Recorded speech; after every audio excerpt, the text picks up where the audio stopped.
we try to get 130 or 40 people online. So give us a few minutes to get everybody online, and then we'll get started.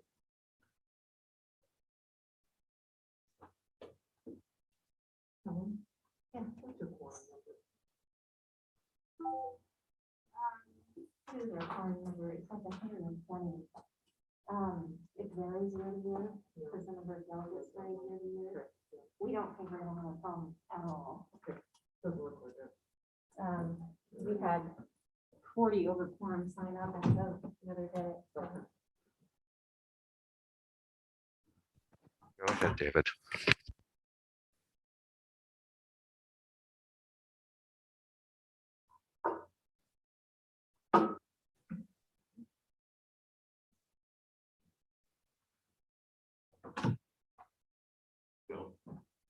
Go now. Okay, so I think we have the vast majority of people online. So we'll get started. Once again, I'm David Wade. I'm the 2021 president of the Oregon State Bar. I will call the 2021 meeting of the Oregon State Bar House of Delegates to order in just a few minutes. First, however, I would like to go over the procedures for our meeting today, which I hope will give time for the rest of the people who are having technical issues to resolve them. I'm not having technical issues only because I'm surrounded by the entire Oregon State Bar IT staff. The good news is that by this time, most of us are accustomed to the Zoom platform and its features. Nonetheless, I ask that you bear with us and each other as we move through a detailed agenda and address any technical issues that may arise. Here to help me today, in addition to the entire IT staff, are the Oregon State Bar's Chief Executive Officer, Helen Hirschbiel, and our General Counsel, Ankur Doshi. Their video and audio will be enabled if anyone needs to ask questions. We will be using Zoom to present reports and discuss the resolutions before us. We will be using the special House of Delegates voting dashboard to display resolutions and vote on them. So that was sent to you by a separate email yesterday. So be sure you have enabled your voting platform. I will give you instructions on how to use the voting site before we take on our first action item. Now I would like to go over a few of the Zoom features so you know how we will be using them. Perhaps the most important thing to know is that all of you can see and hear me and our other presenters, but we cannot see or hear you unless and until I officially recognize you. So for me to recognize you, you will need to raise your hand electronically. You will do that by clicking or tapping on the hand icon at the bottom of the Zoom window. So let's see if we can see that Zoom window. Yes, so you see raise hand there? That's what you tap to raise your hand. And if you don't raise your hand, I won't be able to call on you because I can't see everyone. All right, now I would like everyone to, oh, by the way, if you're using a tablet or phone, you may need to touch the screen to see the controls. So touch the screen toward the bottom and the controls will appear and you will see raise your hand. Now, I won't be recognizing anyone at this time, but please, everyone raise your hand so we can see that you're here and that it's working. So please raise your hands.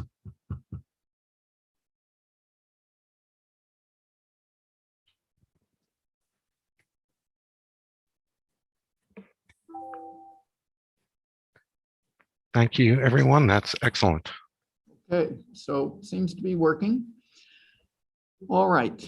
I will now lower all of your hands against your will. So we will be using this feature a lot today because we have no way to form lines to speak. We don't have mics. Nobody's here in person except me and Helen and and other Oregon State Bar staff. So we'll be doing this a lot of hand raising, and so please remember how to do that. If you're used to using the chat feature, you'll see that we've disabled it. That's because all of our proceedings need to be recorded and open to the public, some of whom are following us on YouTube right now. If you have technical issues at any time during the meeting, please call the helpline number we included in your Zoom email invitation, or you can send an email to hod@osbar.org. That's HOD, H-O-D, @osbar.org. Once I call the meeting to order, we will proceed with my report, the Chief Justice report, and the report from the chair of the Budget and Finance Committee. I will recognize each of them in turn and add them as panelists so you can see and hear their presentations. After the reports, I will walk you through our voting procedures and give you an overview of our parliamentary procedures. So let's begin. I will now call the meeting to order. How about that? Okay, the first action item for today is adoption of the final meeting agenda. If there are no objections, I'd like to instead begin with our preliminary reports and presentations. That will give everyone some more time to resolve any technical issues joining the webinar or for delegates to log in on the voting website. If any delegates have not yet logged in to the voting website, please do so now. All right, if anyone objects to proceeding with our preliminary reports, please raise your hand.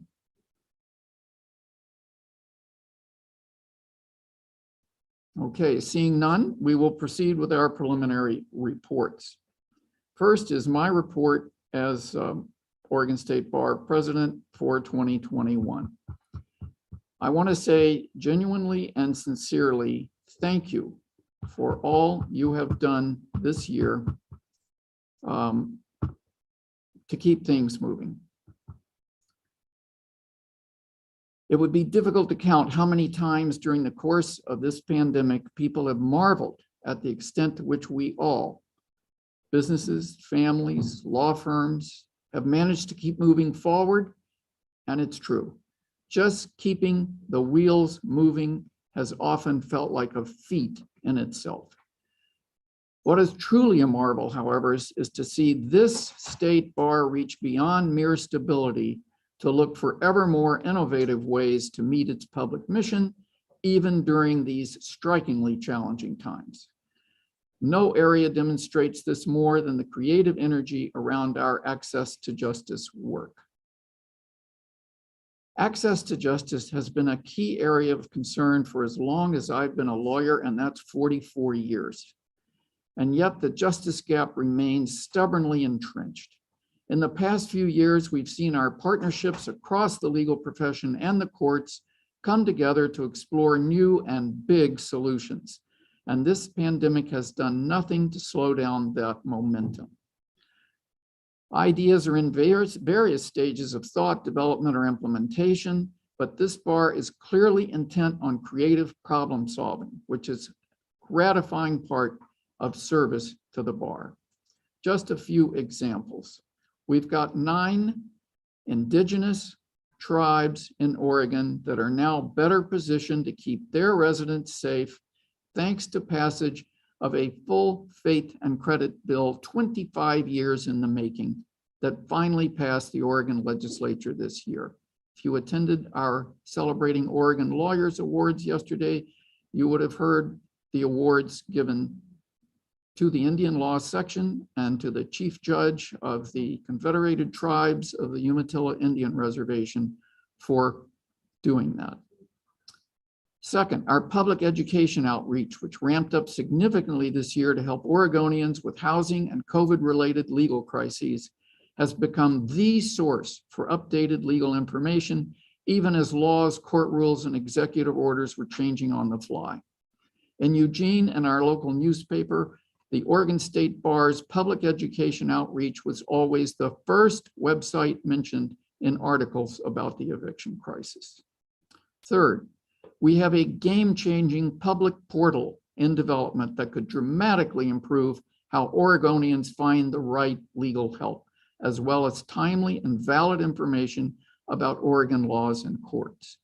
Fourth, we made big strides this year in legal services funding in several arenas.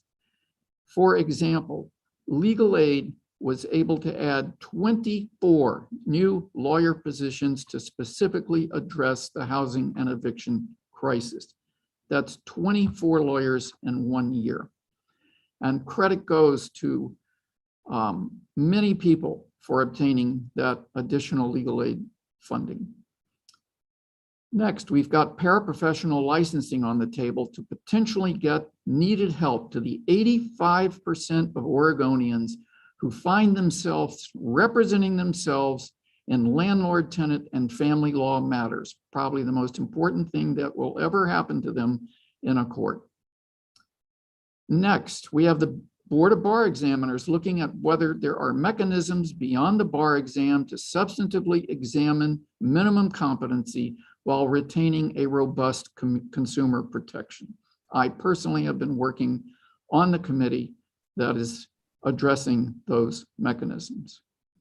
And finally, we have our continued growth and our work on diversity, equity, and inclusion. I encourage all of you to take a look at our 2021 through 2023 Diversity Action Plan, which reflects a growing level of organizational maturity in an area that is essential to our ability to meet the legal needs of all Oregonians. And I hope you will join me in continuing our vital support of this work with a yes vote on BOG Resolution number 1. I could go on, but my point is this. This is a remarkable level of strategic work in service to Oregonians, and all moving forward during a time of relative chaos and crisis during these past 20 months. It has been my privilege to serve on this board now, Board of Governors, for 6 years. And I am particularly gratified to work with so many smart, engaging, and innovative lawyers across the state. But I must say, we have kept our momentum because of the tremendous efforts of the entire staff of the Oregon State Bar under our CEO, Helen Hirschspiel. They have been working unflaggingly to keep everything moving during this crisis. Thank you, Helen and staff. Now it is my pleasure to introduce Chief Justice Martha Walters of the Oregon Supreme Court, who is here to present an address on the state of Oregon's courts.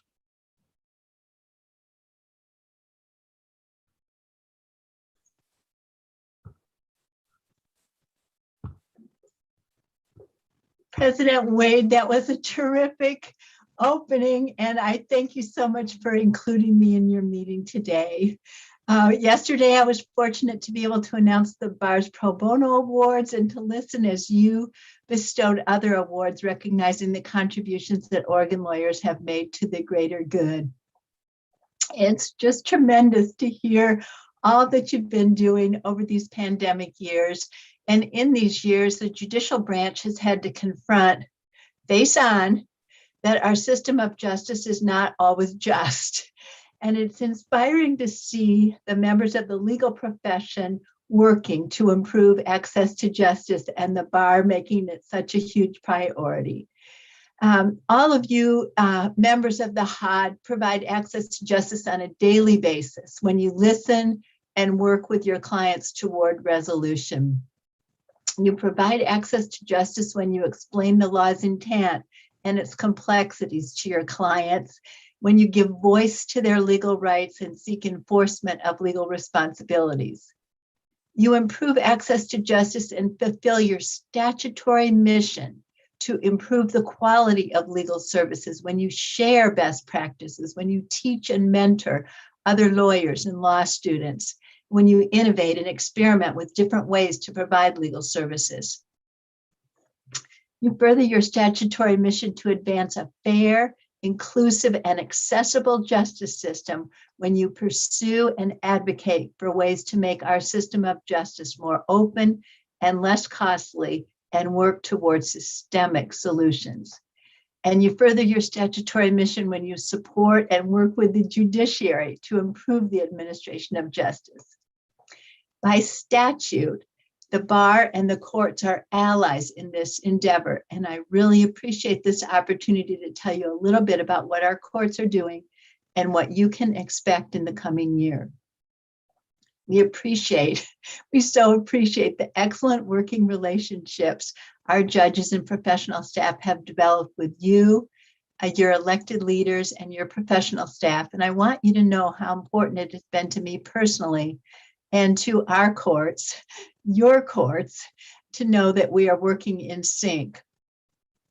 We too are listening to those who come before us, explaining the law and giving it force, teaching, mentoring, advocating, and working toward resolution and solution. The state of the courts is strong. It is. As I imagine many of you must be, many of those who work in our courts are more than a little weary. But we are also resilient and adaptable and proud of it. Just as President Wade has explained, and is proud of all of you. And to give you just one example, Barb Marcial, the Multnomah Trial Court Administrator who received the President's Public Leadership Award yesterday, she is undoubtedly weary, having contended with many kinds of breakdowns, many kinds, including water main in the brand new courthouse that flooded several floors. But she has also shown the courage, resolve, and dedication shown by judges and staff throughout our state, maintaining her grace and putting service to the public first. With your support and compliance with my Chief Justice orders, your courts have remained open and safe. Thank you for that support and compliance. I want you to know without a mandate, 86% of our 1,800 judges and staff were vaccinated against COVID. Now, after ordering vaccinations, 93% are vaccinated, and the others who have sought or received a vaccine exception are testing twice a week. All are wearing masks, and we're continuing to maintain social distancing at this time. If there are any instances, even a single one, in which you do not feel safe in our courthouses, I want you to let me know. You can send an email to ojd.cjofeedback@ojd.state.or.us. And I'm sure Helen will let you know what that email is if you didn't quite get it written down. Because of the need to maintain social distancing, it's still challenging to hold jury trials, but we are meeting speedy trial requirements in criminal cases, and we are conducting some civil jury trials. I want you to know that on the criminal side, when we look at our dockets on a statewide basis, we don't have the huge backlogs that you might have expected. Statewide, we have almost 5,000 fewer pending misdemeanor cases and more than 1,000 fewer pending felony cases than we did last year. It's surprising. Overall, the number of pending cases over the last year has declined in 19 out of our 27 judicial districts. We know we have a lot of work to do, and our numbers of pending civil cases and dissolution cases, family law cases, are not where we want them to be. That will be an area of continuing focus for me and for our presiding judges as we move forward, and we will ease social distancing requirements when it is safe to do so. That will allow us to conduct more in-person proceedings and more jury trials.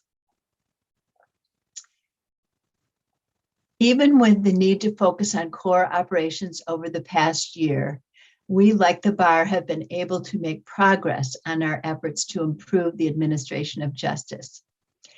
I think you know that our framework for improving our services is a strategic campaign that we adopted for 2020 and 2021.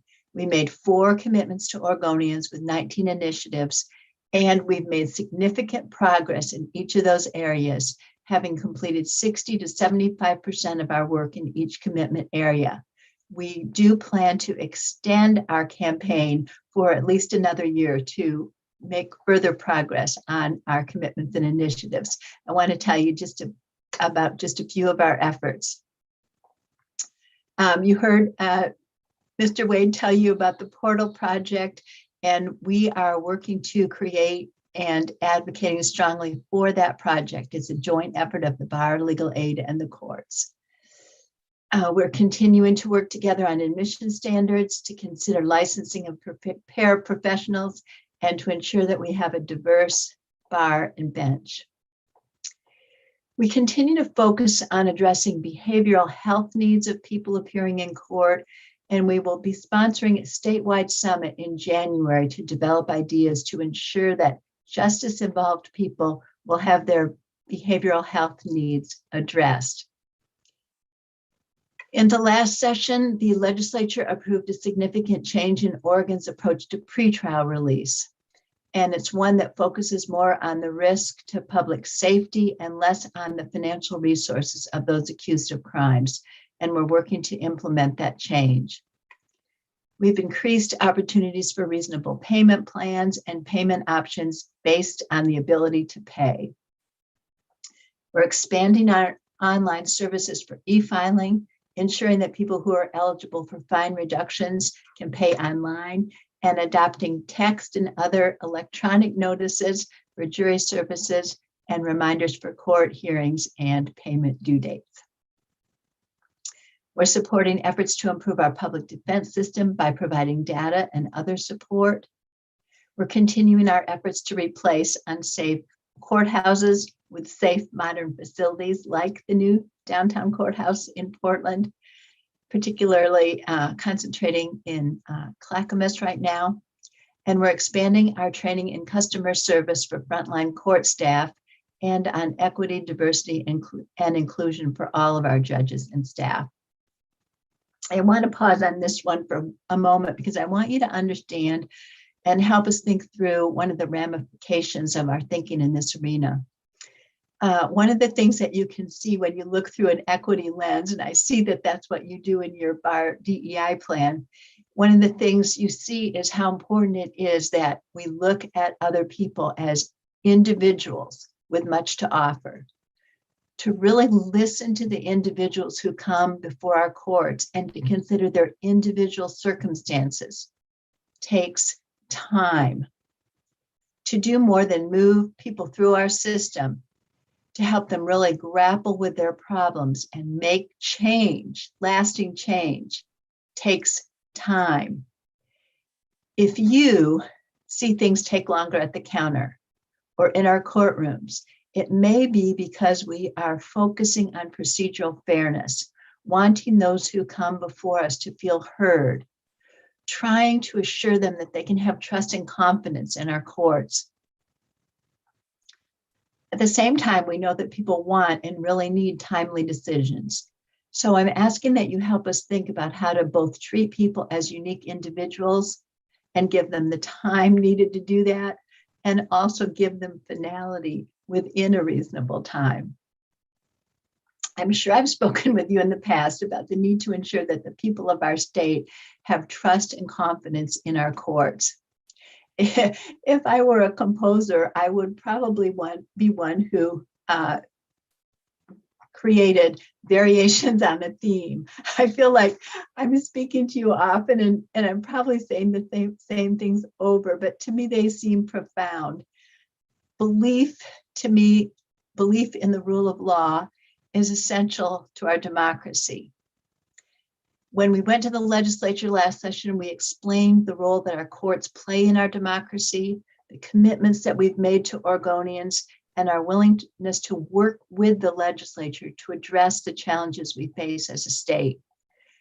We also explained that for us to be as effective as we can be, we must be on sound financial footing. With your help, your support, including passing the resolution supporting court funding, we were persuasive, and our current budget is the best one that we have had in more than a decade. It allows us to provide a full range of judicial services and to pursue the initiatives set out in our strategic campaign. Our base budget fully funds our judicial and staff positions for the first time in recent memory, and we will not need to hold some positions vacant to fund other positions. It's just so terrific. The legislature added funding for technology services without increasing statutory filing fees, and the budget funds facilitator positions to improve services to people without lawyers, especially in family law cases. We will have more behavioral health specialists and treatment court coordinators in our courts statewide. The legislature approved 2 judicial positions in Deschutes County, adding to the 4 positions in other counties approved in recent years. They approved startup funding for our pretrial release program and reserved $2.5 million more to expand that program. They set aside $10 million to expand family treatment courts in Oregon, and we will be reporting to them in February with detailed recommendations on how best to use those funds. Finally, we have state support for new courthouses in Benton, Clackamas, Crook, Curry, and Lynn counties. Excuse me. With those resources, we will be able to implement the new statutes that the legislature has enacted. There are a slew of them, and implementation requires new business processes and forms and tons of education and training. Thank you, and thank you, President Wade, for mentioning your efforts on one of those bills, the legislation that gives full faith and credit to tribal court orders. Our tribal court state court forum will be meeting next week and celebrating that work. We now have the technology we need to conduct proceedings remotely, but we need to continue to think about how best to use that technology. I will be reviving work groups that include bar members to think about whether to continue to use telephone and video proceedings on a long-term basis and how to improve them. We will be looking at other innovations as well, such as conducting voir dire remotely. We need to keep moving forward. To quote Ruth Bader Ginsburg, real change, enduring change, happens one step at a time. Thank you for the steps you have taken and that I know you will continue to take. Best wishes today with all the work that is before you.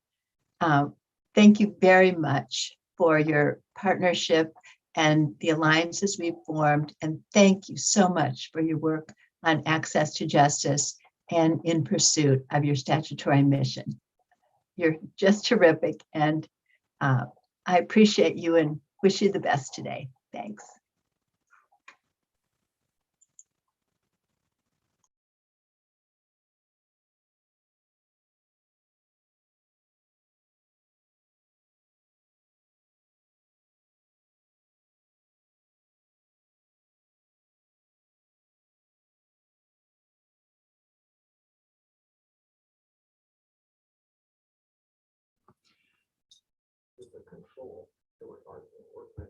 Thank you so much, Chief Justice Walters, for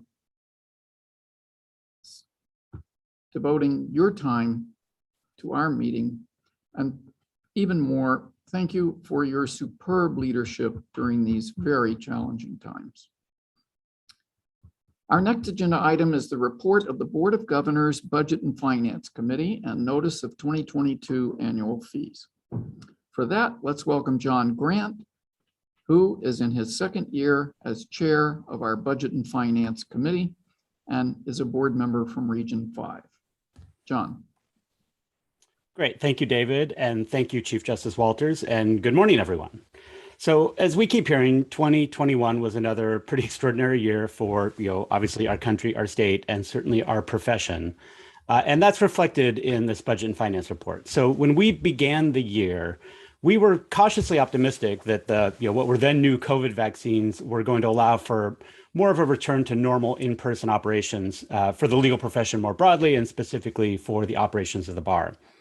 Obviously, the Delta variant changed that thinking. And while bar operations were better positioned this year because of the coronavirus mitigation steps we took in 2020, the economic impacts are still being felt.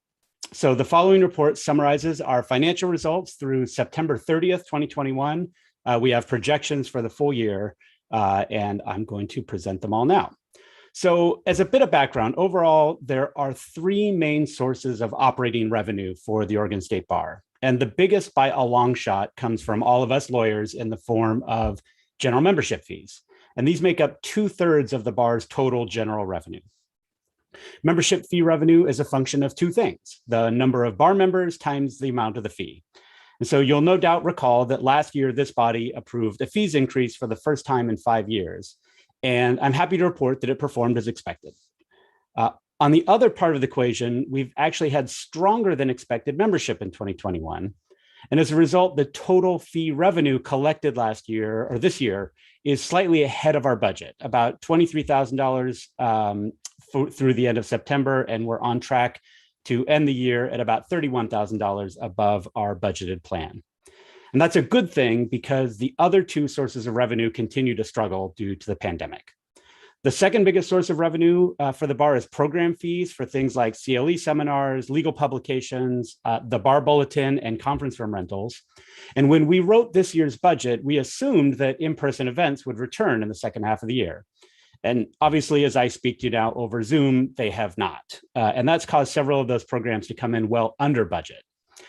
The third source of revenue is the rental of office space at the Fano Creek Bar Building, and it too has been slightly behind budget this year, although I'm happy to report that the building is currently fully rented out. So all in all, our total year-to-date revenue shortfall is about $48,000 below budget through the end of September, excluding the Cypre funds, which I'll talk about in a minute. Our total revenues are expected to end the year at about $103,000 below our budgeted plan. The good news is that the expense side of bar operations have also been below budget. So not holding events may not bring in revenue, but it also doesn't cost as much. The reduced spending that's resulted from the extended pandemic means that on balance, we're forecasting that the Oregon State Bar will end 2021 almost exactly on budget. And this is in large part thanks to the outstanding management of our CEO, Helen Hirschbiel, our CFO, Mike Williams, and the rest of the amazing team of bar staff and their leadership. As the Budget and Finance Committee began working on the 2022 budget, a few new concerns have arisen. And having been burned last year, we're being tentative with our forecast for when in-person programming will return. And you may have also noticed that things in your life seem to be getting a bit more expensive than they used to be, obviously because we're experiencing a rate of inflation in 2021 that is higher than what most people anticipated.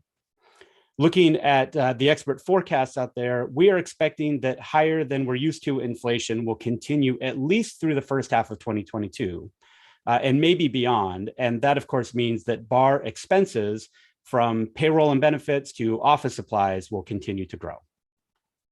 On the revenue side, we expect some growth, but not without challenges. So you'll be happy to hear that the PLF will be providing a $125,000 grant in 2022 to help return some of the services to bar books that the bar had to reduce or eliminate last year due to lack of funding. This is also going to help us migrate bar books to a new software platform, which should make it both easier to produce and edit and easier for you all to access. We'll also be able to raise rents by about 3.2% for most of our bar building tenants, so that will help. And then some changes to fees charged by the Board of Bar Examiners is going to help us shore up revenues in the Regulatory Services Department. But by far the biggest question mark on revenue continues to be flat to declining membership. And 2020, 2021 are a little bit of a blip. We had diploma privilege and some other changes that have allowed a few more new lawyers to enter the profession than the historical trend had been. But as you may know, back at the end of the, in the middle of the Great Recession that started in 2007, 2008, most law schools, including the 3 in Oregon, shrunk their class sizes because they were having struggles placing people in jobs and otherwise meeting their budgets. And I think any of you who have tried to hire a 5 to 10 year associate in the last few months have probably felt the impact of some of those class size reductions. There simply aren't as many new lawyers in the profession as there used to be. At the same time, we are experiencing an unavoidable demographic trend where lawyers from the baby boomer generation are at the other end of their careers and are beginning to retire. And we expect that the rate of lawyer retirements is going to accelerate into the next 10 to 15 year period. And let me take off my budget and finance hat for just a second. And I want to reiterate some points about access to justice that David Wade and Chief Justice Walters touched on in their presentations. And specifically, I want to point out that Economics 101 tells us that a limited supply of lawyers in the face of increasing demand is going to result in some economic opportunity for those of us who remain in the profession. But a growing population of citizens combined with flat to declining population of lawyers is a recipe for an even bigger access to justice gap unless we find new and better ways to deliver legal services. So this is why the Access to Justice Public Portal Project that Chief Justice Walters talked about is so important, as are a lot of the other programs that David Wayne mentioned. And I know that some of you have some queasiness around some of the proposed changes that are on the horizon, but I want to strongly encourage all of you to look beyond some of your initial gut reactions around those recommendations and take an empathetic and open-minded look at the recommendations specifically of the Alternatives to the Bar Exam Committee and the Paraprofessional Licensing Implementation Committee. Oregonians need, and frankly, I think they deserve more and different ways of accessing tools and information and professionals so that can help everyday people solve their legal problems. And I think we need lawyers to be open to change in order for that to happen. So back to the numbers, what the inflationary pressures and membership pressures mean is that we anticipate being able to balance our budget for 2022 without a fees increase. However, there are a lot of moving parts for us to consider in 2023 and beyond. One change that we've made that should help us hold down membership fees in the future is that the BOG implemented a new policy just in our last meeting that will allow the bar to draw a percentage of our return on invested assets each year as a means of funding general bar programming. And it's our hope that this will allow us to increase fees a little less often and by smaller amounts than we might otherwise have to do. The last part of our finances I want to call to your attention is the existence of a roughly $70 million investment fund that the BOG manages separately from the rest of its portfolio. And that money came from a Cypre award, and it can only be used by the Oregon Law Foundation to fund legal aid in Oregon. It's being distributed completely over a 20-year payout schedule in order to help our legal aid organizations build up their capacity and their capabilities to serve low-income Oregonians. It is an incredible resource, and I'm excited to see what it can do to help those organizations accomplish their goals. So to sum it all up, the finances of the Oregon State Bar are in very good shape, but as always, there's some question marks on the horizon. My BOG term is just about up, so it'll be out of my hands, but I am confident that bar staff and my colleagues on the Budget and Finance Committee will continue to manage our finances with great care and sound judgment. So we're not asking for a fees increase this year, although we are asking for some changes in the structure to how we assess bar fees, and you'll hear from Cameron Graham about that in a few minutes. I can't promise that you won't hear from me again today, but in case you don't, I'd just like to say that it's been an honor serving on this Board of Governors. I have fantastic colleagues.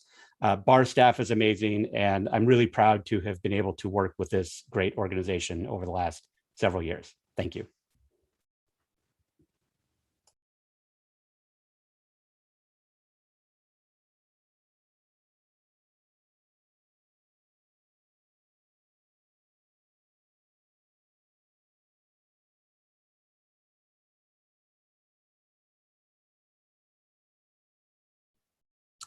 Thank you so much, John Grant. I just want to go off script here a minute to say that it's been very calming having John Grant as chair of the Budget and Finance Committee this year. Thank you so much, John, for your devotion to that and the Investment Committee and the good results that have come out. I also want to take this moment to thank our other committee chairs. Most of the BOG's work is done through committees, and we have had an outstanding year of work, and I would like to recognize those chairs. Jenny Cook chaired our Appellate Screening Committee. Jenny, on very short notice, arranged for the committee to review the applications of 28 people for the 2 Court of Appeals and 1 Supreme Court slot, and did it in about 2 weeks. It was quite phenomenal. Thank you, Jenny Cook from Region 7. And then Catherine Dinning. She's the chair of our Public Affairs Committee. And this was, as you know, a year of a full legislative agenda and a long session. And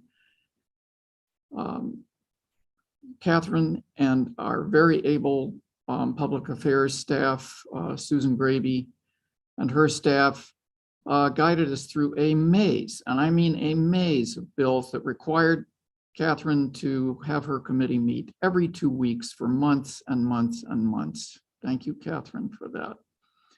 Joseph Hesbrook from Region 1 is the chair of our Board Development Committee. Joseph is also an enrolled member of the Cheyenne River Band of the Sioux Indian Nation. He quadrupled, he and his team, including Danny Edwards, our membership coordinator, managed to quadruple the number of applicants for our public member position and filled every other committee in a very difficult time. So Joseph, Susan, thank you for a job well done. And last but certainly not least, the chair of our public affairs, our Policy and Governance Committee, Cameron Graham, who is also our president-elect, and she and Helen Hirschspiel guided us through many, many, many difficult and complex policy and governance issues. Thank you, Cameron, and thank you, Helen. And thanks to the entire bar staff for their hard work in enabling the Board of Governors to do its job. So that concludes today's reports. Now I will explain how our discussions will proceed here in the Zoom webinar and our voting platform. Let's screen share the voting platform. Okay. We will make the sponsor of each resolution a panelist so you can see and hear them. At the same time, we will also bring on screen our green light, yellow light, red light timer. Sponsors of each resolution will have 5 minutes to present their resolution. We will count down like we always have. Green, you're good to go. Yellow, wrap it up. Red, stop. We will be reasonable if you need to finish your sentence, but please be respectful of the time limits. If you go over your time, your mic will be muted. At the conclusion of each presentation, the sponsor or one of the sponsors, if there's more than one, will move adoption of the resolution. I will then turn to you asking for a second. Any delegate wishing to second the motion should raise their electronic hand as we practiced at the beginning of the meeting. I will choose one delegate, if any by name, and announce that they have seconded the motion.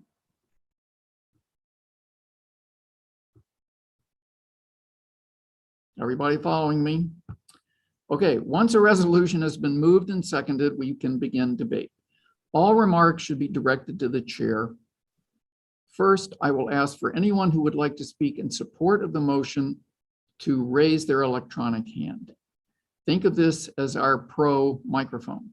I will select and announce a name to recognize. If I call your name, you will need to unmute your microphone, and that may take a second. So hang in there and keep trying until your microphone is unmuted. And if you have the bandwidth, enable your video camera, please. You might see your Zoom client momentarily disconnect and reconnect when staff enable your participation. So again, please be patient. Once your microphone has been enabled, please state for the record your name and the HOD region you represent or the basis of your HOD delegate status. This is important anytime you speak today. Our proceedings are being stenographically recorded as well as audio and video recorded. Our reporter today is Holly Goodwin, courtesy of the Oregon Court Reporters Association. We can't offer a round of applause, Holly, but please accept my thanks on behalf of the House of Delegates and the entire bar membership for this very difficult and challenging service. Thank you, Holly. Speakers from the floor have 3 minutes each. Keep an eye on the timer. You'll be returned to the audience at the end of your time, and all the raised hands will be lowered. So remember, even if you raised your hand once, if you didn't get called on, then your hand will be taken down, and you have got to raise your hand again if you want to speak. Now, if I don't call your name, you will have another chance when we cycle back, and I'll do my best to keep track and call on people who have not already spoken. So next, I'll solicit discussion from those opposed to the motion. One speaker will be given the same opportunity. Unmute your microphone, start your video, be patient, give your name and your voting status, stop speaking when your time expires. Then I will ask for comments that qualify as other, that is neither in support of nor against the motion. This is the time to ask clarifying questions or make a different motion, such as a motion to, colloquially known as call the question, which means in debate, a motion to amend, or some other motion permitted by Robert's Rules of Order. Please do not make motions while you are speaking in favor or against a motion. And don't forget to state your name before anything else. We will proceed in the same order until all speakers have been recognized or there has been a successful motion to end debate. To tell you more about that, please welcome our parliamentarian for today, Lori Brocker, who will share some tips and is also here to help with any procedural rulings today. And please turn to the HOD 2021 voting platform now while Lori gives her remarks.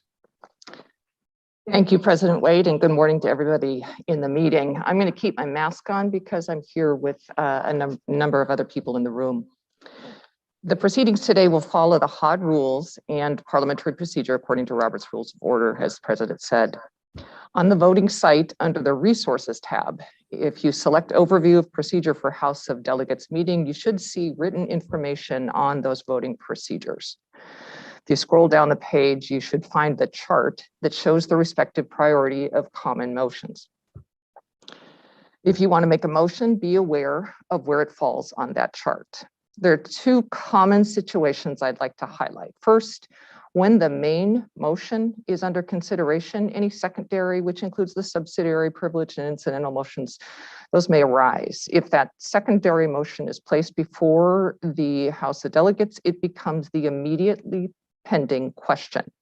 The main motion still remains pending while that secondary motion is addressed. The second issue the President already noted, but let me add a little bit to it. If anyone wants to close debate or indicate, call the question, previous question, as you see on the chart, that will be in the other category. You need to be recognized and then present the motion. If the motion is seconded and there appears to be no objection, which again would be indicated by raising the hand on the screen, we will proceed to vote on the main motion. If there is an objection, again, via that raised hand, we'll then vote on the motion to close debate. It takes 2/3, as you see on the chart, 2/3 of the delegates voting to pass the motion to close debate. Those are just two of the things that have come up in past House of Delegates meetings, so I look forward to helping with any questions that may arise in addition to those, and thank you for all the work that you're doing today. Thank you, President Wade.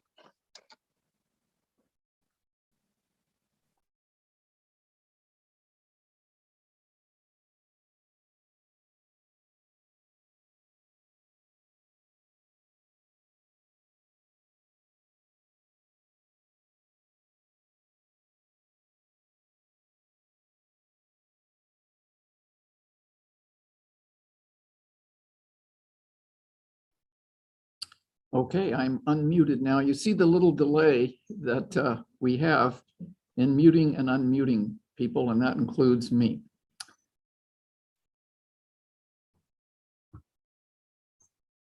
Thank you so much, Lori, for the time you give us and your expertise. We couldn't do this without you.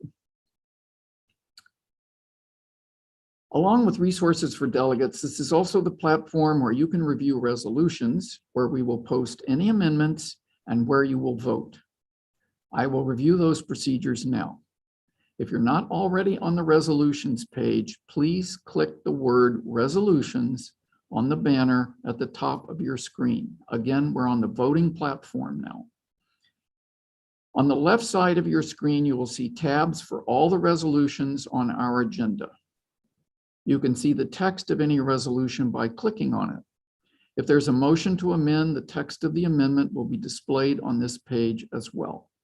We will also ask the delegate moving the amendment to use the Zoom chat to submit the language of the amendment. Council will review the amendment to make sure it is in order before passing it to staff to present in the voting platform. We will need to pause debate briefly for this process. You will then need to hit the refresh button to see the new text. Don't worry, I'll remind you, but please find and remember where your refresh button is, because you'll be using it a lot today.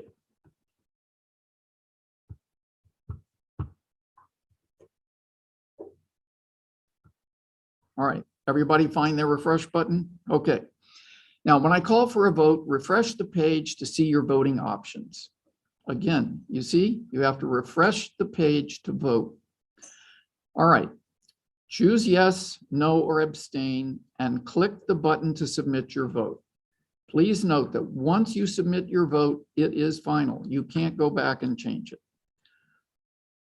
Once you have voted, you will be redirected to a results page. Again, refresh it to update the results, and keep refreshing it until the results kind of stop coming in. The names of the delegates will be displayed in separate columns indicating how each delegate voted, and a pie chart will show the percentages of yes and no votes.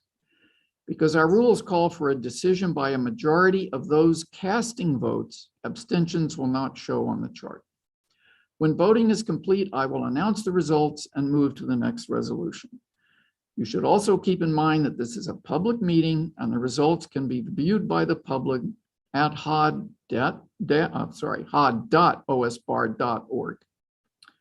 For each resolution, amendment, or other motion, we will vote in the same manner, review the results, and return to the resolutions page for the next step. I will guide you through the process each time we have a vote. For now and for practice, we're going to use the voting system to establish our quorum. If you could please click on the Quorum Call tab,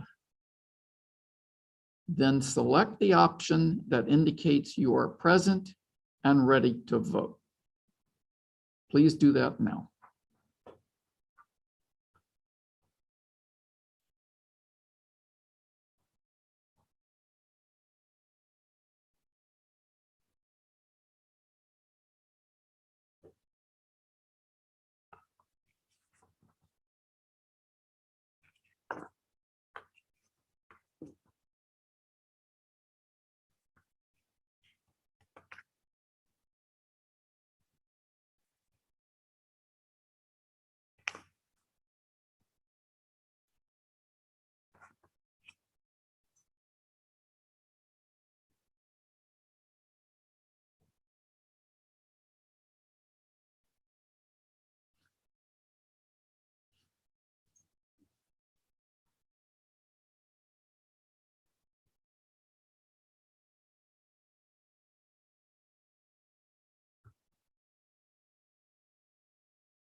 Stand by, everyone. We'll have the database back online in one moment. Thank you.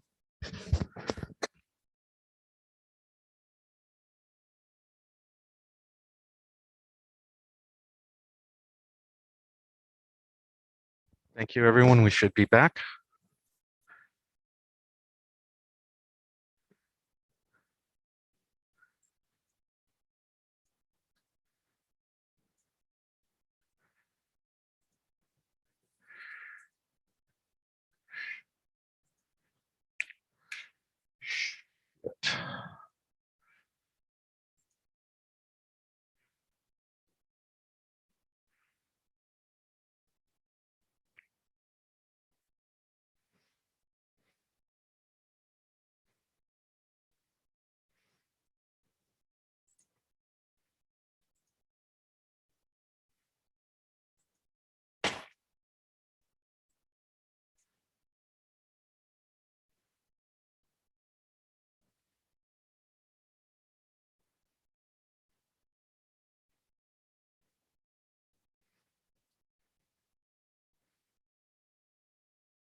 Tell them to start voting again. We're good. We're back.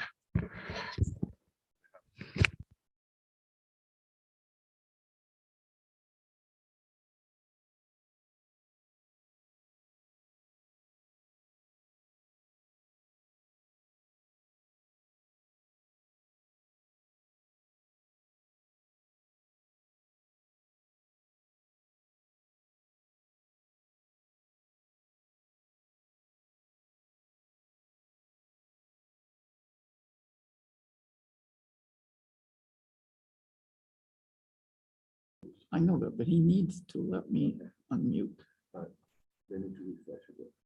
Okay, so we're getting some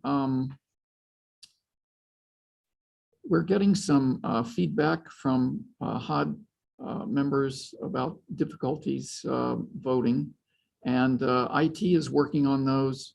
So just give us a minute here, and some people are now finding that they can vote, and so we'll try to get everyone able to vote. So just give us a minute.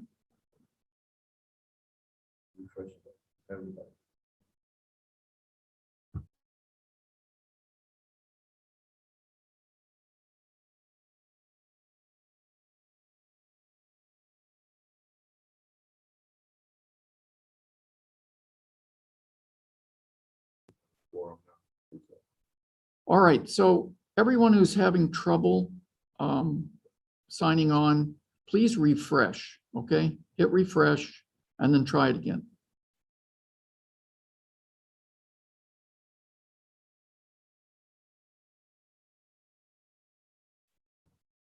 Okay, we still have some delegates who are still having problems, and we're still working on it.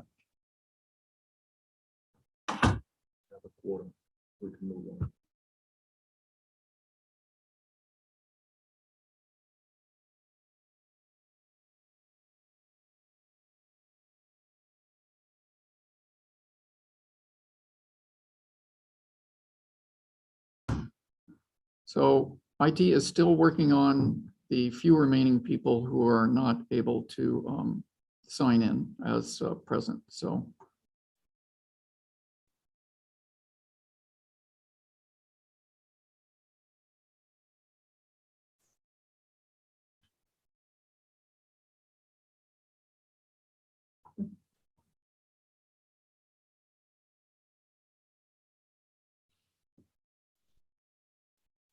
Be a little patient. Take them to fix it. So, we want everybody to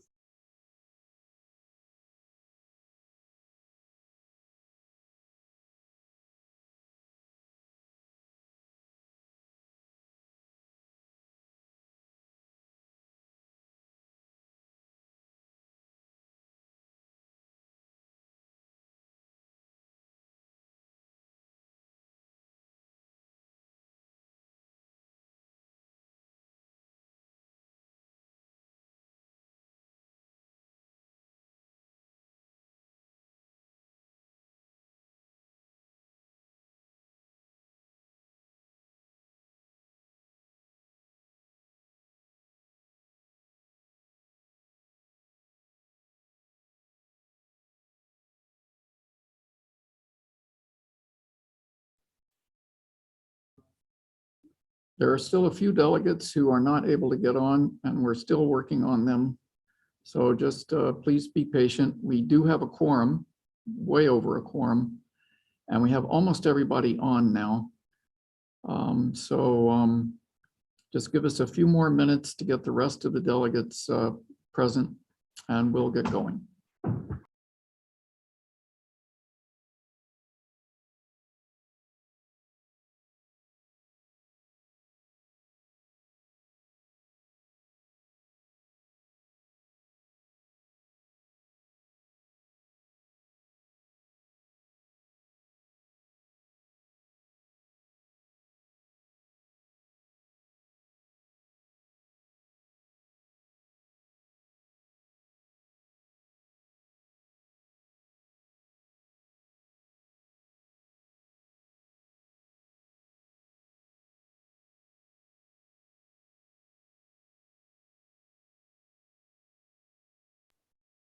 All right, so we have all but about 3 or 4 delegates on, and it may be issues with their technology. We just can't tell from here.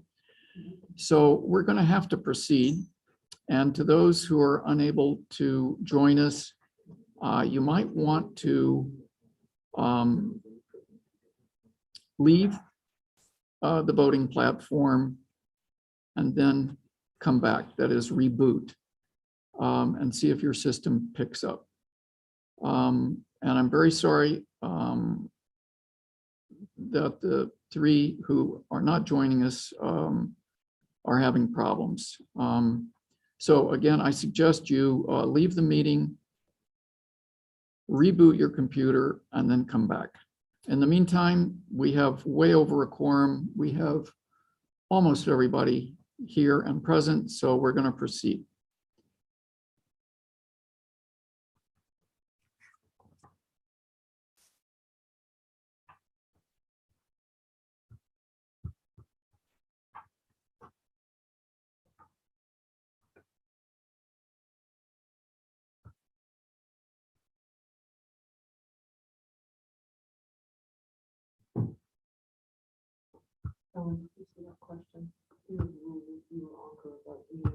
I just sent him a response. And All right. Returning to the resolutions page, our first action item is the adoption of the meeting agenda. Hopefully you've all had a chance to look at the agenda. The agenda was approved by the Board of Governors. If there's a delegate who would like to make a motion to approve the meeting agenda, please raise your hand now.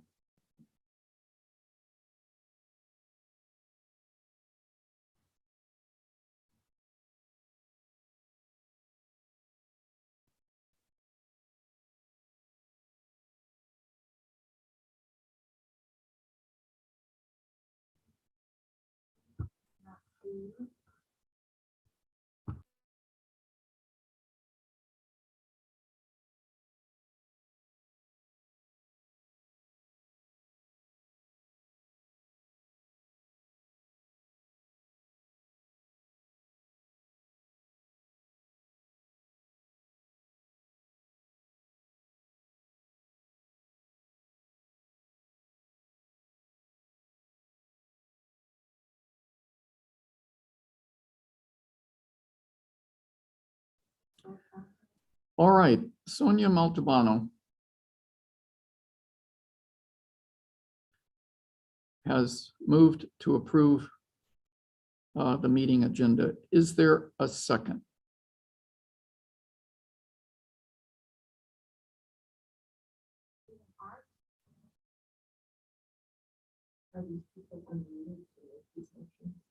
You're just doing it by using. Yeah.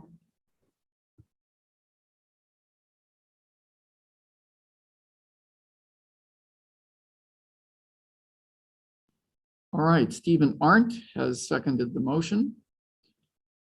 Is there any discussion? Please raise your hand if there's any discussion.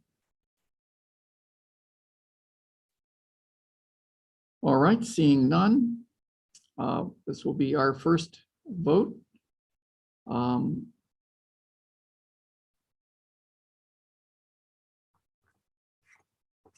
So get ready to vote. On the motion to adopt the meeting agenda, please turn to the resolutions page of your HOD resolutions.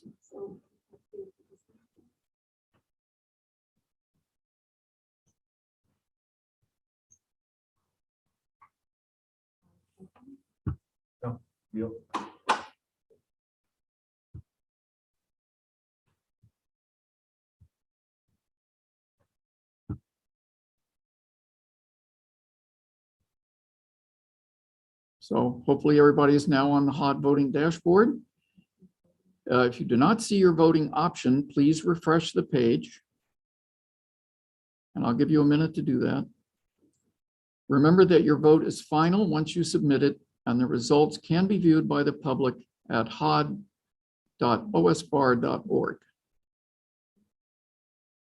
So please vote. If you like, you can hit the refresh button repeatedly to see the vote tabulating.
All right, so we now have the vote.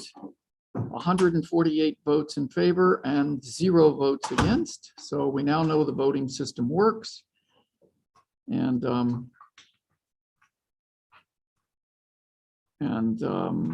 we can now proceed to go down our agenda.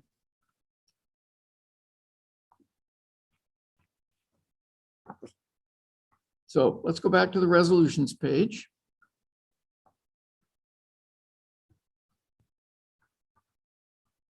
And you can tell I'm going slowly to give you time to move around.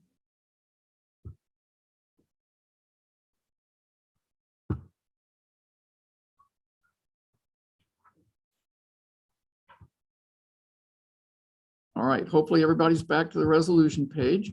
Our next item of business is BOG Resolution Number 1, which will be presented by Oregon State Bar President-elect Cameron Graham from Region 5.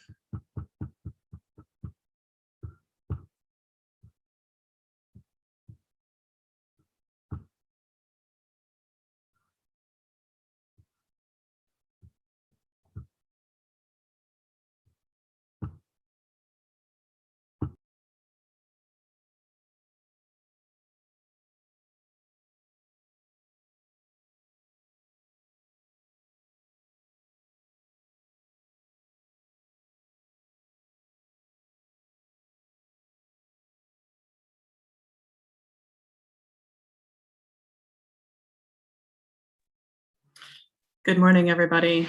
Cameron Graham from Region 5 and President-elect. First, and thank you all for being here. I'm so pleased to share BOG Resolution Number 1 with you, a proposal to continue and normalize the funding for OSB's Diversity and Inclusion Department. The resolution would establish the D&I program as a regular department of the OSB, funded through the bar's annual budgeting process at a level not less than 9.5% of the 2021 base membership fee of $532. That is minus the separate assessments. It would also eliminate the need to seek reauthorization every 15 years and the need to seek separate authorization to increase its funding. Instead, 9.5% of subsequent increases to the base membership fee would automatically be allocated to the D&I department. So I hope that helps with the math portion. I'd also like to address the purpose of the resolution. Since the program's inception in 1974, it has existed through a separate and flat dollar figure assessment that remains stagnant over a 15-year stretch, absent any action by the HOD. As an example, since the last D&I increase in 2013, the program has effectively seen a 17% decrease in funding relative to inflation. This destabilizes the D&I program and impedes strategic planning as the funding struggles to stay current with costs. Further, this funding model runs counter to the way the DE&I program currently operates. Current teaching is clear that to effect institutional growth, this work needs to be infused into the breadth of work done throughout our organization. This is the approach you will see clearly established in the 3-year diversity plan adopted this year. Finally, the current model places the D&I department into a category wholly unique from all other OSB programs. The message is that this program is somehow different than the other work of the bar, or perhaps it will reach a point where the work ceases to be relevant to the interests of the bar and to the public, when in fact the importance of this work has only continued to grow and be recognized by the OSB membership and the public. It will remain a critical element of our mission. At its core, this resolution is about stabilizing funding to continue the bar's work on diversity, equity, inclusion, and recognizing its foundational role in our institution. We know from state and national studies that members of the public are more likely to trust and access legal help when they can find a lawyer who understands their personal and cultural realities. Studies also show that understanding culture and rooting out bias are essential to effective communication with clients. By these measures, D&I work is inextricably linked to the bar's mission to increase access to justice and improve the quality of legal services. We are a better bar for the time, money, and energy we put into these programs. Participants in OLEO and other D&I programs consistently report, most recently in our 2019 climate survey, that their involvement with these efforts is a factor in their likelihood to stay in Oregon, to recommend their job to another, and to report favorably on overall job satisfaction. I have been gratified and lucky over the past couple of weeks to talk with HOD members and other colleagues around the bar about D&I generally and this resolution in particular. I believe this bar recognizes the clear link between the work to advance diversity and inclusion in the legal profession and the imperative of creating a fair, accessible, and quality justice system. Therefore, I move that the Oregon State Bar House of Delegates adopt BOG Resolution Number 1, normalizing the OSB diversity and inclusion department funding. Thank you.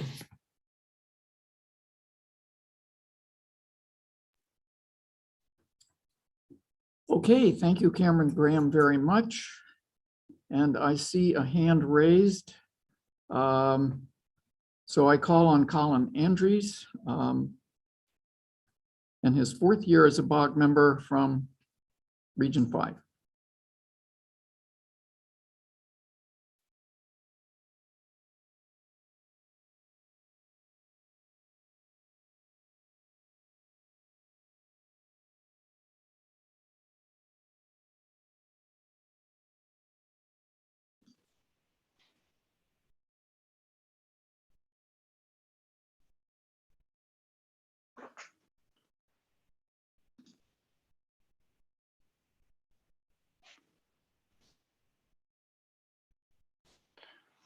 Hello, would Miss Colin Andrews, BOG member for Region 5, would Miss Graham consider modifying the proposed resolution as follows?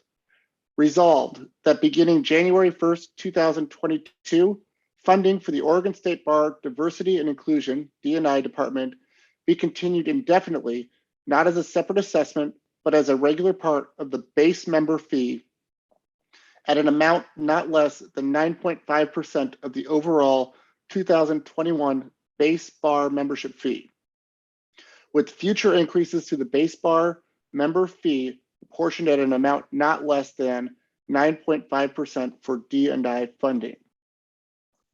This modification is based on the recommendation of the Board of Governors to clarify the meaning and intent of the resolution in terms of future calculation.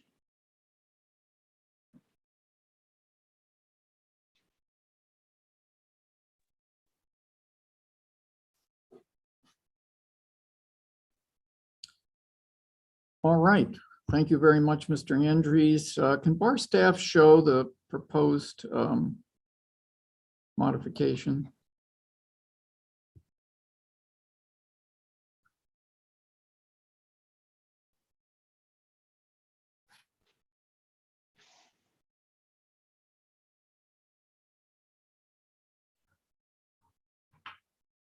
It's there.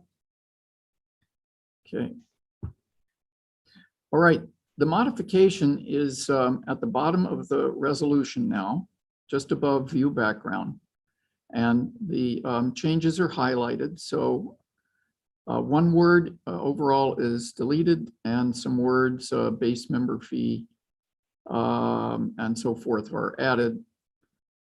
Is that accurate, Mr. Andrews? Correct. Okay. All right, Ms. Graham, you're the moving party. Do you accept this modification? Yes, I accept this modification. Thank you. All right, thank you. All right, as modified, is there a second to the motion? Yes, Mr. President, I second the resolution as modified. All right, so we now have BOG resolution number 1 as modified, and we're going to open it for discussion. Anyone wishing to speak in favor of the motion, please raise your electronic hand.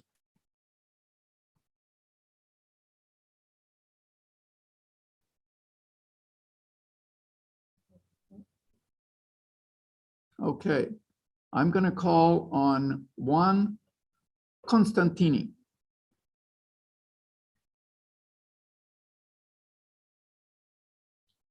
Please start your video, and when they let you, unmute. Good morning, everyone. I move to vote in favor of the resolution.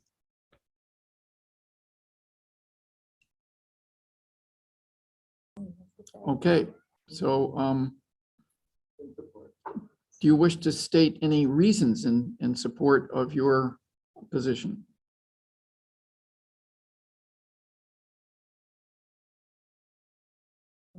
All right, hearing none. Does anyone wish to speak in opposition to the motion? Now, opposition, okay? Everyone put their hands down.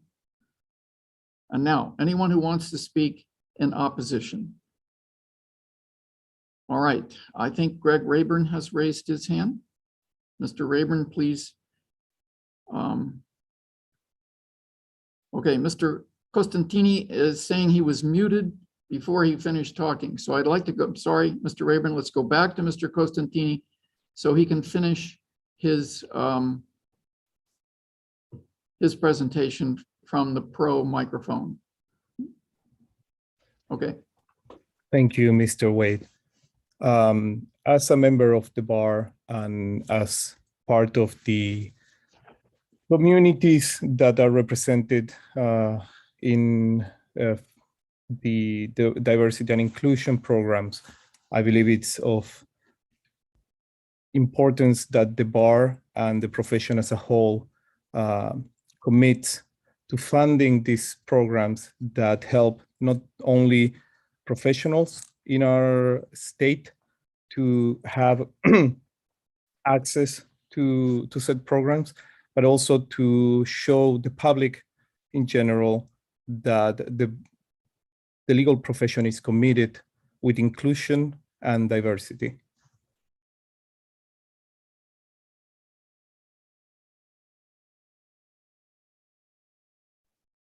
Thank you very much. Now, from the con microphone, I recognize Greg Rayburn. Mr. Rayburn, please turn on your video, and when they let you, unmute yourself. Hello, this is Greg Rayburn from Region 8. I have a concern about the language. So an amount not less than 9% sets a floor, not a ceiling. So and setting it as a percentage would mean that any increase to the overall membership fee would be an automatic increase to the amount for this program without debate. This amount has increased from 7% to 9.5%, which has been enabled by the sacrifice or the cutting of the client security fund. So hypothetically, if we needed to add, add $10 to the client security fund, that would result in, I believe, calculate about an automatic increase of $1 to this D&I inclusion fund. So I guess my concern is that this is a automatic increase. It's a floor and not a cap.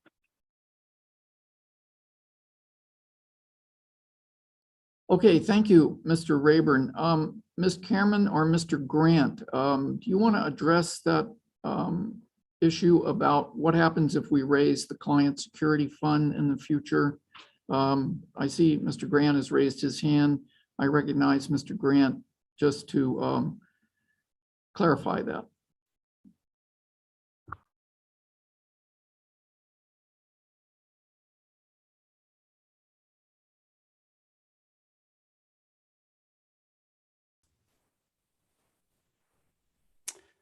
All right. Yes. Thank you, David. I guess two things. Number one, I'd like to clarify that while the Budget and Finance Committee and the full BOG is reducing the client security fund, that is based on a pretty thorough financial analysis of the health of the fund. You may recall that a couple of years ago, in response to some unexpected high volume of activity with respect to client security claims, we had to raise the client security fund assessment in order to balance out a relatively high number of payouts over the last few years. Those payouts seem to have worked their way through our system.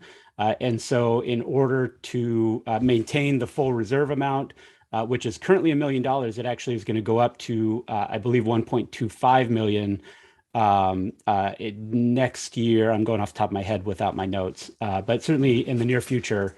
And that is also going to be combined with an increase in the amount of money available to claimants of the client security fund. So I just want to dispel any notion that there's any cutting of client security fund numbers. We actually are increasing both the fund balance and the payouts, and we're able to do that even with this reduction in the client security fund assessment to bar members. The second thing is I will point out that the resolution as modified talks about base membership fees, not total membership fees. The client security fund is a special assessment. It is within the full discretion of the Board of Governors, and again, within the context of maintaining that minimum fund balance necessary to pay out the projected payments based on the volumes that we anticipate. And so we've done the analysis, but the members' concern about what will happen to the diversity inclusion amount relative to the client security fund and other special assessments is sort of based on an incorrect assumption, because we're only talking about the base membership fees for the Oregon State Bar, and those are the ones that are proposed by the Board of Governors but approved by the House of Delegates. Thank you. Okay, thank you, Mr. Grant. So now someone from other. Is there someone who wants to say something not in favor or against? Okay, Eric Blaine. Please turn on your video, and when they let you, please unmute.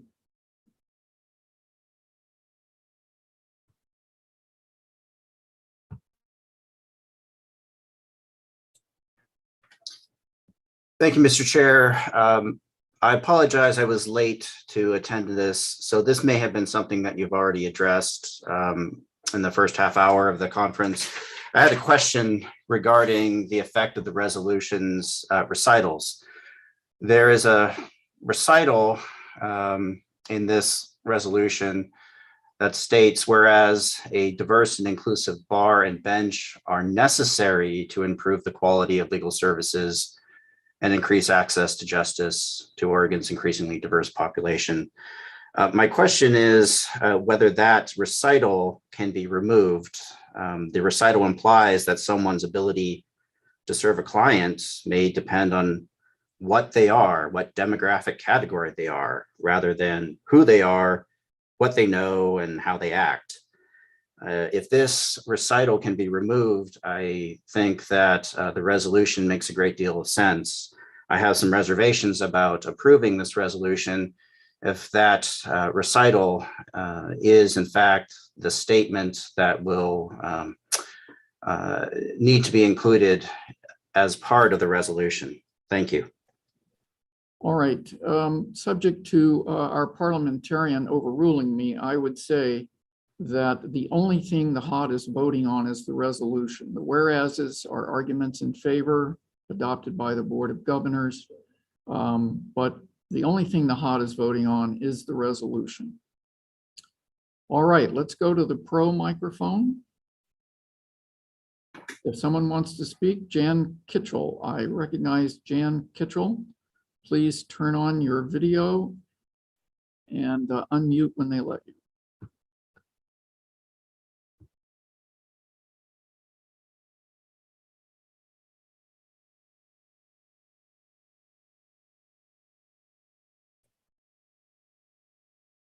Good morning. I was going to speak on the other, and I don't know, can you hear me? Can people hear me? Okay. I was troubled by the fact that in leading up to today's meeting. Yeah, so I say, Mr. Kitchell, we're taking a pro now. Okay, I'll get off. So you'll have to wait. Yeah, okay. Thank you very much, Mr. Kitchell. All right, we're looking for a pro. We have J. Nicole Rose. I recognize J. Nicole Rose. Please turn on your video and unmute when they let you.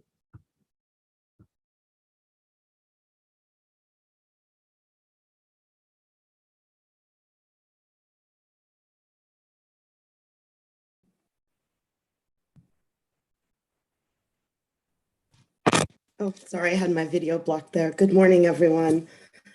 Hi, my name is J. Nicole Rose. I'm an attorney in Oregon. I would like to speak in favor of this resolution and thank Mrs. Graham for bringing it forward.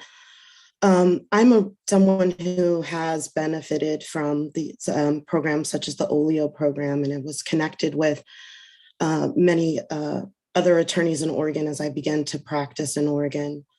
My experience was phenomenal, and these programs are the reason that I remained a practicing lawyer in the state of Oregon.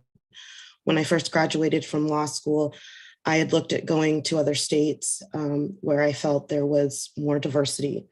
But because of the programs that the Oregon State Bar and the Diversity and Inclusion Department had put forth welcoming me, I decided this was in fact the place for me to practice. And I did move forward in practice. I did receive comments from my clients stating that they welcomed the fact that they had someone in the courtroom with them that did look like them. And it was important to some of my clients that I had shared experiences with them. So I do appreciate this resolution being brought forward and fully support it for those reasons. Thank you. All right, thank you, Ms. Rose. Now we're at the con microphone. Anyone want to raise their hand to speak against?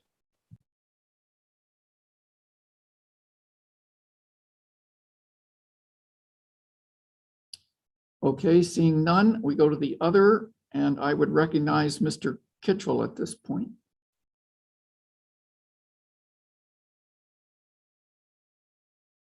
Mr. Kitchell, please turn on your camera and unmute when they let you.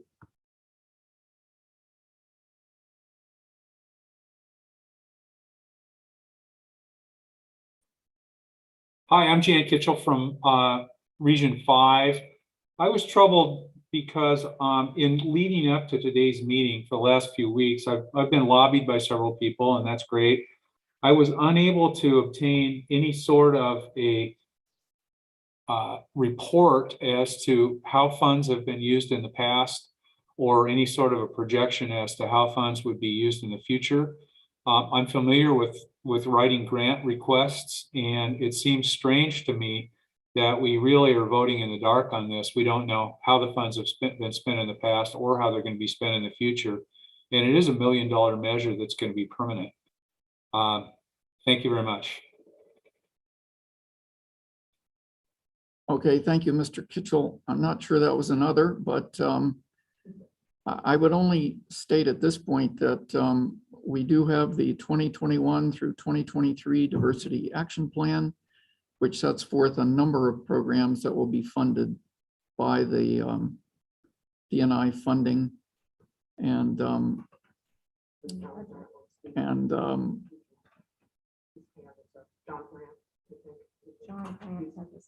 okay, and I think I'm going to be recognizing John Grant because he knows a lot more about the funding issue than I do. Mr. Grant?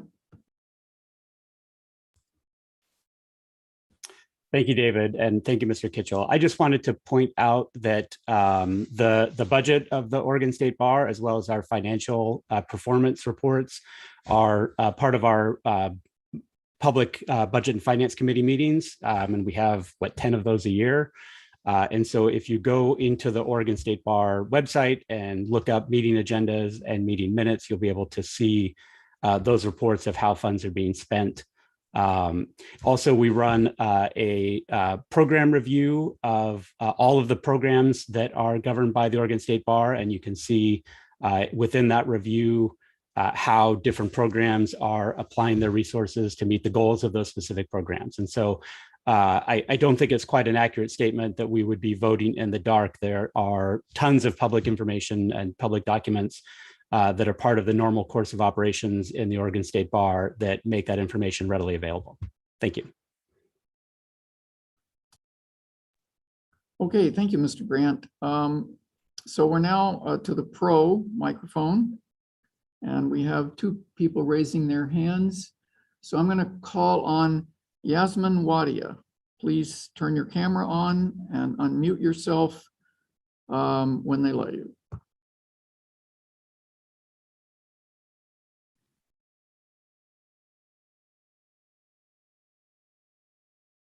Thank you, President Wade. Can you hear me okay?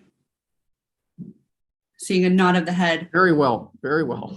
Thank you. I also want to thank President-elect Graham for presenting this resolution to the House of Delegates this morning.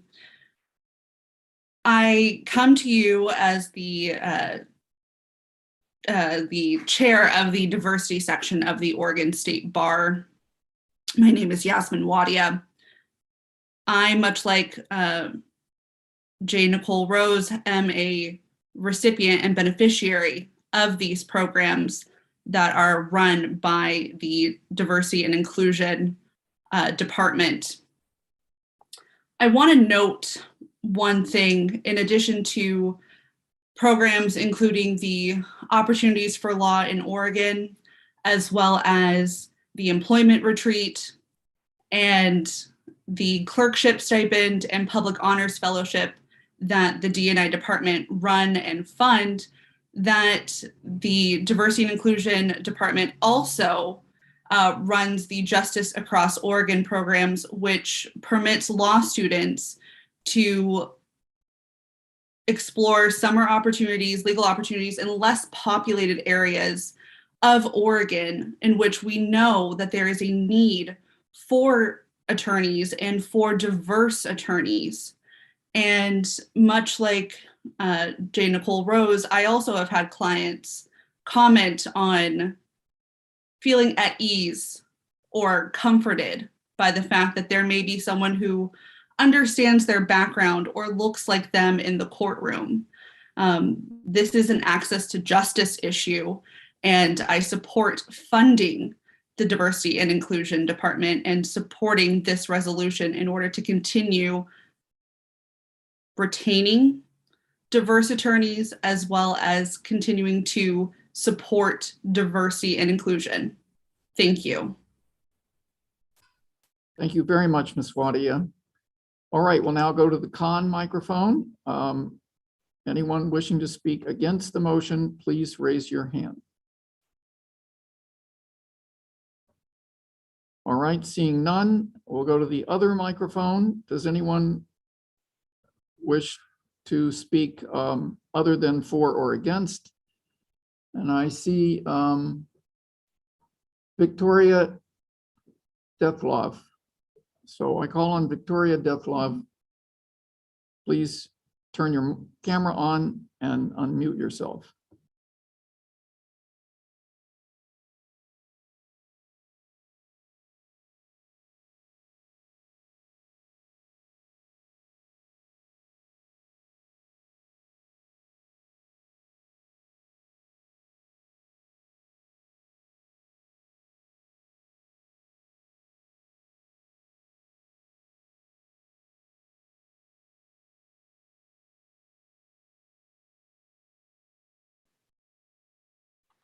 Good morning. I'm Victoria Dutloff from Region 1. My question is in regards to the modified language that has been added specifically to the word 2021.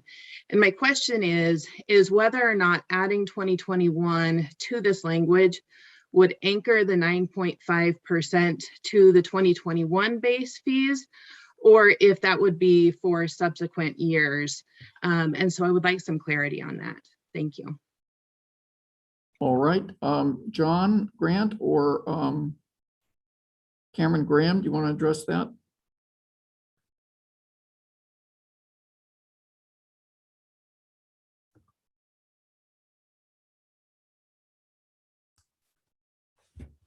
Okay, I'm going to call on Mr. Grant. Great. Thank you again, David. So I think that's a good question. My understanding, the intent of the amended language is that we are specifically voting on normalizing the assessment within membership fees for 2021. And so we have a very specific ask for this year or for next year to do this. And then the second part of the change language with future increases to the base bar member fee apportioned at an amount not less than 9% for D&I funding, that accounts for 2022 or 2023 and beyond. Thank you. Okay, Ms. Defloff, number one, thank you for coming. Number two, does that answer your question? It does. Thank you. Okay. Thank you very much. All right, we're back to the pro microphone. So anyone wishing to speak pro, raise your hand. Okay, seeing none. Anyone wishing to speak con?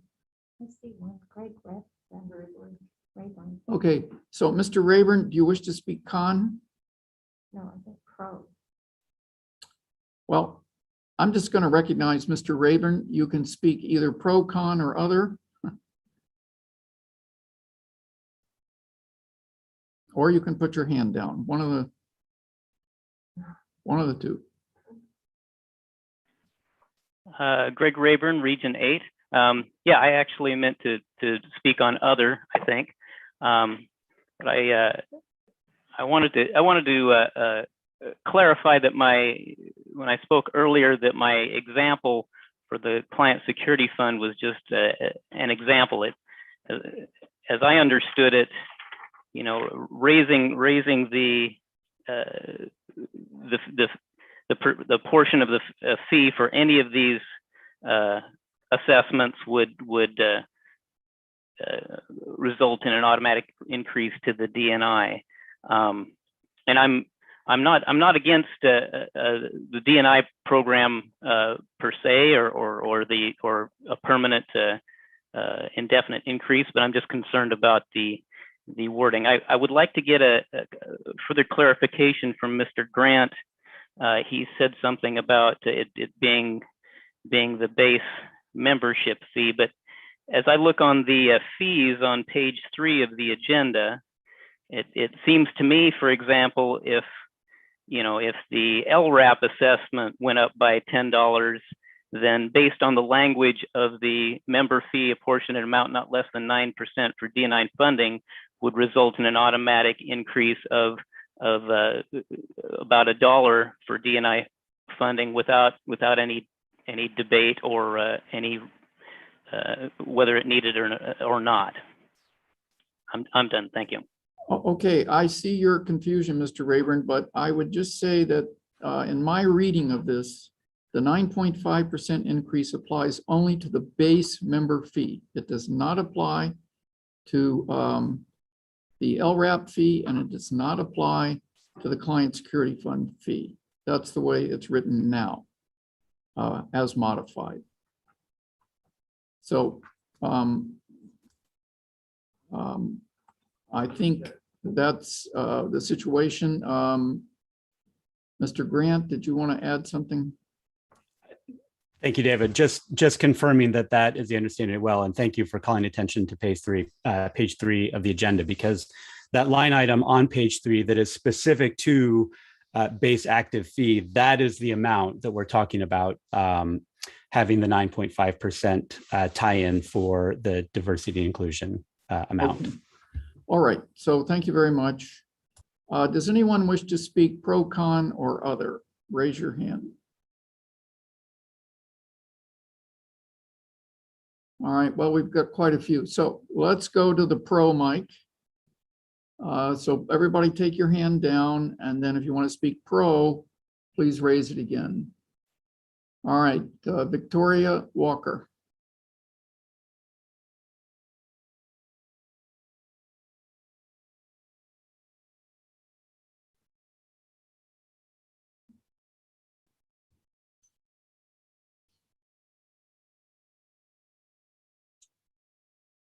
Thank you, Mr. President. I actually was trying to be on other, and I tried to put my hand down and it re-put it up. So I withdraw at this point until other. Thank you.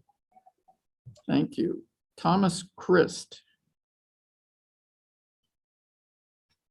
I recognize Thomas Christ to speak in favor.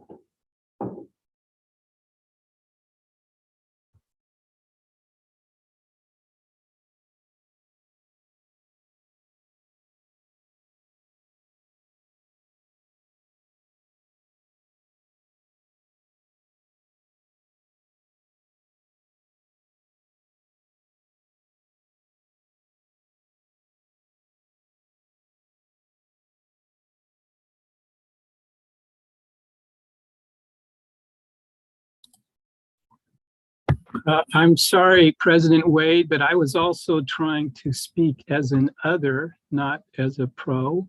So I guess I need to wait my turn as well. Okay. Would everyone put their hands down? And if you want to speak pro, then raise your hand again. All right, seeing none. Does anyone want to speak con? Raise your hand. All right, seeing none, we're back to other, and I think we're going to call on Victoria Walker first.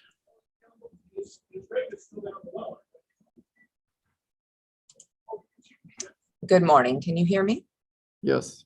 Wonderful. Good morning. I'm Victory Walker with out of Region 3. At this time, I call the question. All right, so yes, this is not debatable. It does require a second. Mr. Andrews, I see your hand up. Are you seconding?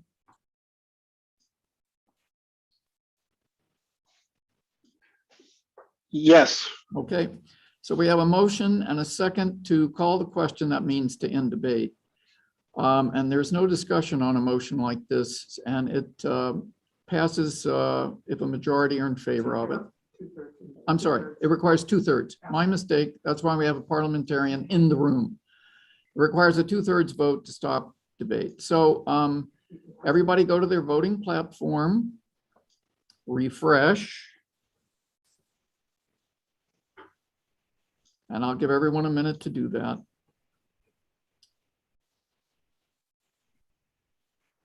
All right, so everyone in favor of ending debate, please raise your hand. Or, I mean, please vote yes. Don't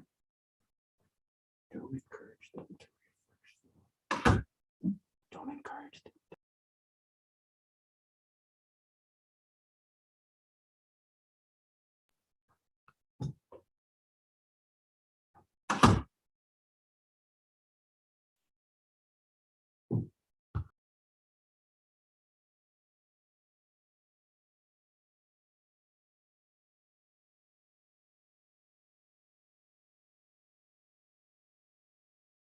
And of course, if you oppose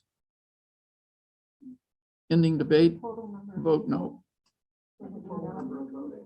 Or you can abstain.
Okay, people are still voting.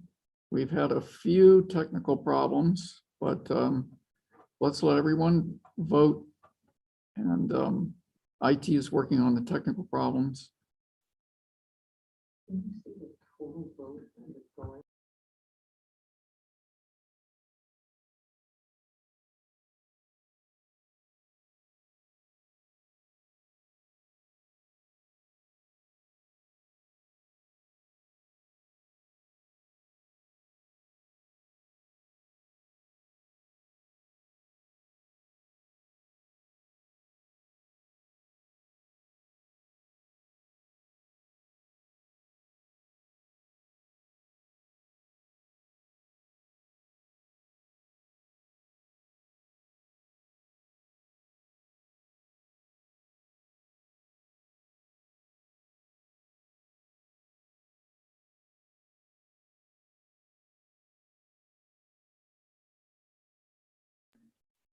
All right, we have 124 yes votes, 18 no votes. That's more than 87% in favor. The few people who are having technical problems could not change that result. So the motion carries. And debate will end. Now, because you moved the motion, Ms. Graham, you are given 1 minute to summarize. Oh, no, we go straight. I'm sorry, Ms. Graham, you don't get to say anything. So with that, we will now proceed to vote. This is the actual vote on the resolution as modified. I will read the resolution to you. Resolved that beginning January 1, 2022, funding for the Oregon State Bar Diversity and Inclusion, DNI, Department, be continued indefinitely, not as a separate assessment, but as a regular part of the base member fee at an amount not less than 9.5% of the 2021 base bar membership fee, with future increases to the base bar member fee apportioned at an amount not less than 9.5% for DNI funding. All right, so it's time to vote. Please vote yes or no or abstain.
Okay, we're still counting votes. Some of the people who are having technical problems were able to vote this time.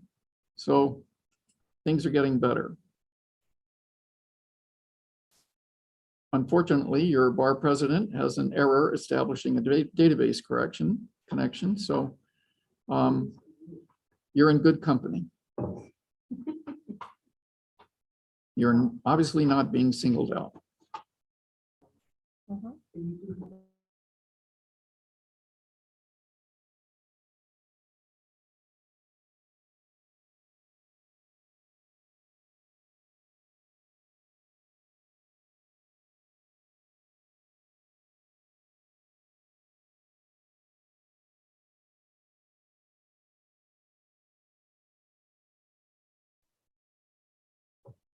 All right, voting is ended.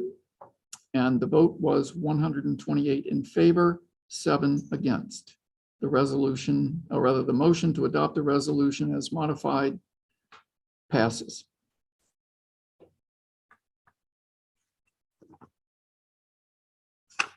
All right, we're going to move on now to BOG resolution number 2.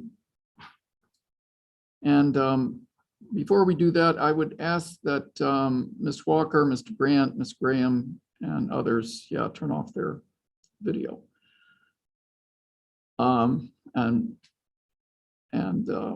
Yeah, if you'll just turn off your cameras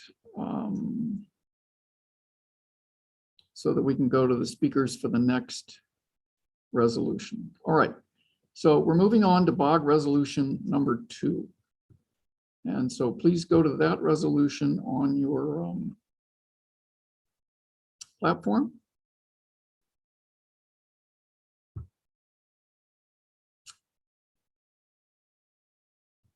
And so if everyone's there, I would like to welcome Rob Melisnik from Region 8 regarding BOG resolution number 2.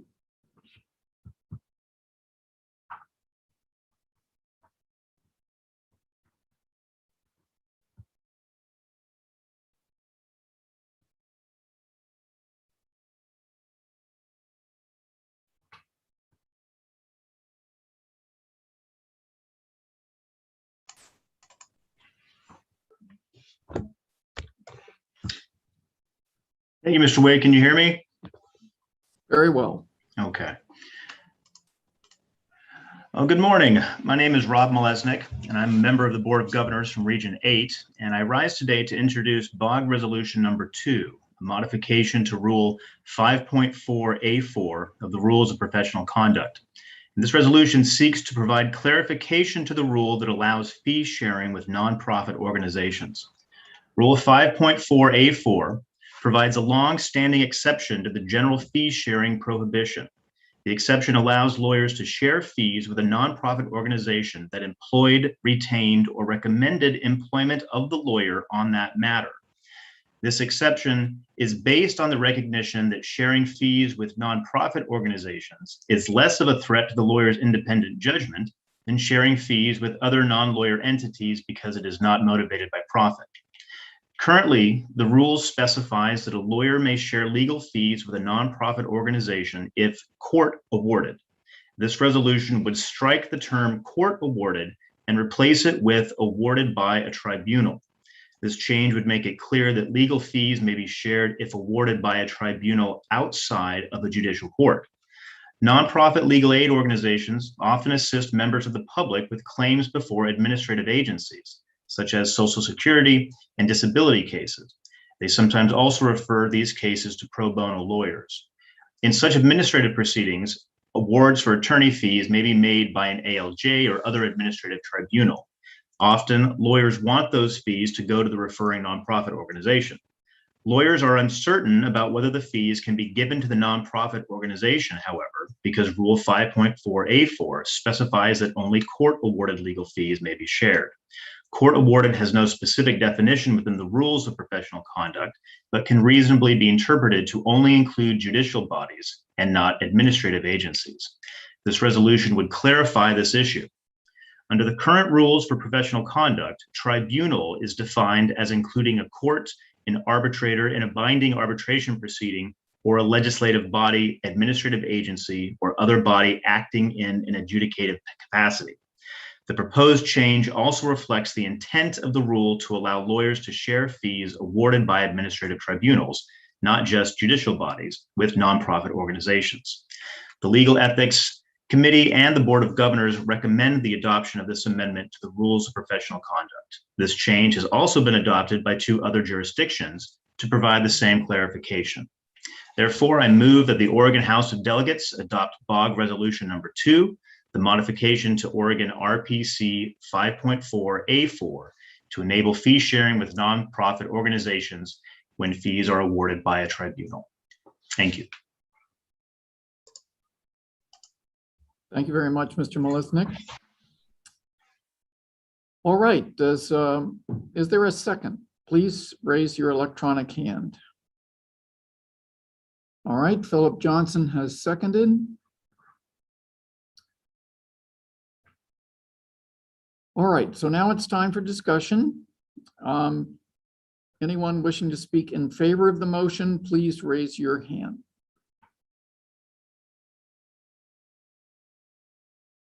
No surprise since Mr. Molesnik explained it. So actually, Kimberly Prey has raised her hand. So Chair recognizes Kimberly Prey.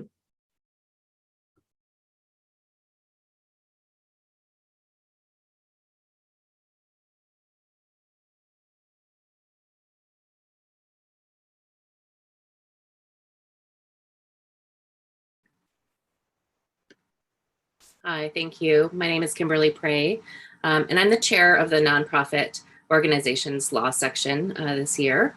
And so I'm speaking in favor of this resolution because for nonprofits, the financial impact of this resolution could be significant and could also help with promotion of access to justice.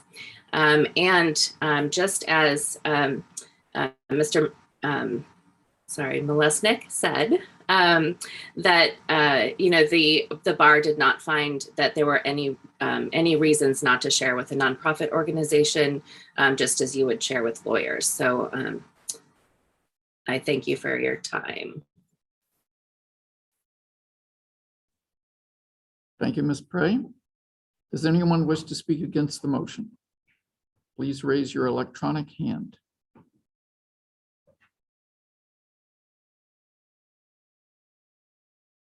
Seeing none, does anyone want to speak not in favor or against the motion? Please raise your electronic hand. All right. I recognize Kay Teague.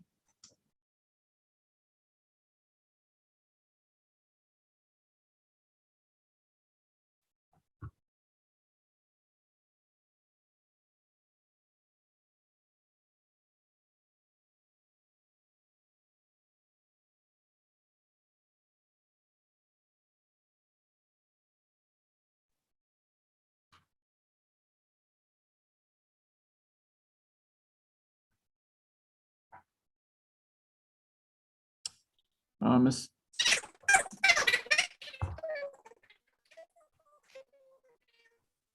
Teague.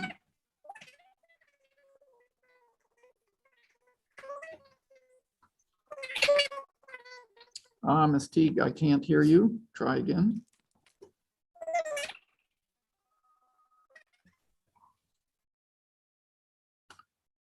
So, Ms. Teague, I can't hear you. So I think we'll take another other, and then I'll come back to you when we get back to other, okay? All right, so now I recognize Philip Johnson.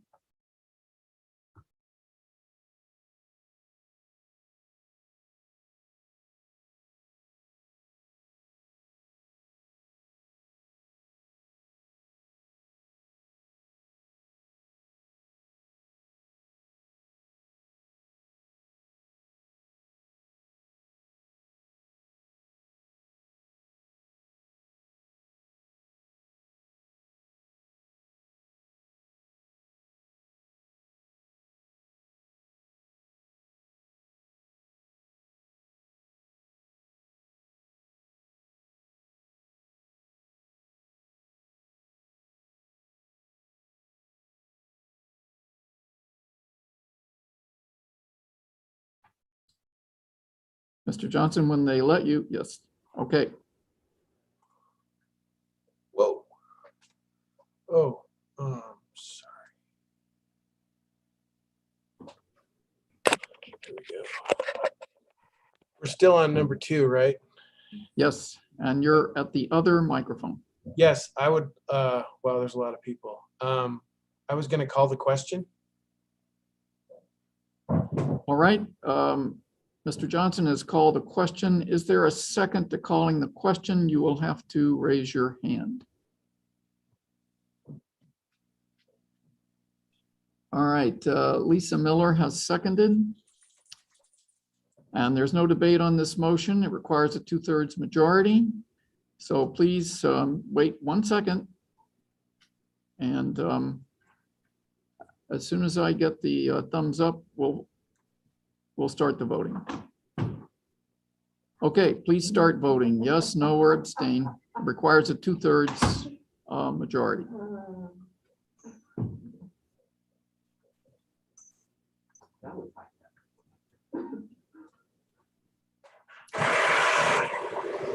Okay, Mr. Johnson, you should at this point mute.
We're still counting. It'll be shortly.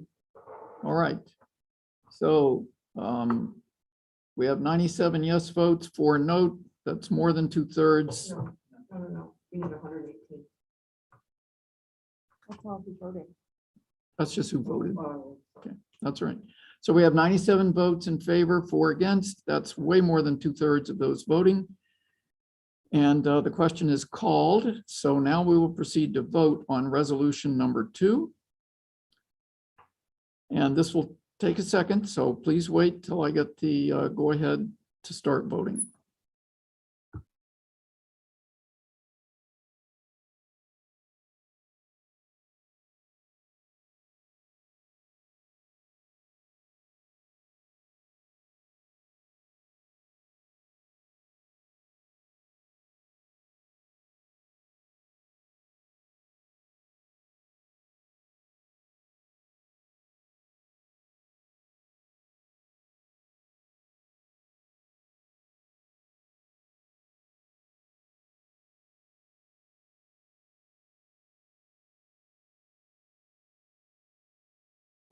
All right, it looks like I was a little premature. The vote is 121 for calling the question, 4 against, so vastly more than 2/3.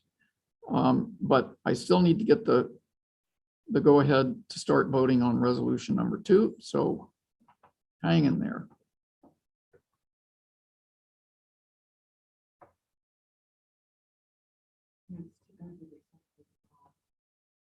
I would just say while we're waiting that we have 190 participants on this meeting.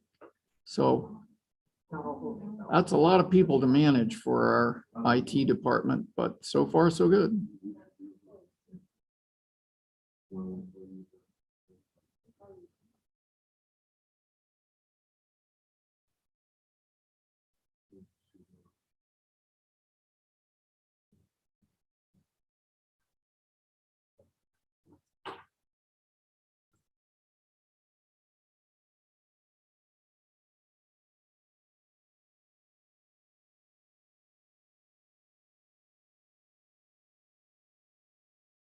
All right, it is now time to vote on resolution number 2.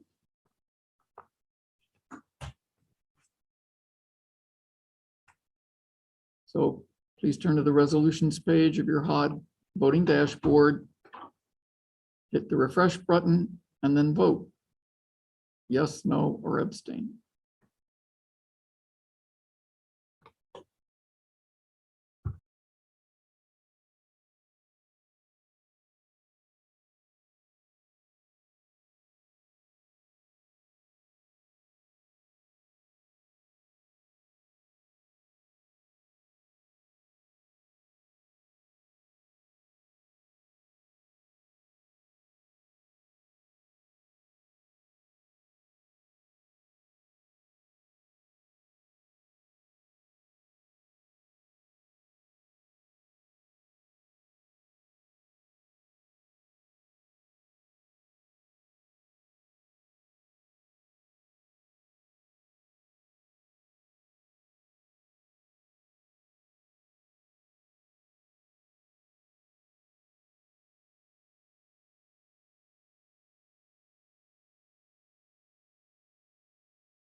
All right, people are still voting.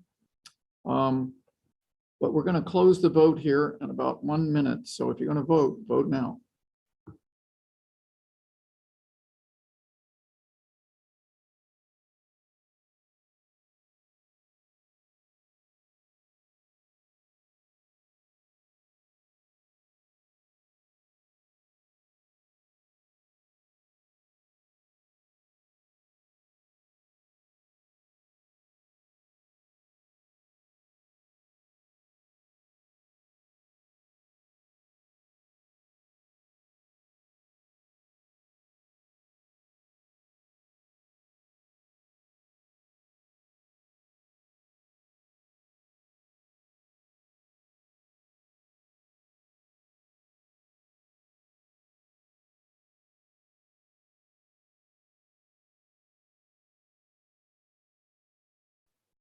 All right, we're going to close the vote in 5 seconds.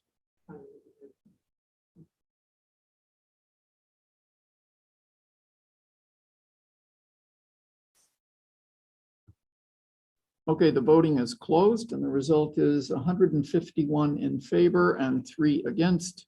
The motion passes. Resolution number 2, BOG resolution number 2 is adopted. Now we will go to BOG resolution number 3. And for this, I will call on David Rosen from Region 1.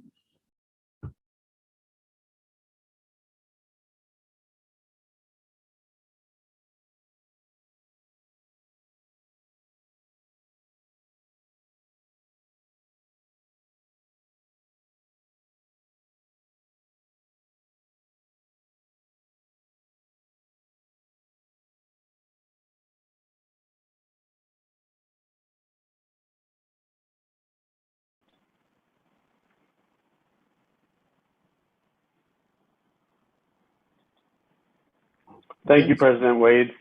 Good morning. I'm Dave Rosen, member of the Board of Governors from Region 1. I rise today to introduce BOG Resolution number 3, a modification to Rule 5.4A5 of the Rules of Professional Conduct. This resolution removes bar-sponsored from the description of a lawyer referral service. In its current form, 5.4A5 provides one of the few exceptions for sharing legal fees with a non-lawyer, allowing for a lawyer to share fees for the purposes of paying the usual charges of a bar-sponsored or bar-operated not-for-profit lawyer referral service. At the time of the adoption of this rule 10 years ago, there was no discussion by the BOG, the HOD, or the Oregon Supreme Court about whether a bar-sponsored referral service would, about what a bar-sponsored referral service would encompass.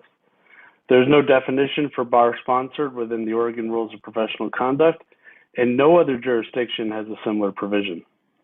The Oregon State Bar currently does not have a process for obtaining bar sponsorship and has not had any inquiries about the matter until 2019. In 2019, the BOG received a request for guidance on what sponsorship required. Currently, there is no program in place for bar sponsorship or any published guidance available. The creation and development of a program for bar sponsorship would require the drafting of detailed standards and guidelines, along with the administrative support to implement and maintain the program. The creation, implementation, and maintenance of such a program could potentially incur significant costs for which the BOG has not budgeted. In reviewing an inquiry about bar sponsorship, the BOG was also unclear about whether the creation of such a program would significantly further the BAR's mission. Rather than develop and implement such a program, the board recommends that the term sponsored be eliminated from Rule 5.4A5. Therefore, I move that the Oregon House of Delegates adopt BOG Resolution number 3, the modification to Oregon RPC 5.4A5 to remove reference to bar-sponsored lawyer referral service. Thank you. All right, thank you, Mr. Rosen. Is there a second? All right, Scott Hutchinson has seconded. So it's now time for discussion. Who would like to speak in favor? Please raise your electronic hand.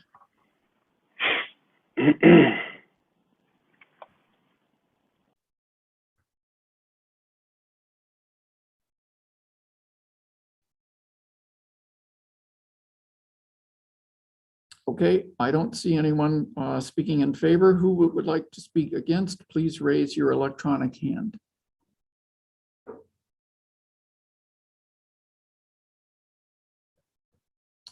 All right, I recognize John Cope.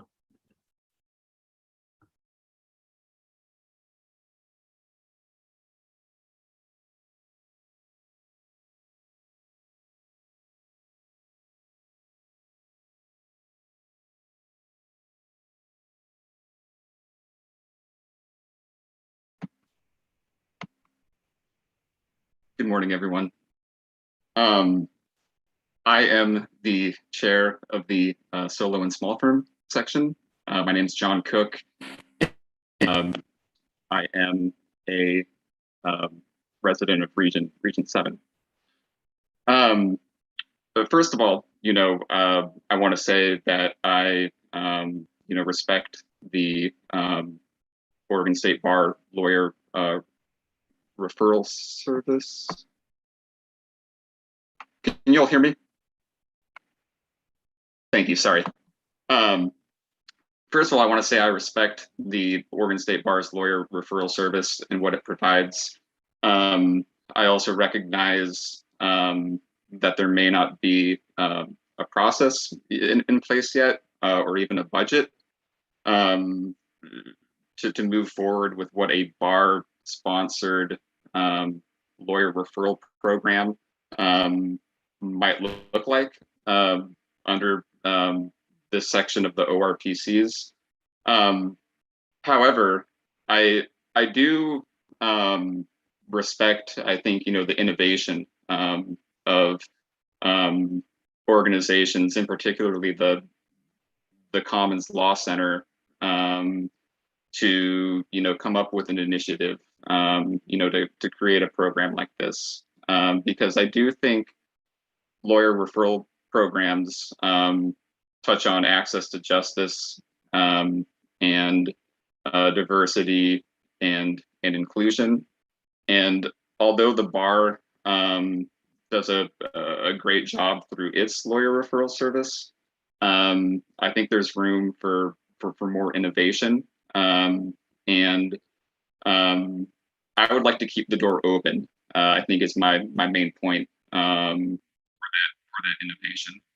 And when I think of the interests in play, I don't think the right move is to treat the current language as a typo, but rather I think we should continue to explore the opportunities for increasing, I would say, access to justice and to quality legal referrals.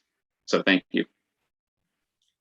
Thank you, Mr. Cook, and my apologies for mispronouncing your name for about the 14th time.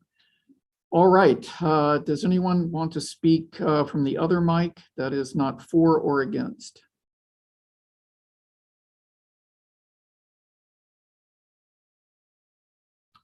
Okay, James Klonowski.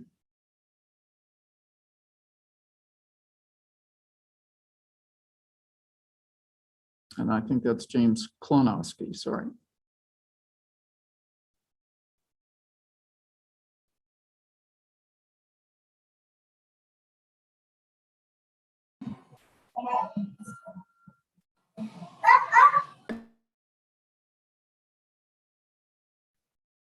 Okay, you're muted, Mr. Klonowski.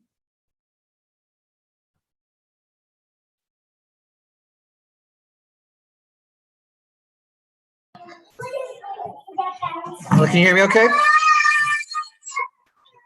right, sorry for the background noise. My only suggestion or other question is, there's mention of considerable costs for preparing detailed rules and processes.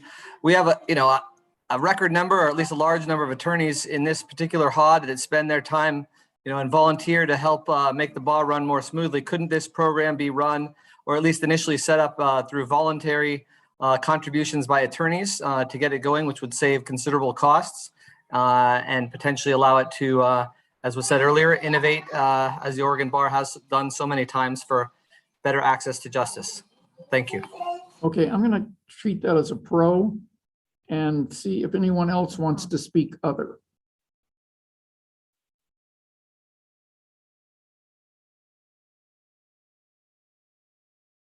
I'm sorry, I'm gonna treat Mr. Klonowski as a con, yes. So now we're going back to other, all right. I recognize Phil Johnson.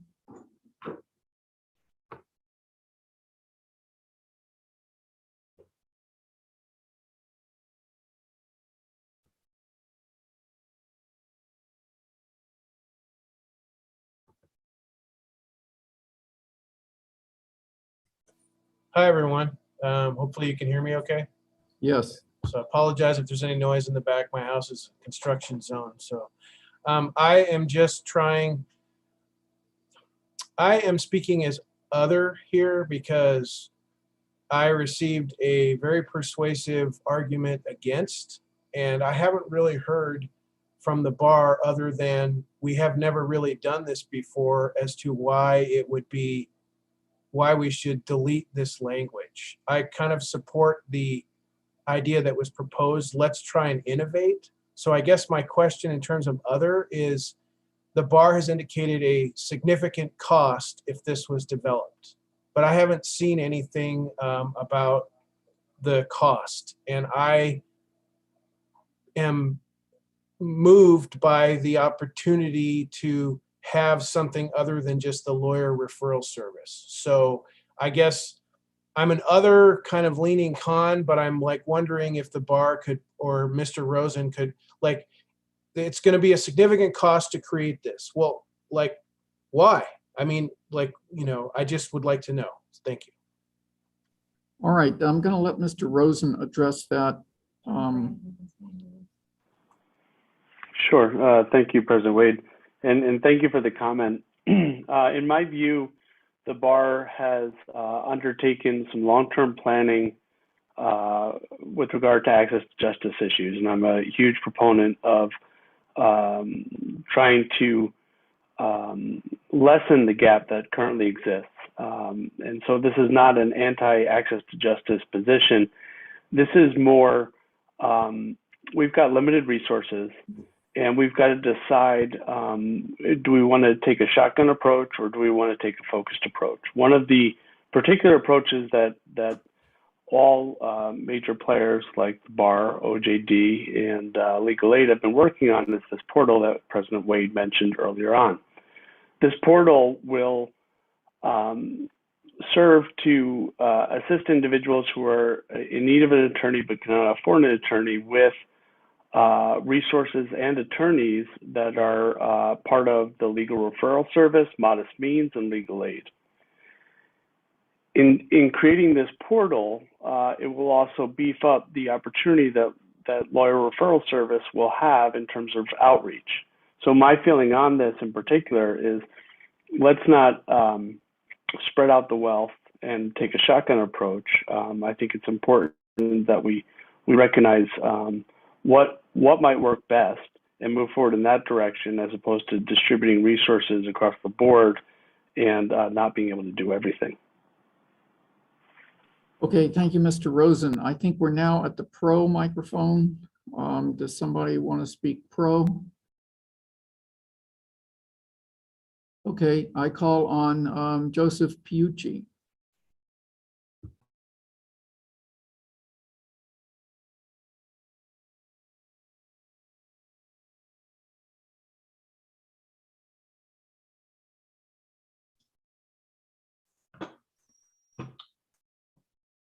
Thank you, President Wade, and thanks everyone for being here. My name is Joe Pucci. I am a Board of Governors member from Region 5.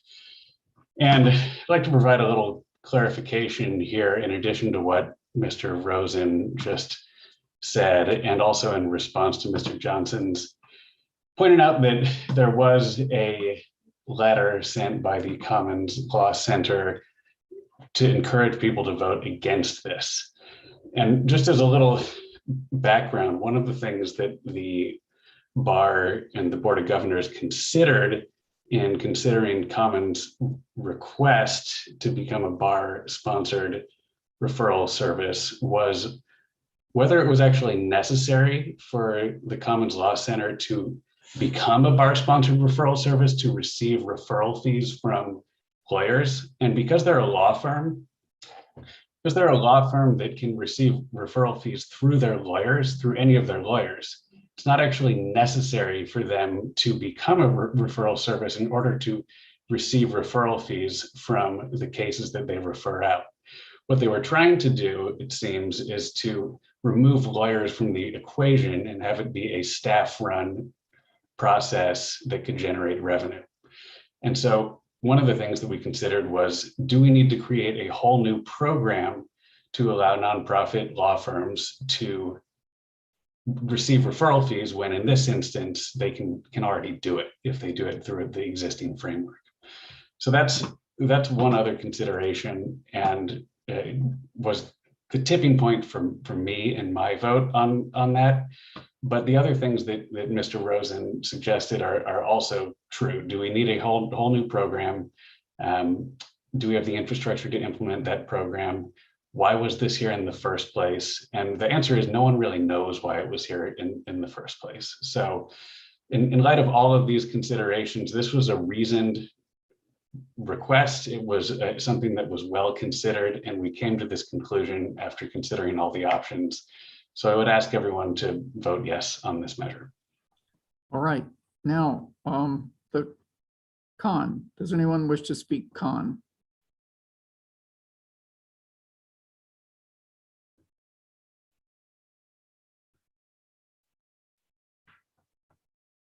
Okay, I recognize Kimberly Pei.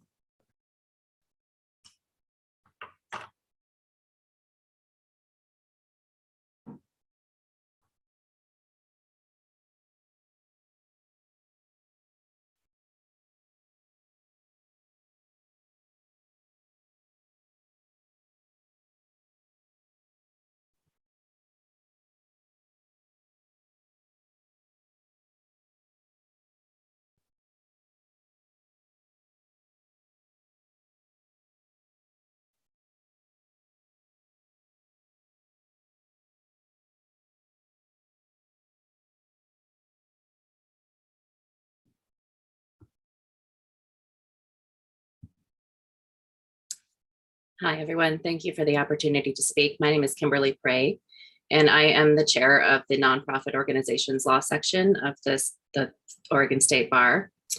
I am also the secretary and one of the founders of the Commons Law Center.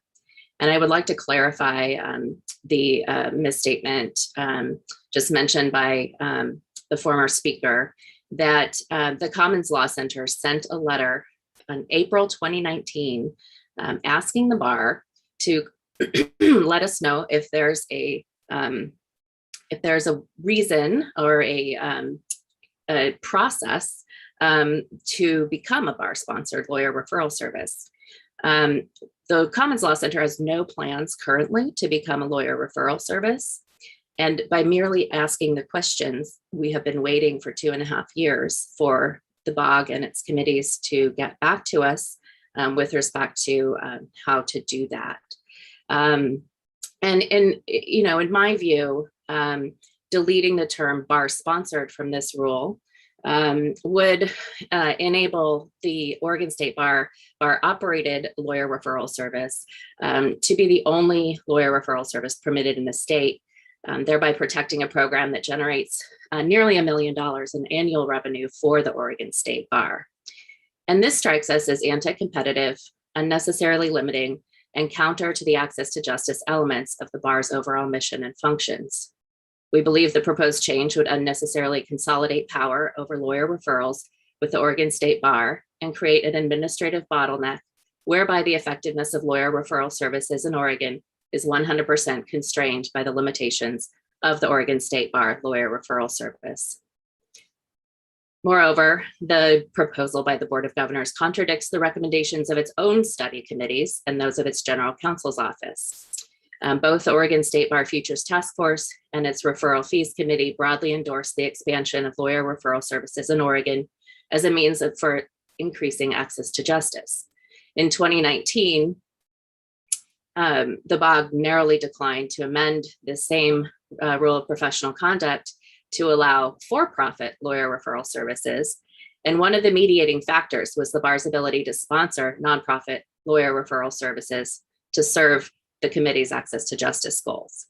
And now the Board of Governors is proposing to eliminate that option altogether. It is really important to point out that many state bar associations, including California to our south and Washington to our north, maintain a vast network of lawyer referral services run by local bars, specialty bars, and approved nonprofits.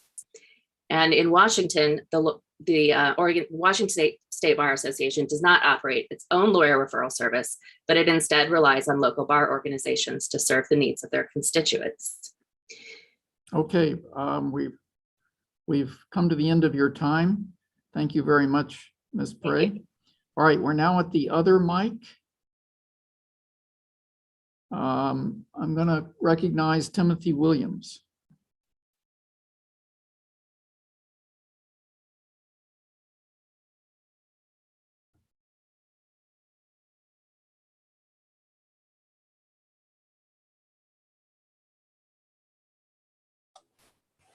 All right, thank you, President Wade. It looks like I'm unmuted now. So I'm at the other mic because I just had a question. I noted that last year, or 2019, when the board was pushing forth a resolution to allow fee sharing with for-profit organizations, there were some antitrust issues that were raised relative to supporting that expansion.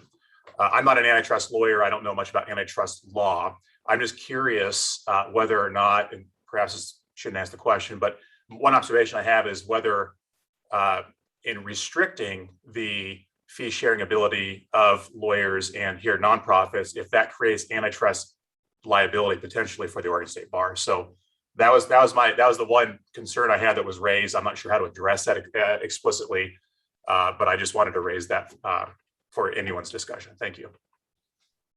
Okay, well, one of the disadvantages of the House of Delegates is we can't discuss attorney-client privilege information with the HOD because it would waive the privilege. So I'm not going to be able to respond to that comment, but thank you for your comment. All right, we're back to the pro microphone.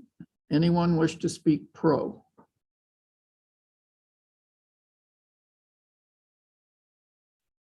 All right, I recognize Robert Klein.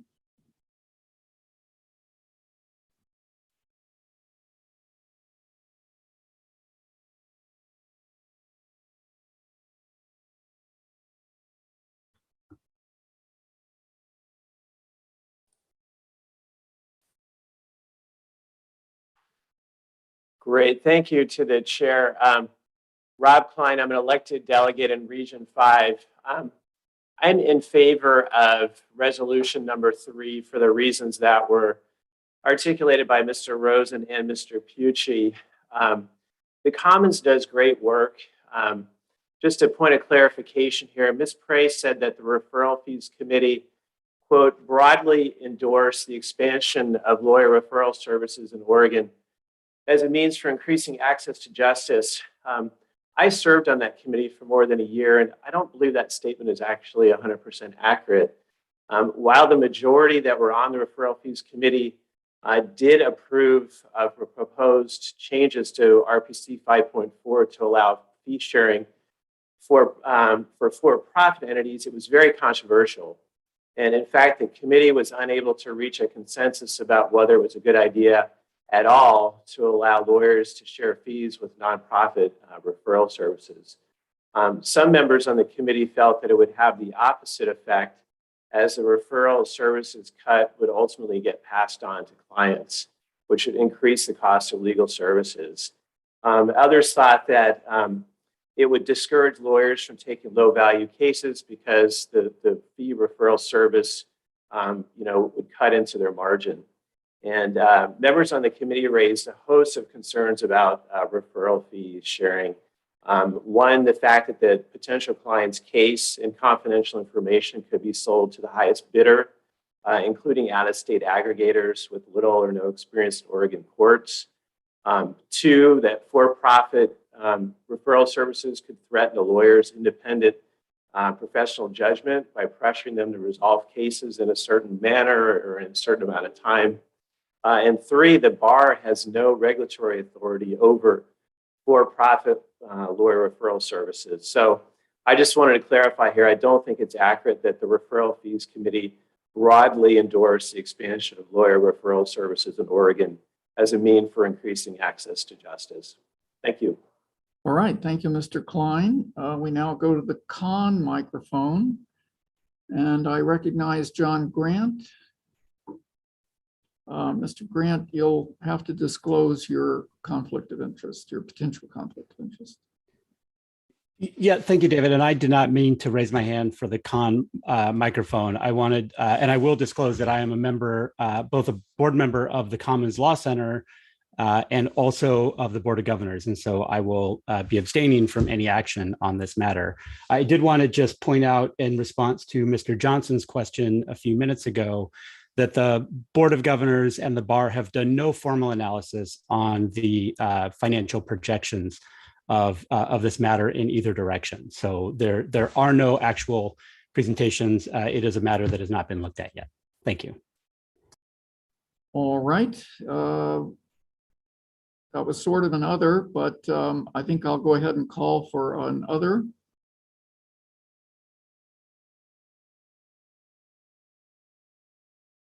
All right, I recognize Elizabeth Inayoshi.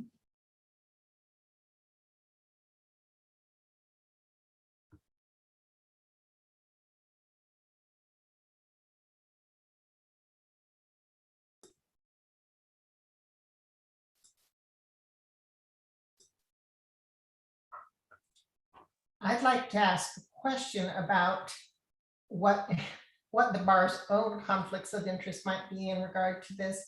I know with the lawyer referral service, can you not hear me? Let me see, I have unmuted myself. You're unmuted. You just need to get a little closer to your microphone. Well, I'll try. Much better, much better.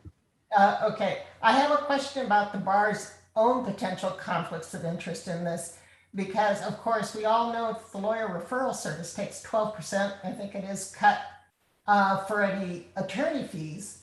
What is the profit status of the lawyer referral service, and is that affecting the bar's own choice to put through a resolution that might cut off any other possible referral services?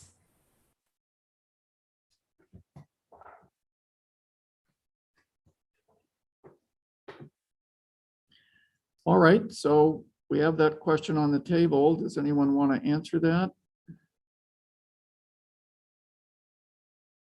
All right, let's go back to the pro table. Do we have any more pro speakers? All right, seeing none, let's go to the con table. Any con? All right, seeing none, any more others? All right, discussion is ended. Wait a minute, we did get another. All right, we've got another. Paul Varnes.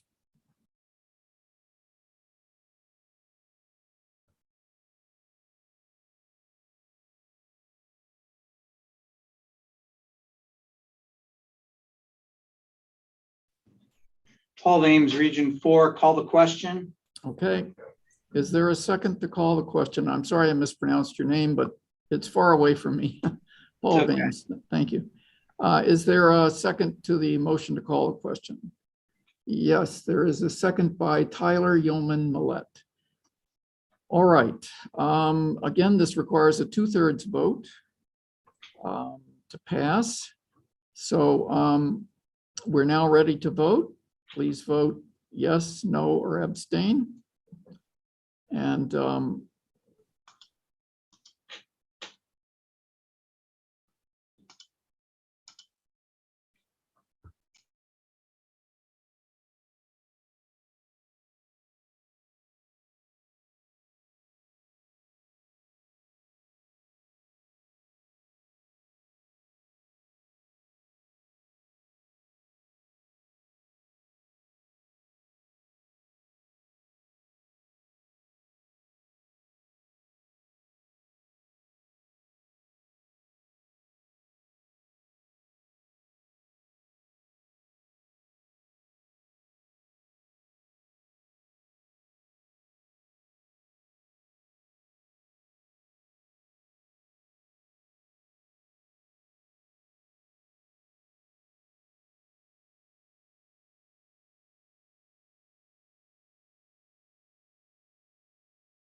All right, we're going to close the vote in 1 minute. So if you're going to vote, please vote.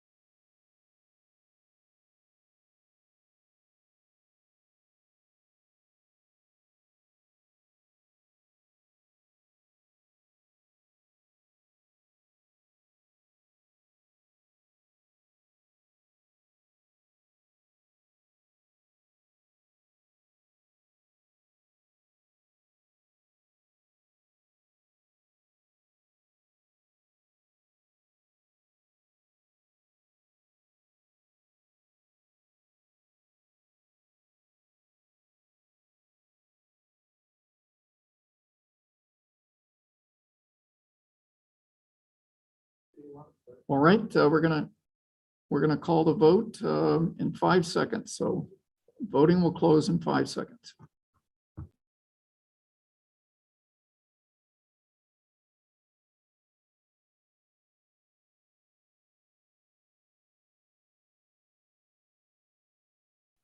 All right, voting is closed.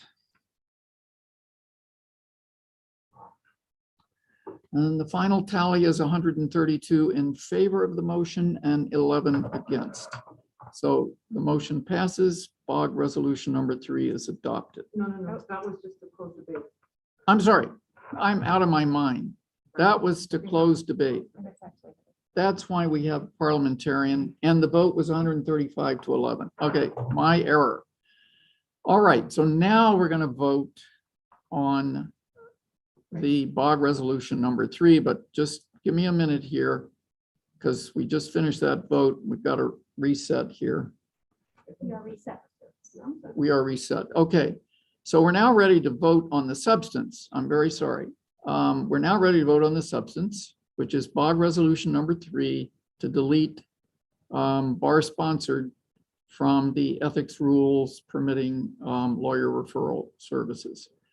So we're ready to vote. Please vote yes, no, or abstain.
So please make sure you vote. We're slowly counting.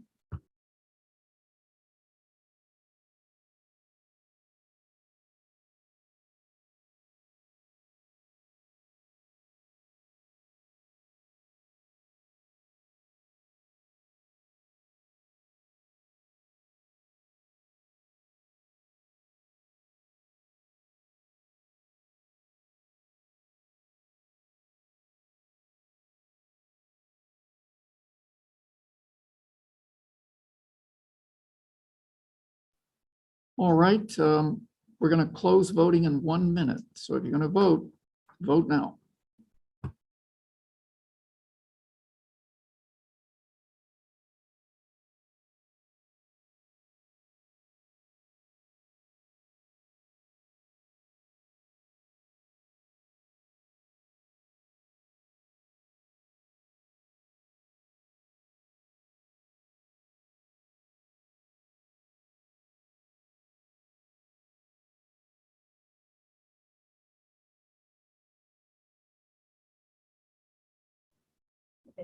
All right, our system's taking a little longer to upload the votes, so we're going to give it another minute. Please vote.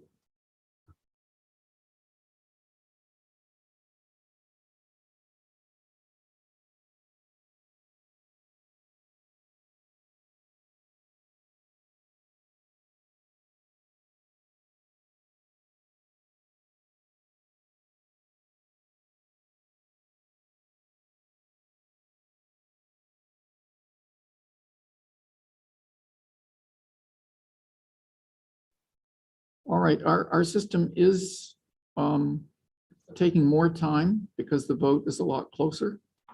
And so you have more time to vote. Please vote. Do not dawdle.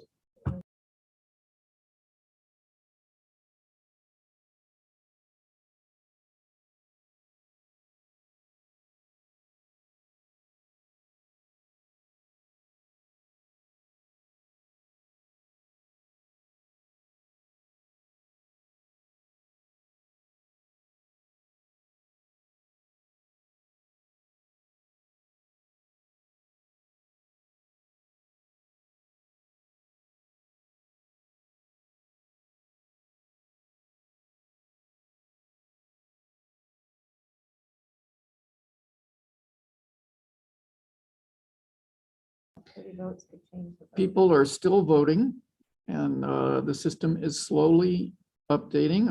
I just got a text from a voter who was finally able to vote. So this is a close vote, so we can't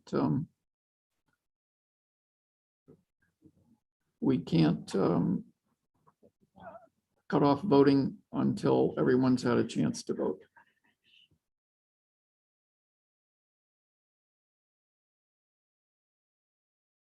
Okay, so one thing that's slowing down our count is that everyone is refreshing their browser constantly. Please be patient, resist the temptation, and don't refresh until we get a final vote here.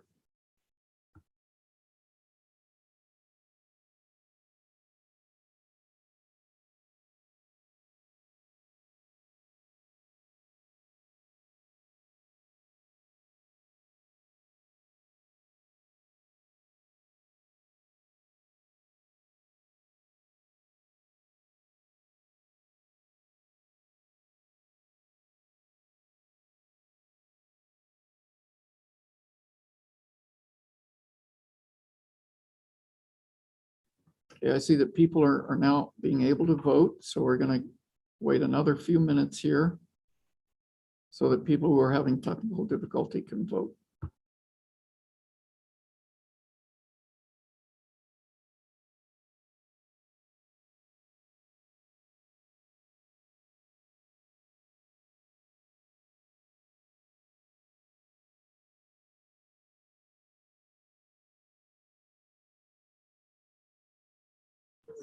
All right, so we're gonna close the vote here in 1 minute. Please, if you haven't voted, please vote.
All right, I'm going to close the vote in 5 seconds. If you haven't voted, please vote immediately.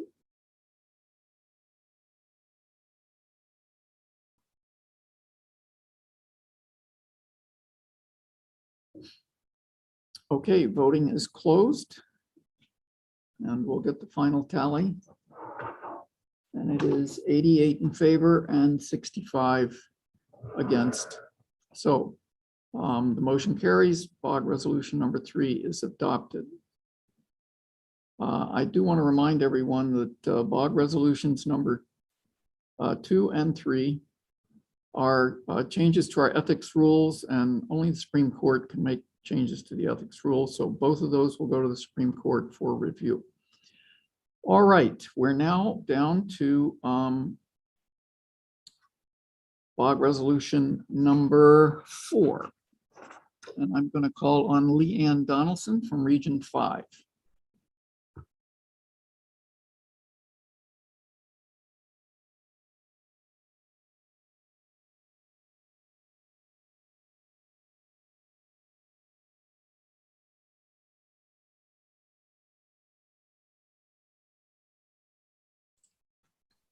All right.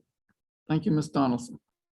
Good morning. My name is Leanne Donaldson, and I represent Region 5 on the Oregon State Bar's Board of Governors. I have the pleasure today of carrying BOG Resolution number 4, support for adequate funding for the judicial branch. The Board of Governors has now resolved that the proposed resolution be approved by you, the House of Delegates. The Oregon State Bar, through the Oregon Campaign for Court Funding, has focused its efforts in the legislature on adequate funding for the court system since 2009. This has been a multi-year process, but with consistent engagement by bar members and leadership, our partnership with the courts and legislators has resulted in significant progress in court funding. The support and commitment of our legally trained legislators, the members of the House and Senate Judiciary Committees, and the Ways and Means Committee members was integral to the court's success this legislative session, as well as our efforts in the future. Since 2013, the legislature has provided funding for new trial court judgeships and support staff assigned throughout the state, as well as 3 new appellate judges. Most recently, Deschutes County received funding for 2 new judges and support staff. In that same period, 8 courthouses, including the Oregon Supreme Court, have received legislative funding for either renovation or replacement. On a personal level, as a trial attorney in Multnomah County, I very much appreciate the financial support from the legislature and the county to build the new Multnomah County Courthouse. And as a former employee, the safety additions. Finally, on operational side, the 2023 budget brought a 12.7% increase in operational funding for OJD over the 2019-2021 budget, which will support both an increase in staff and the ability to keep the doors open. The Board of Governors urges you to share your support for this funding with your state legislators. The Board of Governors is proud of the work the bar has done over the last decade and appreciates the efforts of the court and its partners, but there is still more to do. The Oregon Judicial Department, through community outreach, review of its internal data, and work with practitioners, has developed OJD's strategic campaign initiatives, including improved services for underserved, vulnerable, and marginalized Oregonians, reduce barriers to access to justice, enhance public trust and confidence in Oregon's government, and create a supportive, inclusive, and welcoming courthouse and workplace environment. On behalf of the Oregon State Bar Board of Governors, I urge the House of Delegates to support Board of Governors Resolution number 4 and support funding for the Oregon Judicial Department. Thank you, I move to pass resolution number 4. All right, thank you, Ms. Donaldson. Is there a second? All right. We have a dozen seconds, but I'll go with James Gregory. All right, who would like to speak in favor of the motion?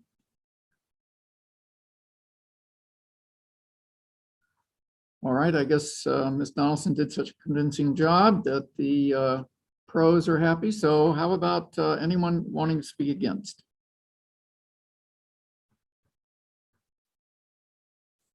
All right, no hands raised. Anyone wanting to speak from the other mic? All right, I call on Phil Johnson.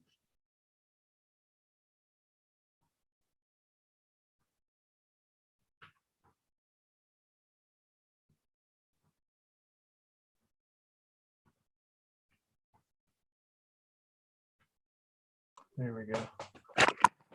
Sorry, everybody hear me? Call the question. All right, is there a second to call the question?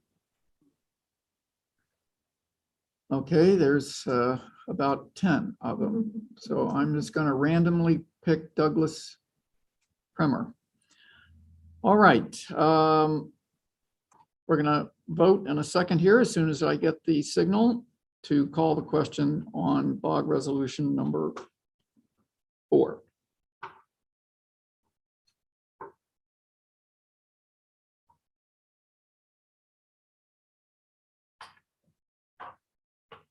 All right, you can now vote on calling the question for BOG resolution number 4 to end debate. Vote yes, no, or abstain.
Okay, we're going to close the voting in 1 minute.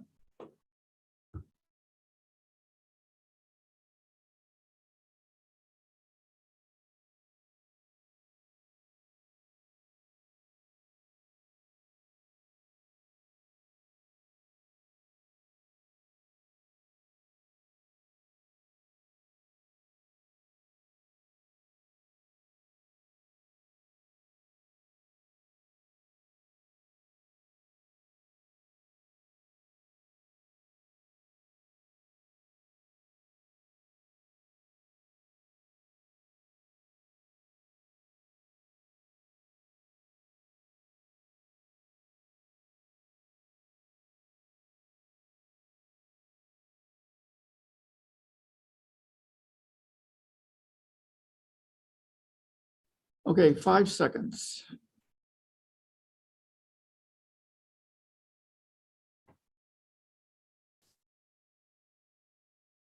All right, voting is closed. And let's see what the result is. It's 135 in favor, 2 against. Debate is ended. And now it's time to vote on the substance of BOG resolution number 4. So as soon as I get the signal, we'll vote.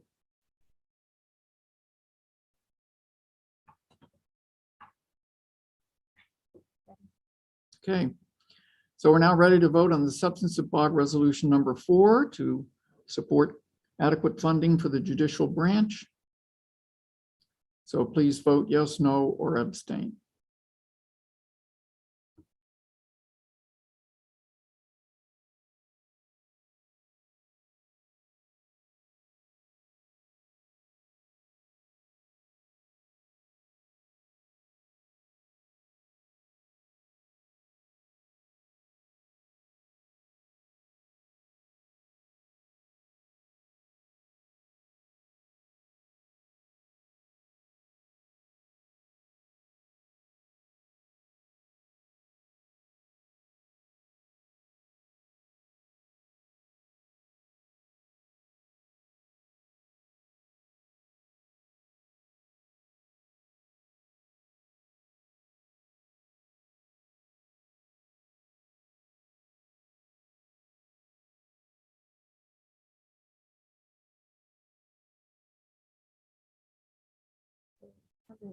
All right, we're going to close voting in 1 minute.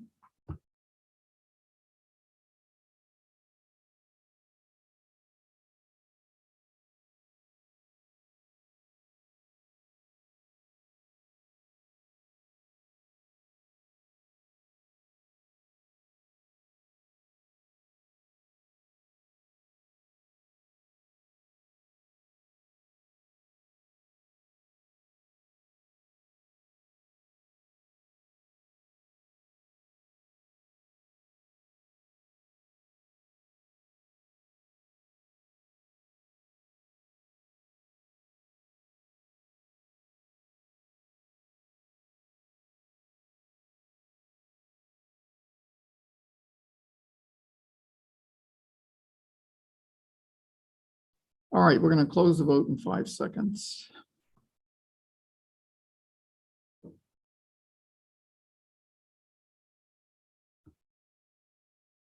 All right, voting is closed and the result is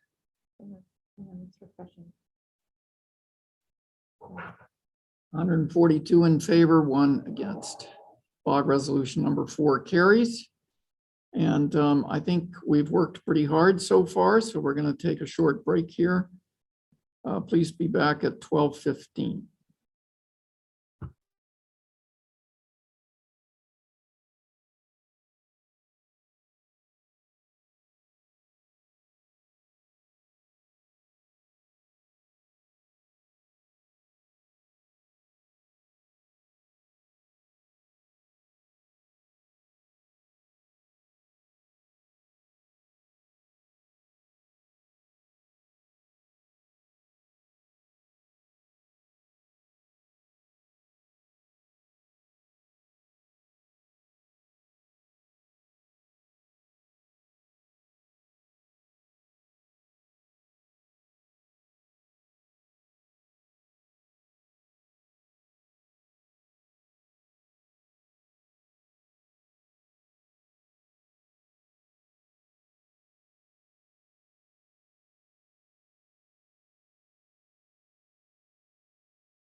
All right, everybody, it's 12:17. We're going to get started again.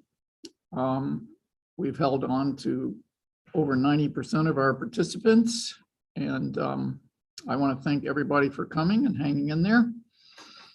So we're now going to go to delegate resolution number 1, and I'd like to welcome Danny Lang, who will present the resolution.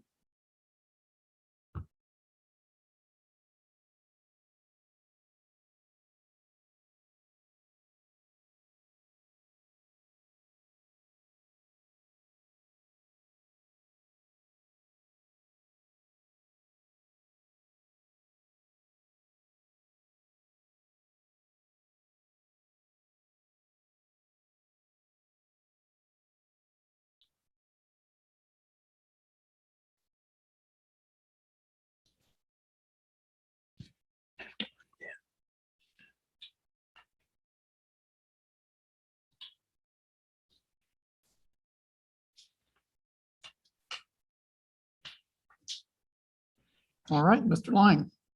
Good morning. Can you hear me? Yes, very well. Very well. Thank you. Good afternoon. And thank you, Mr. President and members of the Board of Governors. I'm Danny Lang, President of the Douglas County Bar Association, and therefore a Region 3 ex officio delegate. I want to thank President Wade and the members of the Board of Governors for this year not having prejudged the resolutions by delegates. It's refreshing, and I think it encourages those of us that bring these delegate resolutions forward that we have an unbiased opportunity to present them. So I want to thank you for that recent policy. To this resolution, there are 4 beneficiaries as I see it. Number 1 will be us, the lawyers of Oregon, members of the Oregon State Bar.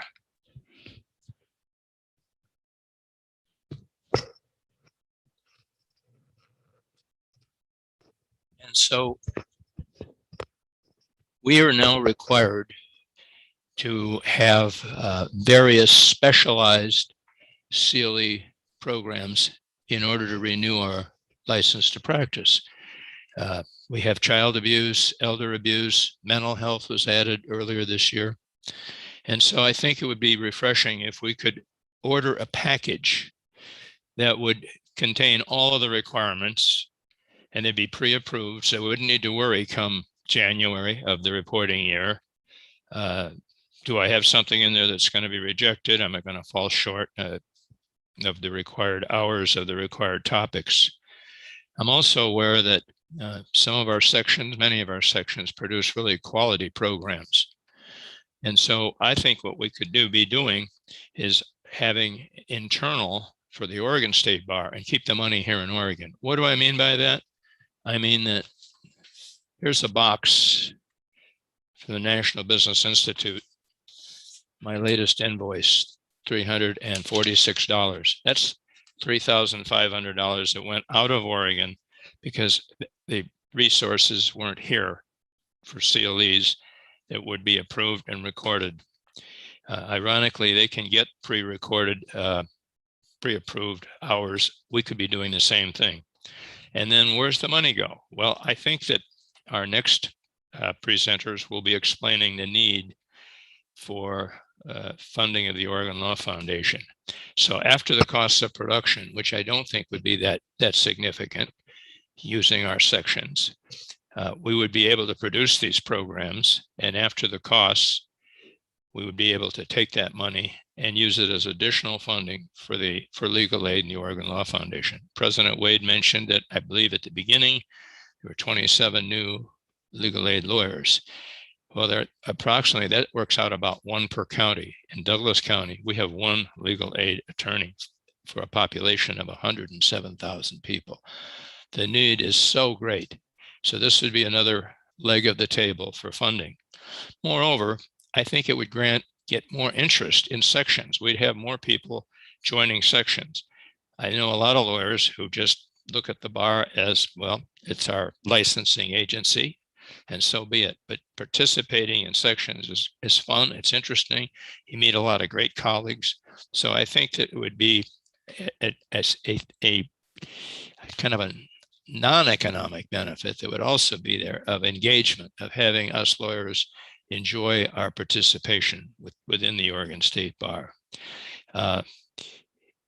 And part of this resolution recognizes COVID and the sustainable futures position that we don't need to travel and go participate in in-person CLEs. So that would just make it that if we have this package of approved programs, we would no longer need to travel. We would have pre-approval, and there'd be competition within our sections, within our own bar to present these. In fact, particular groups, or a group like the Multnomah Bar Association, or even my Douglas County Bar Association. I'm going to move this resolution into to be adopted. I want to thank all of you for allowing me to be here and try to support the Oregon State Bar.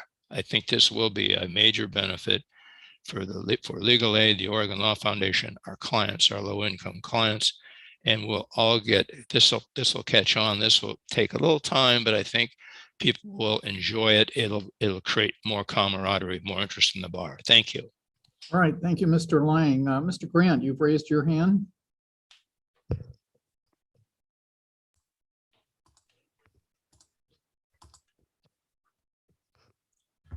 Yes, thank you, Mr. Wade. Once again, I'm John Grant, Board of Governors member from Region 5. Would Mr. Lang consider modifying the proposed resolution as follows?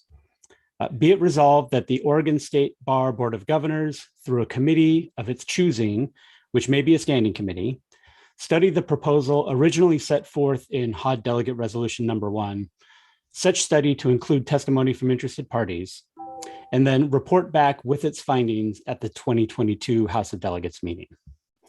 This requested modification is based on some questions that have been directed to me in my capacity as Budget and Finance Chair. The questions have caused me to want to take a closer look at some of the financial and policy impacts of Mr. Lang's proposed resolution as written.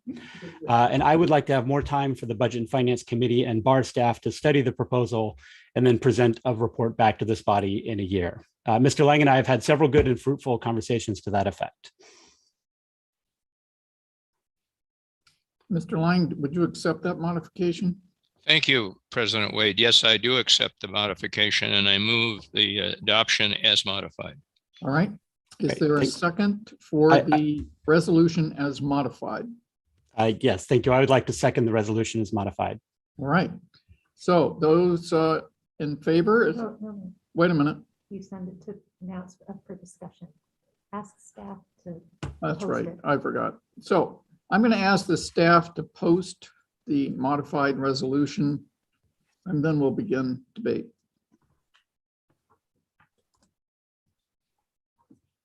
It's posted.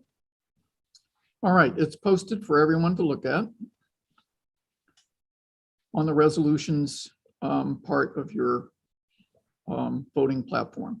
So would someone like to speak in favor? Please raise your electronic hand.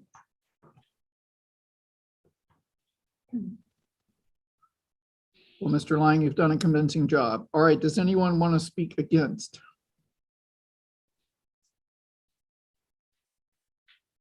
All right, does anyone have anything other to say? Okay, I call on Sonia Montalbano.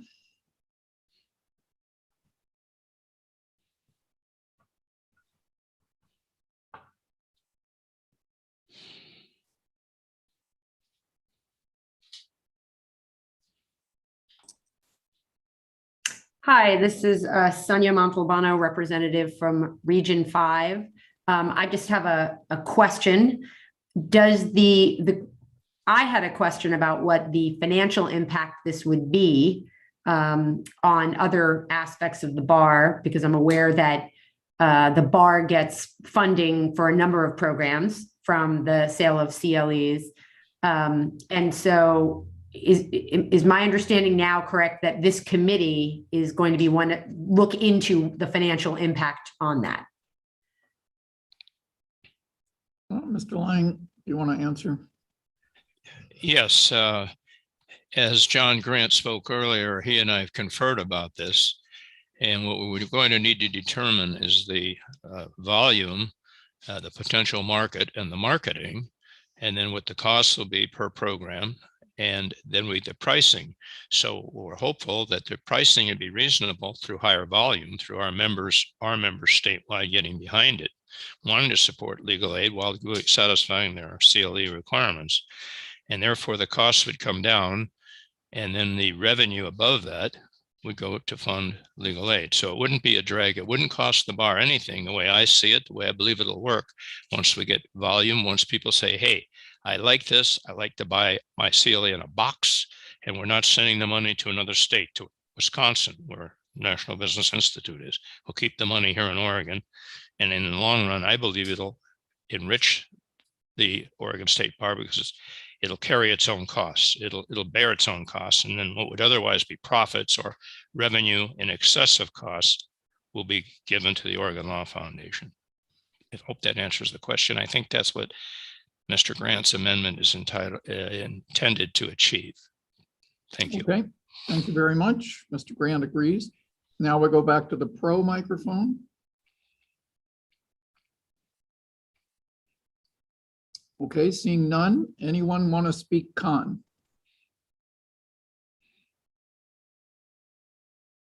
All right, seeing none. Anyone want to speak other? Okay, we have a lot of others. So I'm going to call on David Dorfman, who hasn't spoken yet.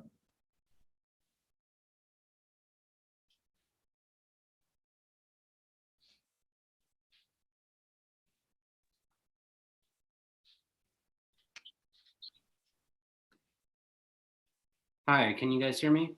Yes. I just wanted to say supportive of this, but also supportive of some of the other ones. Unfortunately, I was having technical difficulties earlier on in the voting. But, you know, as someone whose family's from Douglas County myself, I can really sympathize with the difficulty of accessing live CLEs from a rural area or somewhere that's far away from a larger metro. And I think this really would add value in that respect. And that's something we should all, as the committee analyzes this, take into account. Thank you. Okay, that sounded like a pro, so I'm going to call another other. David Rosen.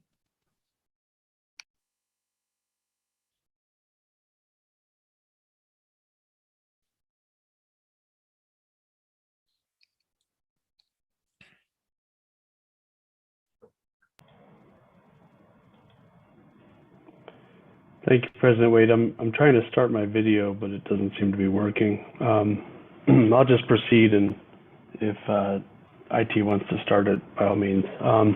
Again, my name is David Rosen, Board of Governors, Region 1.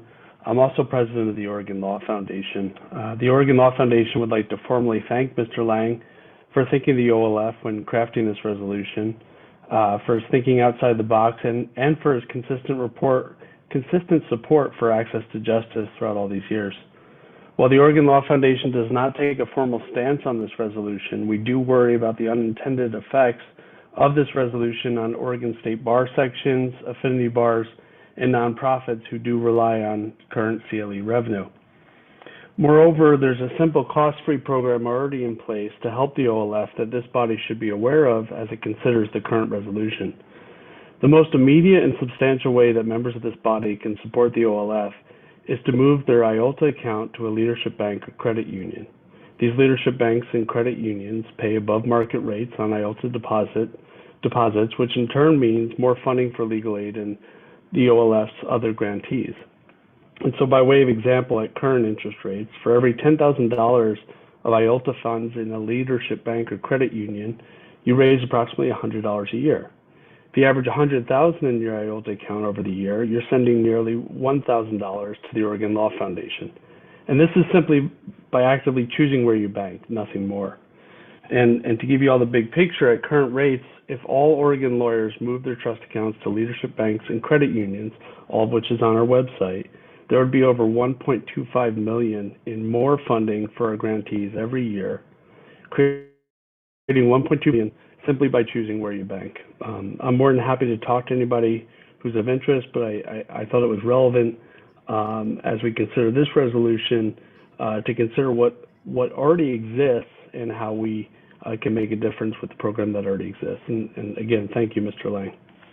Okay, thank you, Mr. Rosen. I'm going to treat that as a con and stay with the others. Is there No, any- and Well, it's an other. I'm sorry. I We're know not you taking a said it was position. another, but actually it was a con. So I'm going to take another other. Okay, Julie Agarwal.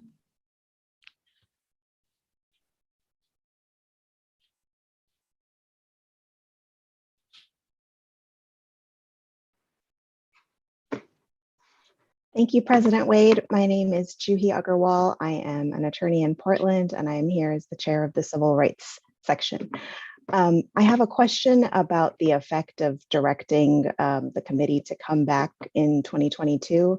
I recall last year we voted on a resolution regarding appellate decisions of a review of administrative orders, and I recall there was to be something presented to the House in 2021, and I didn't see that on our agenda. So I'm curious about what the effect of directing the board to return to us next year is. Thank you. So I'm going to ask Helen Hirschfield to answer that question. And prove that she's here. I am in fact here. Thank you for your question. So my understanding with respect to the appellate issue that came before the HOD last year is that the board sent that to a different committee, so we haven't gotten back a report yet in time. This particular issue would be in the hands of the Board of Governors and any committee whatever committee that the board would choose would be under the board's control. And so I assure you that the board will make sure that this issue comes back to the HOD in 2022.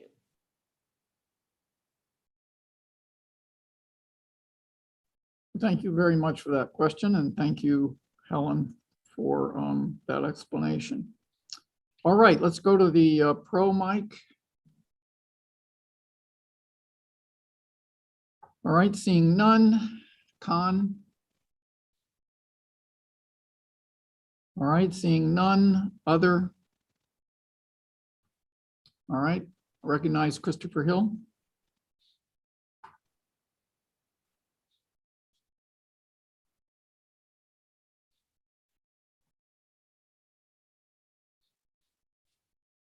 I need to unmute and start my video. Good afternoon. I had a question about this because I think the Oregon State Bar already produces CLE content which is available online. And I guess I had a question. Could this be implemented with some kind of counter so as you go to the store and buy them online, you know that you have so many general credits, so many ethics credits, etc. And if a committee is going to look at this, I did also have a question about subject areas, because it seems like there are parts of this that would be common to every attorney: ethics, diversity, mental health, child abuse, and so on, and certain other things substantively. For example, I do plaintiff side injury and insurance. I don't really need family law credits or business transactions or criminal defense credits.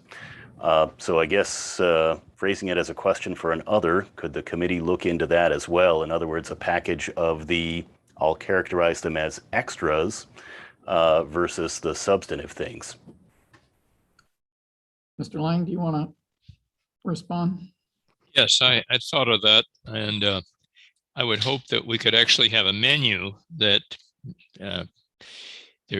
Christopher Hill and others who have particular interests in areas of law, and we can't study everything. That's why we practice in particular areas.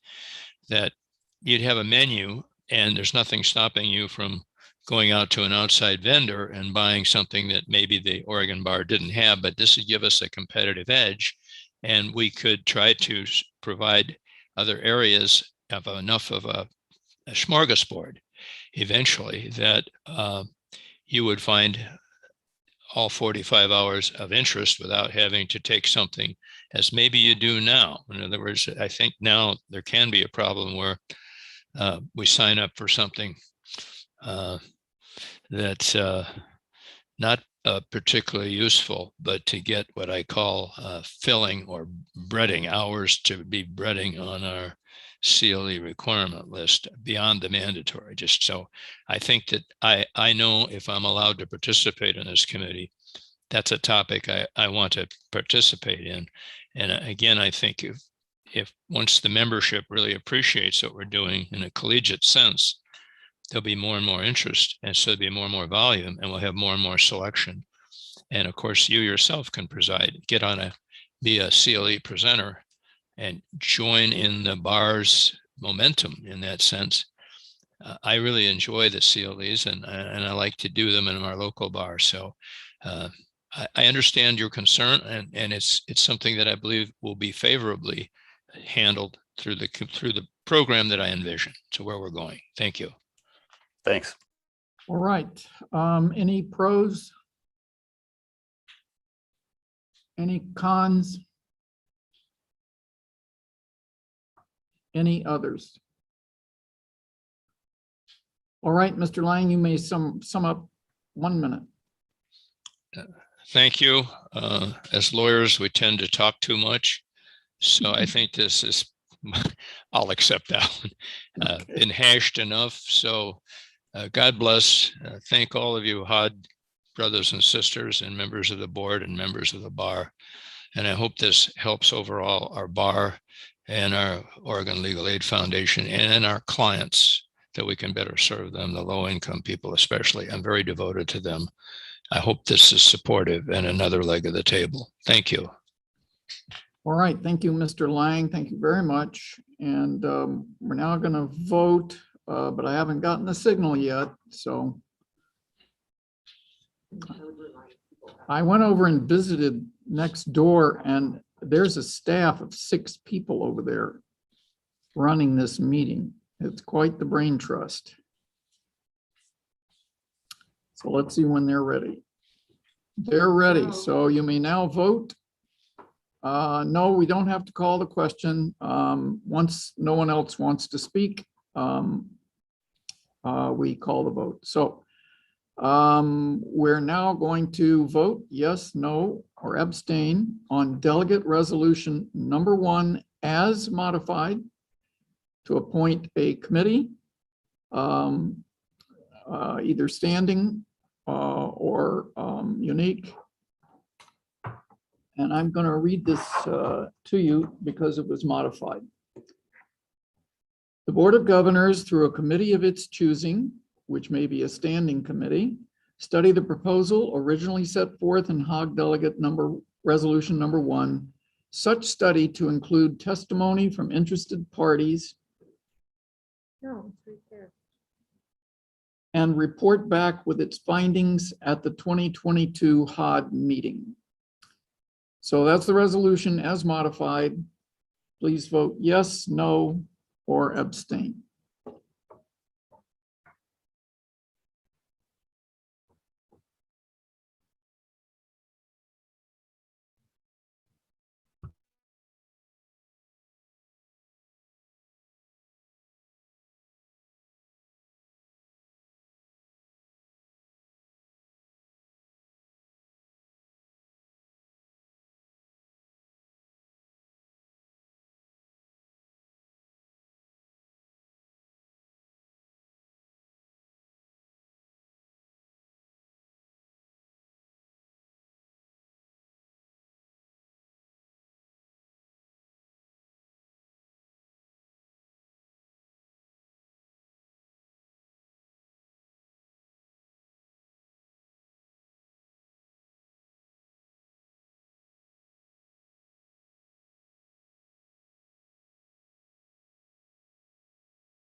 All right, we're going to close voting in 1 minute, so please get your votes in.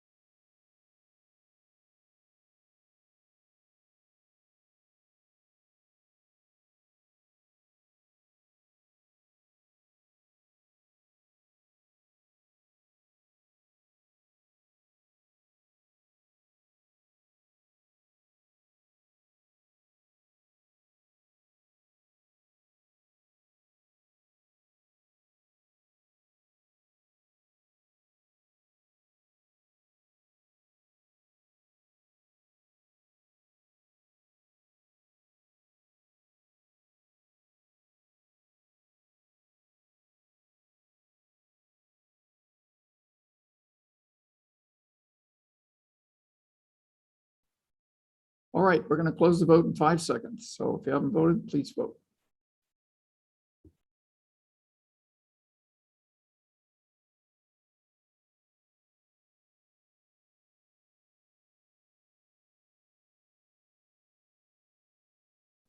All right, voting is closed, and let's see the final result. It's 120 yes, 13 no. Delegate resolution number 1 as modified is adopted. We'll now go to delegate resolution number 2, which will be presented by Melanie Kebler from Region 1, Ross Williamson from Region 2, Sonia Montalbano, Region 5, and Vanessa Nordyke, Region 6.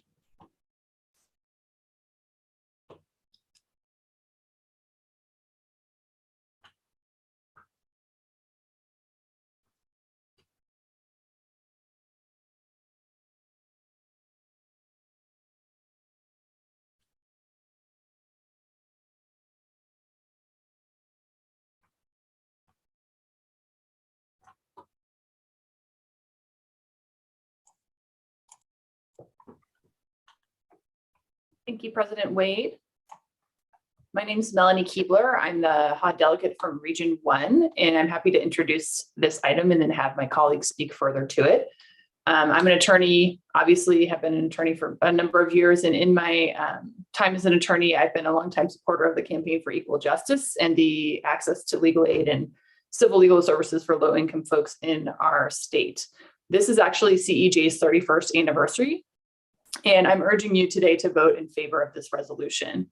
There's a great deal of background information that was presented with the resolution that I don't need to repeat, but I will highlight some things. As we've already discussed repeatedly here today, access to justice is central to the mission of the Oregon State Bar, and providing civil legal services to low-income Oregonians is a fundamental component of the bar's effort to provide such access. Legal aid programs help our most vulnerable Oregonians obtain access to our legal system by assisting clients with issues relating from safety from domestic violence to housing, income maintenance, Social Security, and access to food and medical health. And this is even more true now, as legal aid represents people negatively affected by the pandemic, the wildfires, and our housing and eviction crisis. As lawyers, we have a professional obligation to make sure that everyone has access to justice.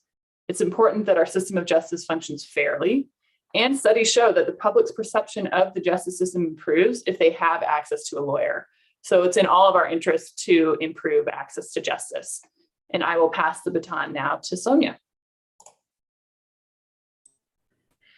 Thank you so much, Melanie. And again, my name is Sonia Montalbano. I'm a member of the House of Delegates Region 5. I am also on the Board of Advisors for CEJ. I've been a volunteer and a donor for many, many years. What I wanted to make sure folks understood, as Melanie said, vulnerable Oregonians were hit harder than others with the COVID situation. They were in danger of or have lost housing, and legal aid has been doing what it can to help in some of the ways. For example, they created the Eviction Defense Project. Legal aid is in the process of hiring 25 attorneys and paralegals to help tenants facing eviction in every community in the state. And legal aid is committed to being available for anyone facing eviction advice or help and representation, including those affected by wildfires. Legal Aid has been representing domestic violence survivors who have been trapped with their abusers, and they have been representing people who have lost their jobs, who are struggling to obtain unemployment benefits.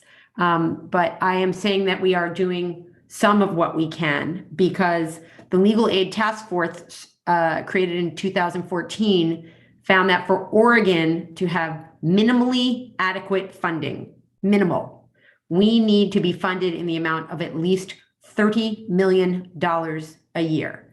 A lot of people have, or not a lot of people, but there are some people have had questions about how the Cypre awards have been impacting legal aid. Last year, we had $22 million. So we have not even reached minimally adequate funding for legal aid in Oregon.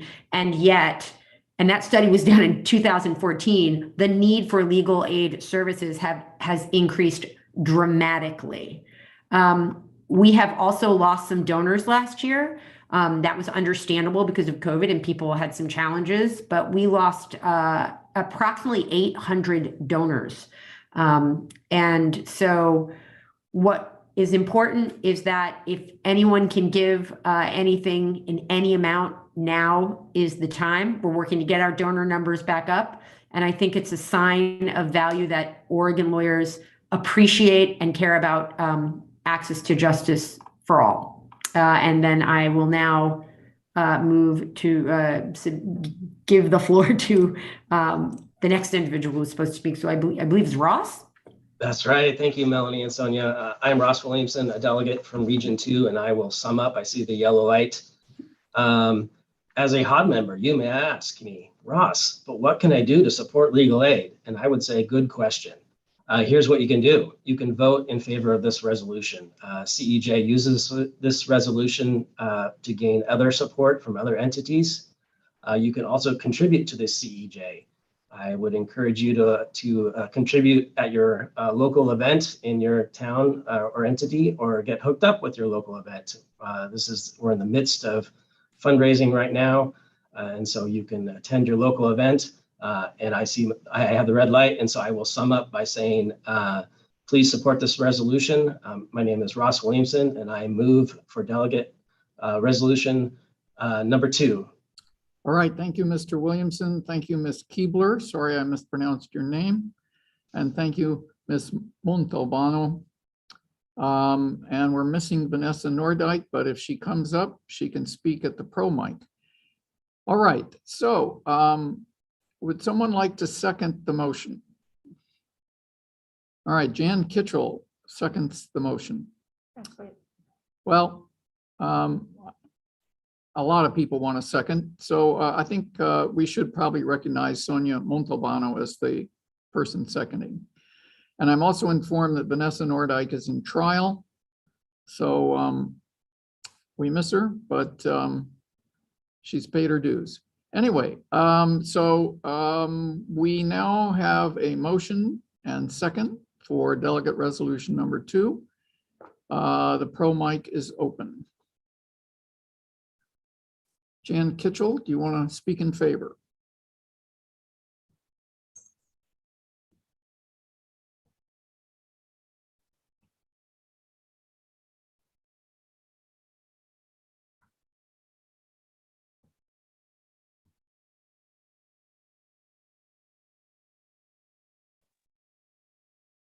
I was actually raised my hand a second, and you called me on that one. And I guess I left it up too long, but I'm in favor of the motion. I don't need to say a lot. I think it's essential that this passes.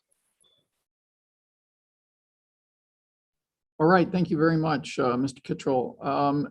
Con microphone, anyone want to speak against? All right, other microphone, anyone want to ask a question or do something other? Teresa Koloff.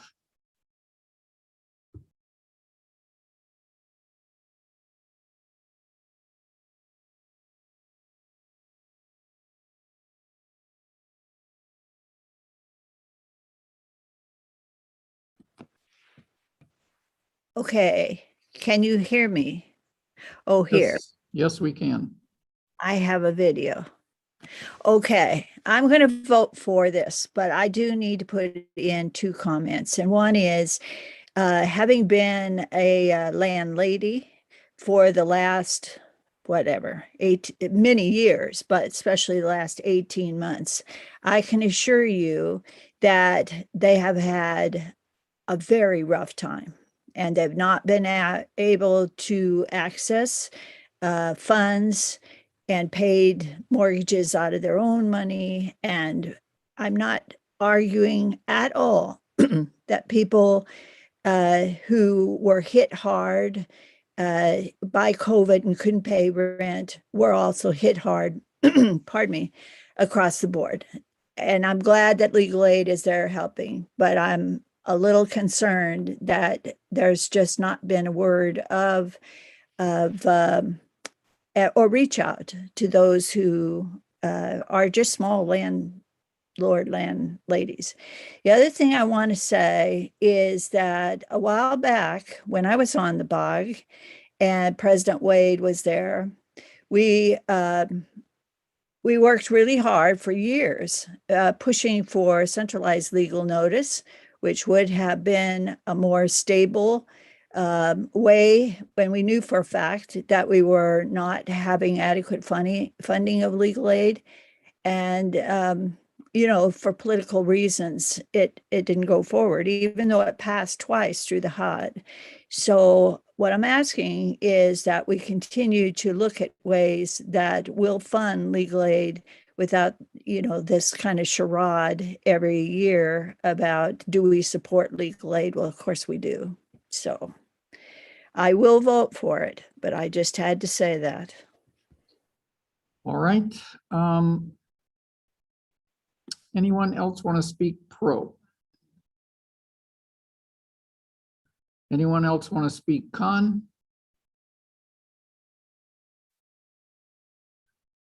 Anyone else want to speak at the other mic? All right, discussion has ended. Ms. Keebler, Mr. Williamson, Ms. Montalbano, do one of you want to give a 1-minute summary?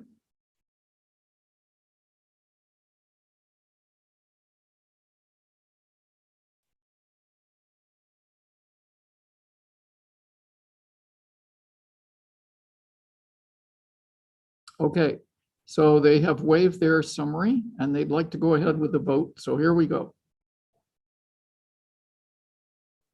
Hang on a second. Yes, we now have permission to vote. This is delegate resolution number 2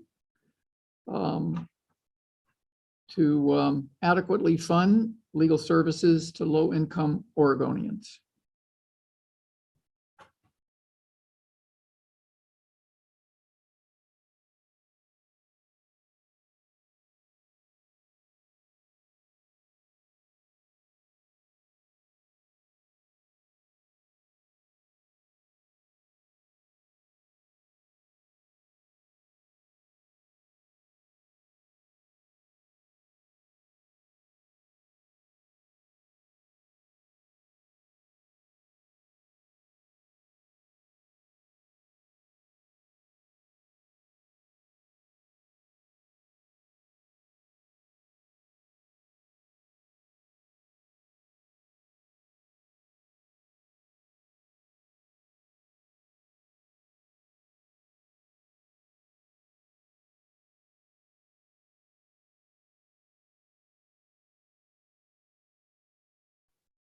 All right, the votes are coming in fast. So in 1 minute, voting will close.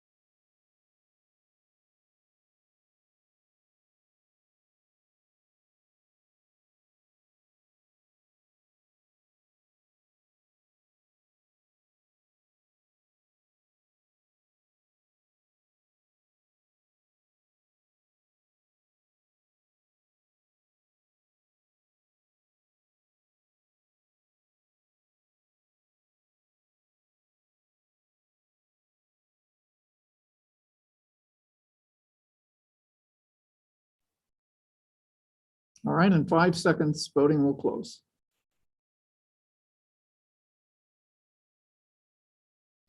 All right, voting is closed. We have 132 in favor and 2 opposed. Delegate resolution number 2 is adopted. All right, we'll move to delegate resolution number 3. And once again, I will welcome Danny Lang to the floor.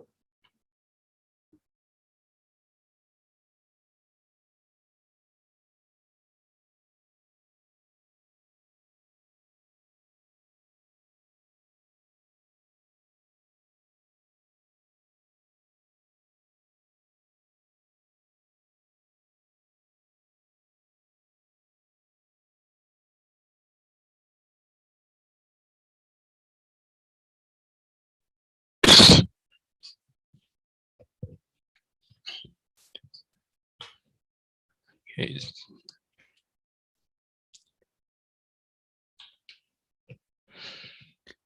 Good afternoon once again.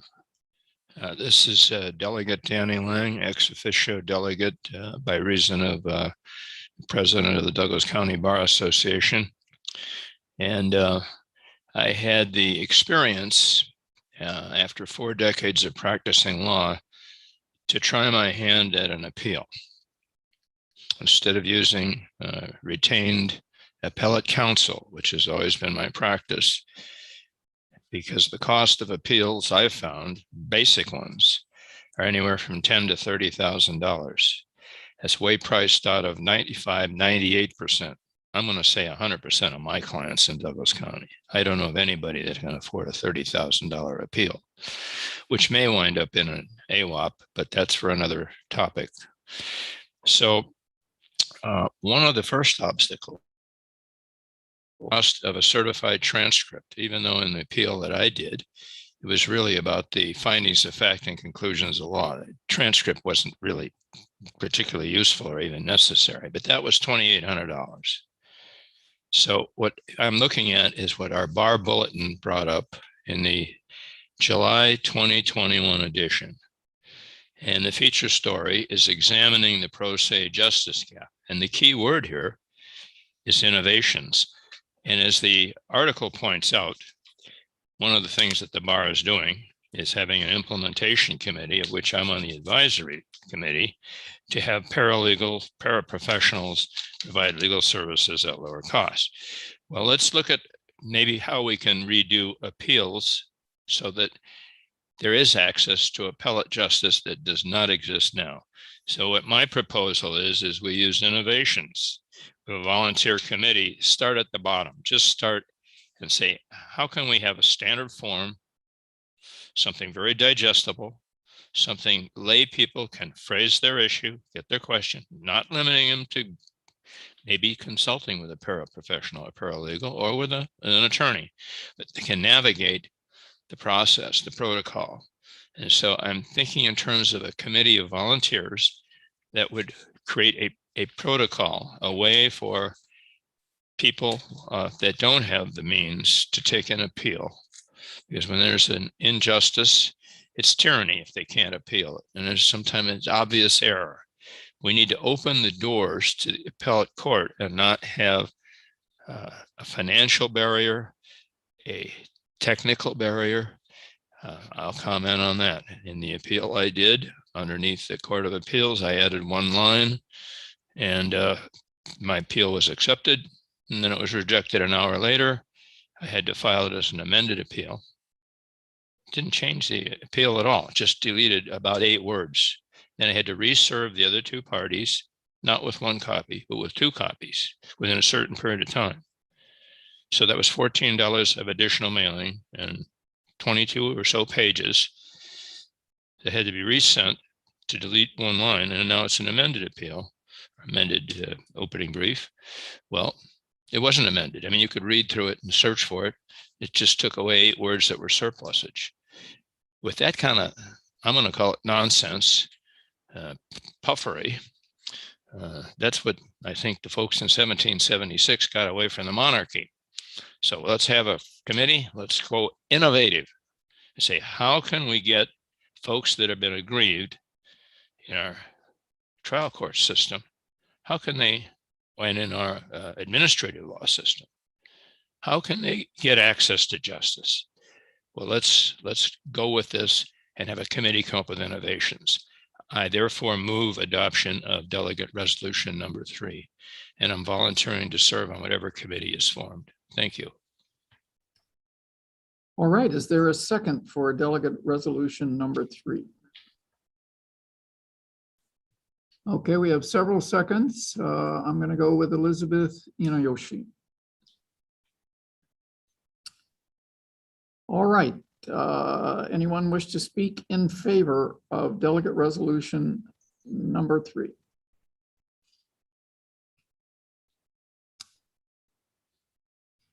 Anyone wish to speak against?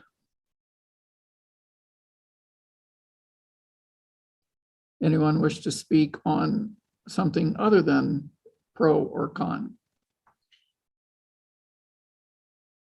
All right, so we can proceed to a vote. As soon as I get the heads up here.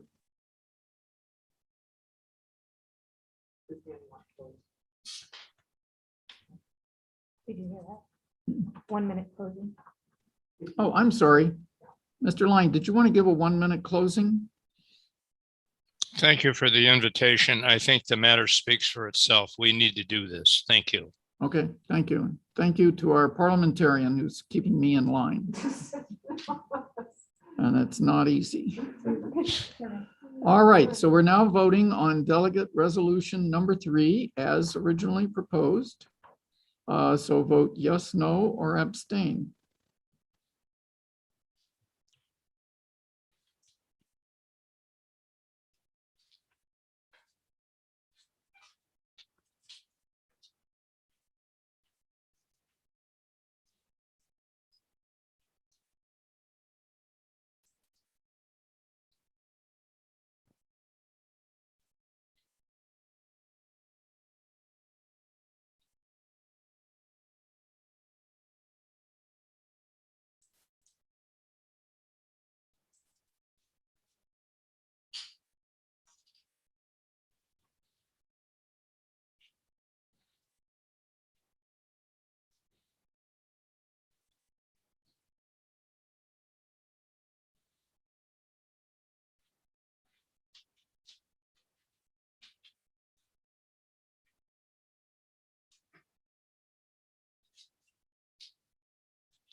All right, 1 minute. I'm going to close the vote in 1 minute.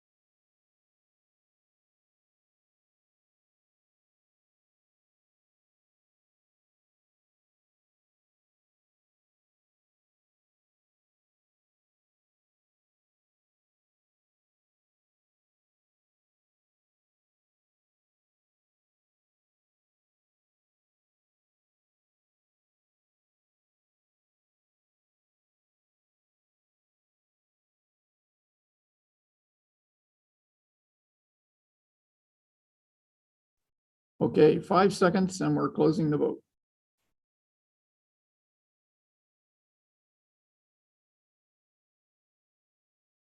All right, the voting is closed. And the results are 108 in favor, 17 against. Delegate resolution number 3 is adopted. All right, delegate resolution number 4. I would now like to recognize Shannon Flowers from Region 6, Michelle Bartov from Region 1, and Justin Morton from Region 1.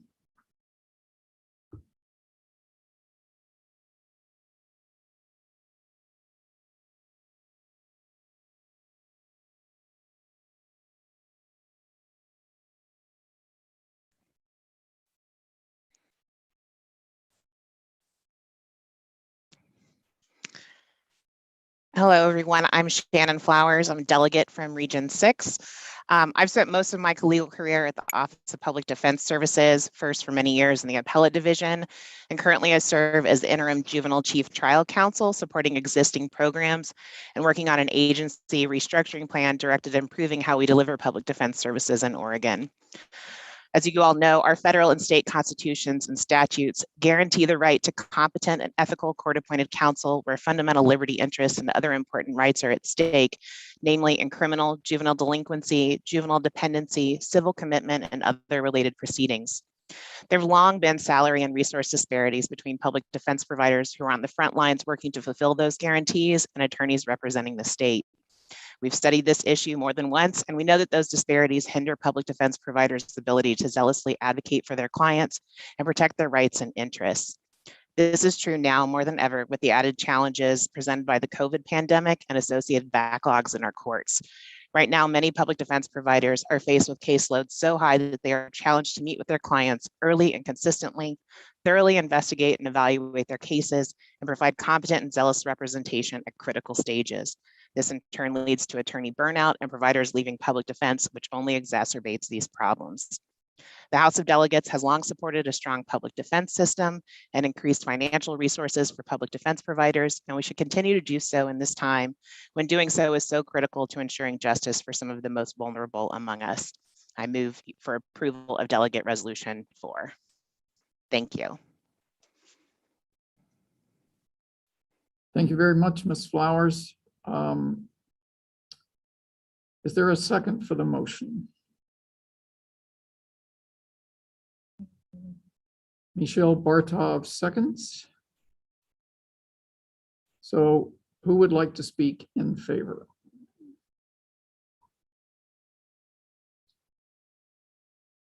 Ms.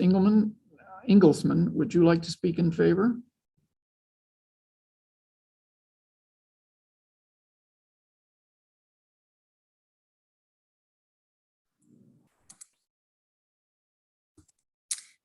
Good afternoon. My name is Stephanie Engelsman. I'm a House of Delegates delegate from Region 5. I'm also a career public defender. I'm currently with Youth Rights and Justice, a nonprofit organization serving public defense in Multnomah County. I've been with them for about 2 years as a staff attorney and their trial skills coordinator.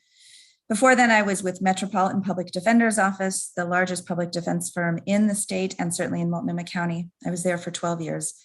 And I started my public defense career for a short amount of time when my husband and I did a quick pit stop in Illinois, where I was a public defender in Kane County, Illinois. The interesting part about being a public defender in Kane County, Illinois, a very small, very rural town, was that they had pay parity. I earned state benefits. My family was insured through state health benefits, and my salary was a little bit higher than those of similarly situated assistant state's attorneys because the same amount of money was distributed over a few more attorneys in the state's attorney's office.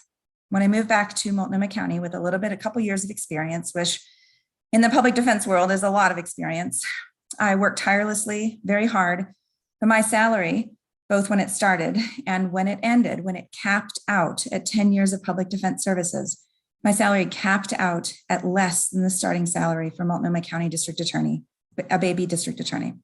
It capped out. I have no PERS, not then, not now. I have no state health insurance. I have no work phone.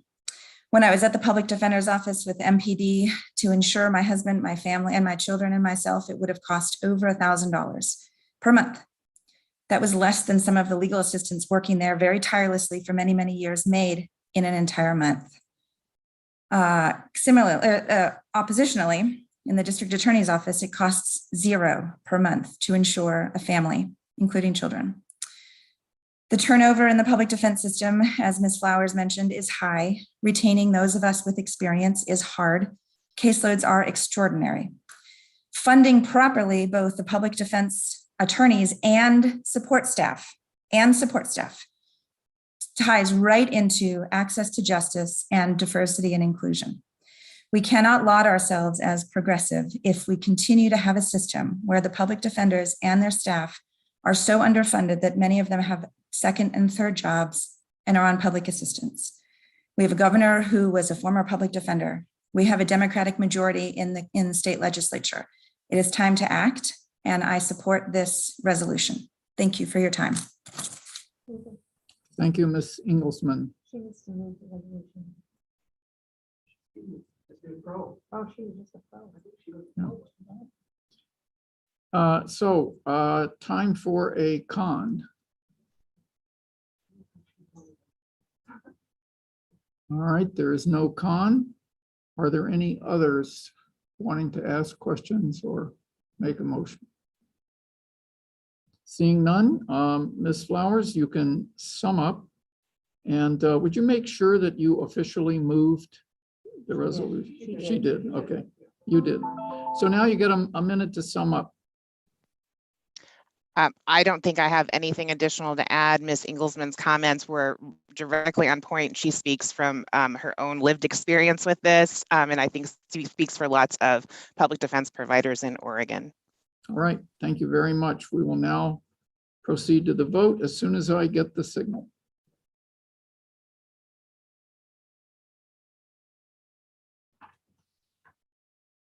Okay, time to vote. Yes, no, or abstain on delegate resolution number 4, support for public defense providers.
All right, we're going to close the vote in 1 minute.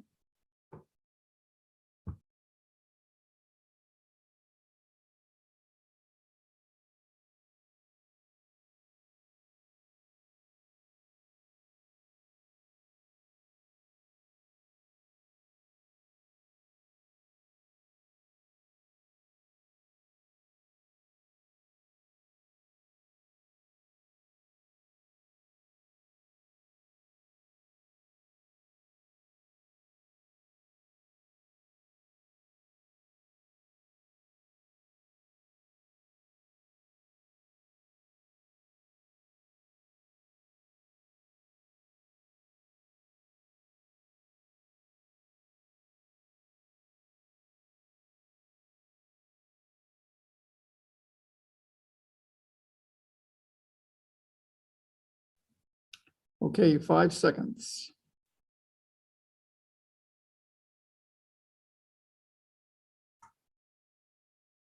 All right, voting is closed. We have 127 yes votes and 2 no votes. The motion carries. Delegate resolution number 4, support for public defense providers, is adopted. We'll now move to delegate resolution number 5. And I'm going to call on Vanessa Nordyke, who is in trial, but kindly provided us a video recording to make her motion.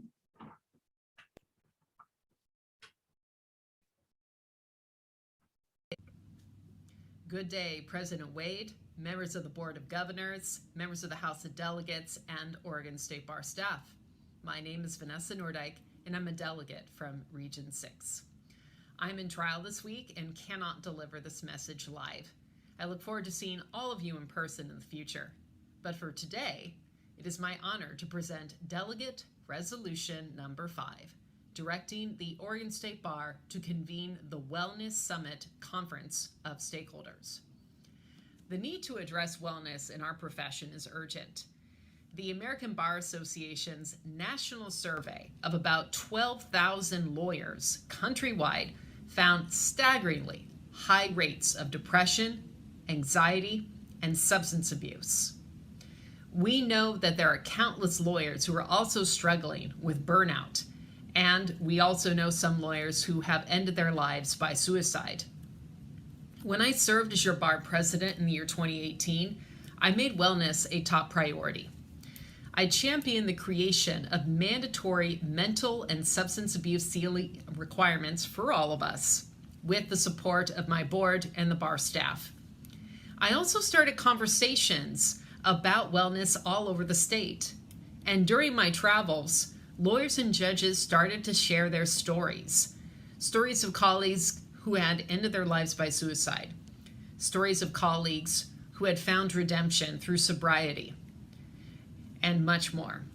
We later convened the bar's first ever wellness summit, where we identified ways for public and private sector law firms to embrace wellness.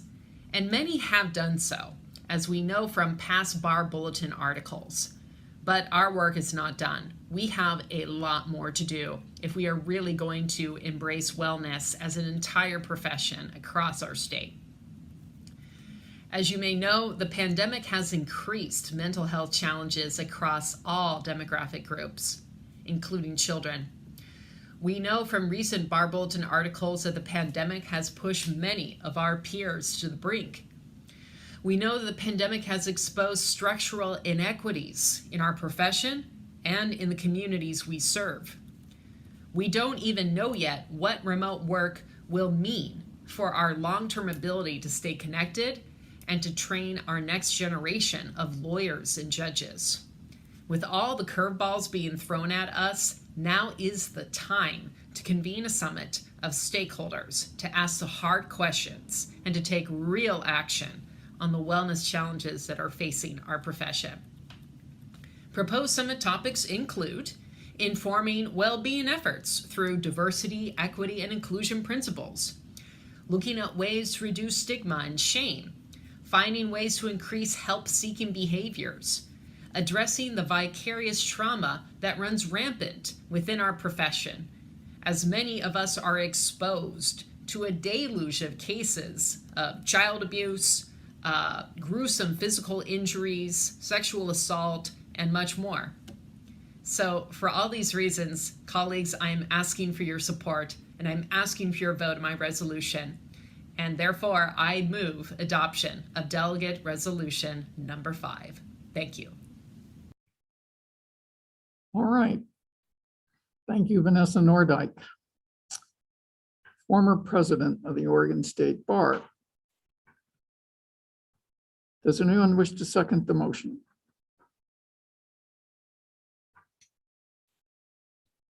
Well, we've got a ton of seconds, so I'm going to choose John Bachhoffner. So the motion has been made and seconded. Does anyone want to speak in favor? All right. Kyra Hazela. Wait a minute. Kira Hazela. Yes.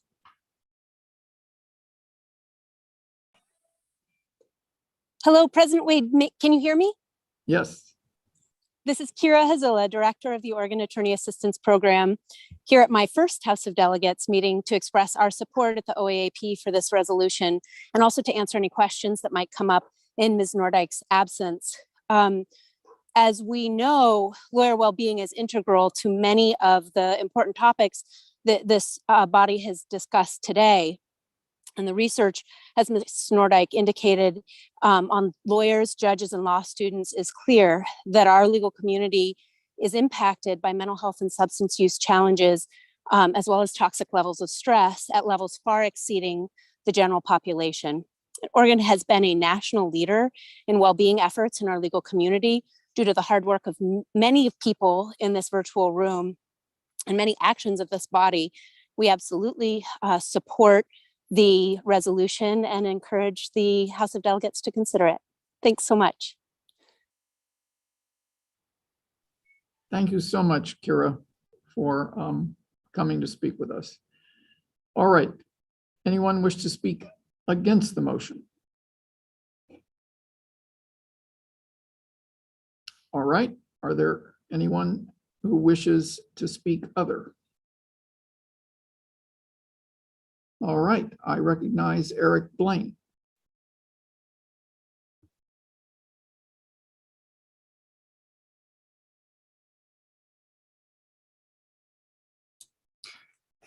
Good afternoon. I'm a delegate from the Oregon State Bar Government Law section. One of the articles that is mentioned in this resolution that would be examined would be the, quote, structural impediments to well-being, including the uniform trial court rules, court timelines, and trial court administration. I was wondering if maybe one of the supporters would be able to explain what particularly about those three items, especially the trial court rules, were the areas of concern and how they impacted the mental well-being of Oregon practitioners. All right, does someone wish to answer that question? Who is a supporter? All right, I'm happy to speak to that, President Wade. What that references, it's the work that they've done in other states. One of the things that they've considered in other states is issues where the trial court rules might like have a timeline for response of 5 days, which means solo and small firm practitioners can't take a vacation because the timeline for response for certain motions might affect their ability to be able to leave their office or disconnect from work. It's a small example, but critical thinking folks have looked at ways that we might be able to better encourage well-being of the community by being thoughtful about the ways that rules and expectations within different policies affect how people are able to take care of themselves. All right, thank you, Kira. All right, now back to the pro microphone. Anyone want to speak pro? All right, anyone want to speak con? All right, are there any other comments? All right, discussion is an end. Kyra, would you like to summarize for 1 minute or close?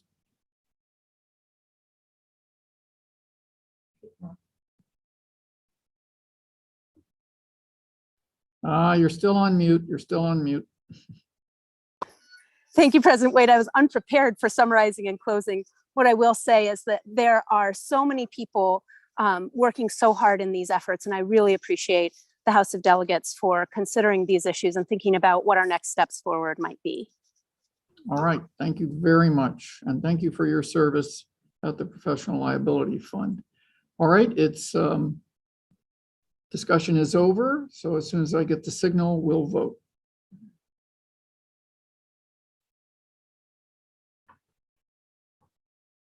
All right, we're ready to vote. So please vote yes, no, or abstain on delegate resolution number 5 in support of a conference on well-being stakeholders.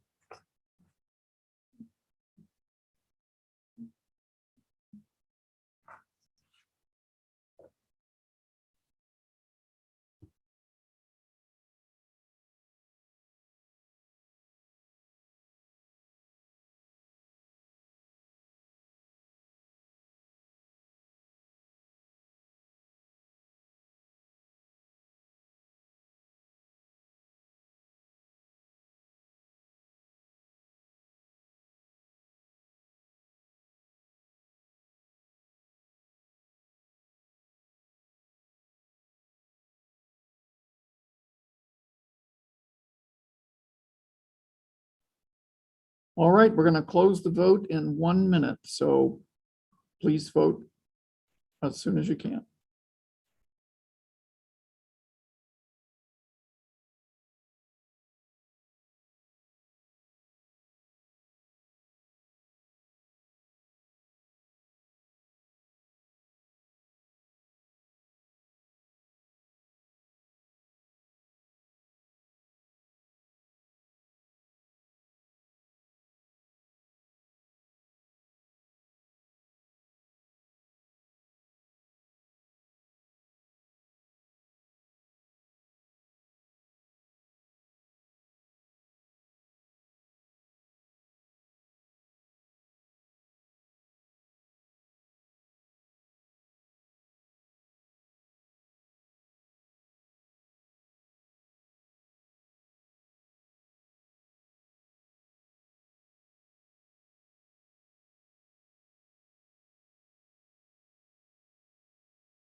All right, we're going to close it in 5 seconds.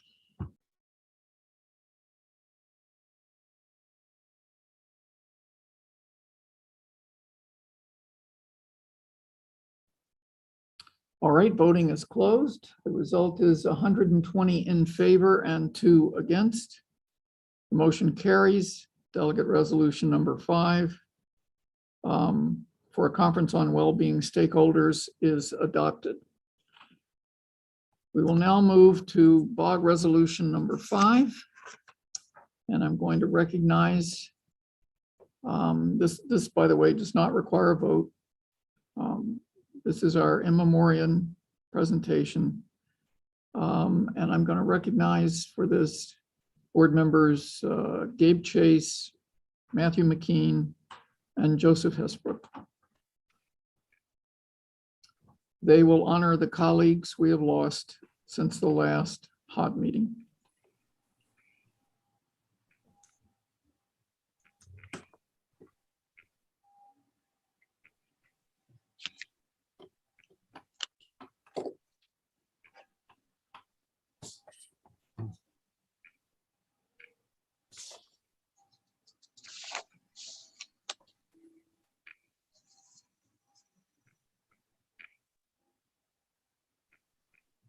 All right. He's coming on. Yeah, we're just waiting for Mr. Chase to get unmuted here, so it only takes a second. All right. Everybody's on. Please commence. Hi, everyone. Gabriel Chase, Region 5. So I want to ask everybody to join us in standing, taking a moment of silence to recognize the members of the Oregon State Bar who have died since the last House of Delegates meeting. Marcia L. Alvey, Sharon G. Ballin, Carrie Bleskin, G. Duff Bloom, Lyle Bosket, Bobby B. Bunef, Gregory A. Bunnell, Eldon F. Cayley, Frederick J. Carlton, Lauren E. Charles, Clifford G. Collard, Ari C. DeGroot, the Honorable Stephen L. Gallagher, Thomas J. Grafe, and Kurt F. Hansen. I apologize if I mispronounced any of the names. Robert D. Heffernan, Jeffrey D. Herman, Walter B. Hogan, Mark W. Holt, William H. Hewart, Lee A. Hudson, Jeffrey D. Jones, Michael K. Kelly, Scott A. Kelly, William H. King, James R. Kuhn, Don A. Larson, James E. Leuenberger, and Noreen A. McGraw. Hendrick M. Mercer, Sean E. M. Moore, Christine N. Moore, Alan T. Nettleton, Alice M. Plymel, Jacob C. Rasmussen, Michael H. Smear, Janice B. Shea, Marcia R. Skadlarek, Jean Stuntz, Thane W. Tyneson, W. Todd Westmoreland, Nicholas D. Zaparatis, Gary J. Zimmer.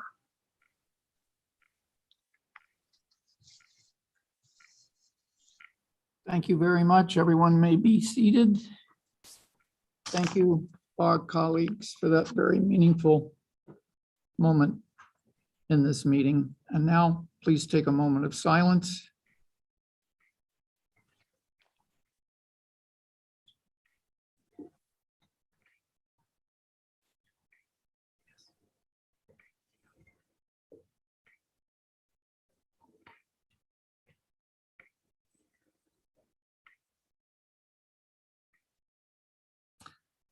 All right, and now I would like to recognize those delegates and others present who know of anyone else who has passed away since the last HOD meeting. If so, raise your electronic hand and you will be recognized. And I'm going to call on John Bachhoffner.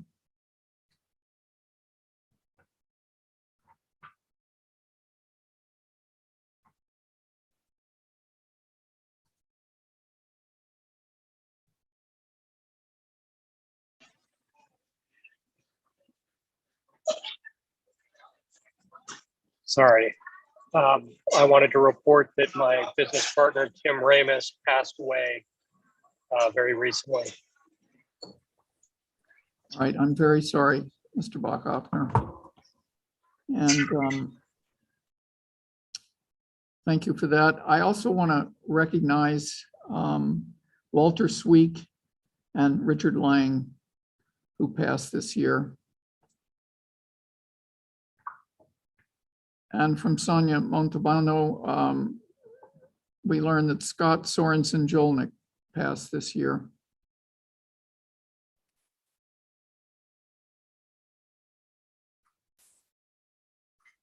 Hello, I just wanted to report that Brenna Moore, who is a mediator and attorney in Portland and also in the Eastern Oregon area, passed away last weekend in an automobile accident. Oh my goodness, I'm so sorry. Thank you very much, Ms. Posey.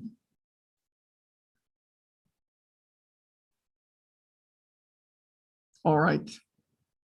Our moment of silence applies to all of those individuals. We'll miss them all. All right, we now move to BOG resolution number 6. Again, this is not a voting. Actually, this is a voting one.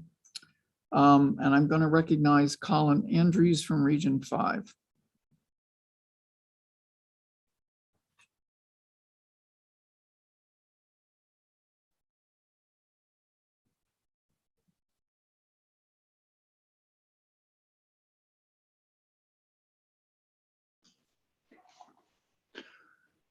Thank you, President Wade. Colin Andrews, BOG representative for Region 5. Whereas military service is vital to the perpetuation of freedom and the rule of law. And whereas thousands of Oregonians have served in the military and many have given their lives.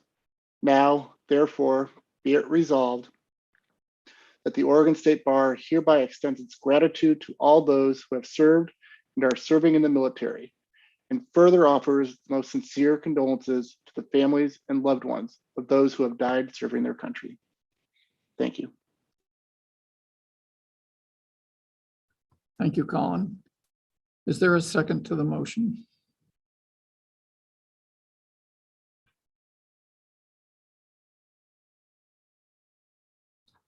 All right, Leanne Donaldson, BOG member, Region 5, seconds. Would someone like to speak in favor of the motion? Would someone like to speak against the motion? Are there any other comments or points of order? All right, we're ready for voting as soon as I get the signal.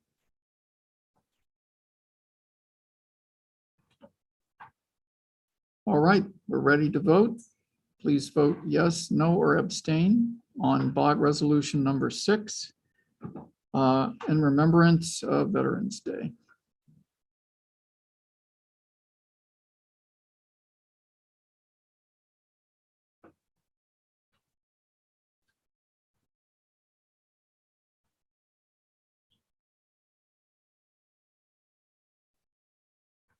While we're waiting on the voting, I'd just like to say that my cousin, a retired colonel in the United States Air Force, passed away fairly suddenly this month. And I was honored to be there for the full military honors, which are quite moving.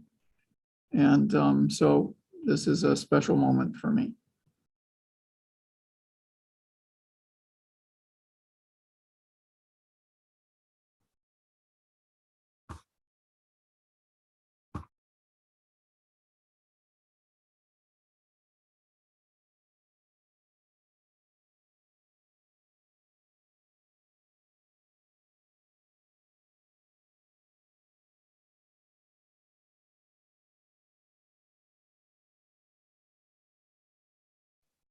All right, in 1 minute, we'll close the voting.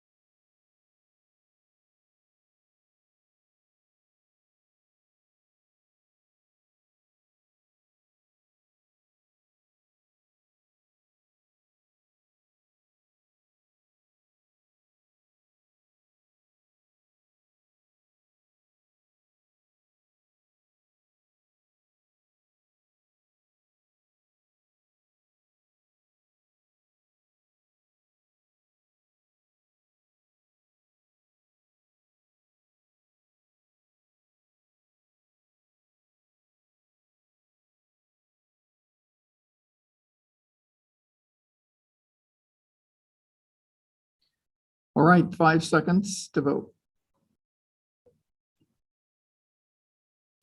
All right, voting is closed. We have 117 votes in favor and 1 vote against the BOG resolution number 6, Veterans Day Remembrance. All right, that concludes our business for 2021. Thank you all very much for participating and hanging in there for a almost 5-hour meeting. Because this is one of my last official duties as president, I want to thank you all for the opportunity to serve the bar. And my time on this board, which is now 6 years, has been one of the great privileges of my life. And I believe that together we have continuously advanced the mission of the Oregon State Bar and served Oregon with distinction. I have also established a lot of friendships over these 6 years that will last for the rest of my life. And for this, I'm extremely grateful. And with that,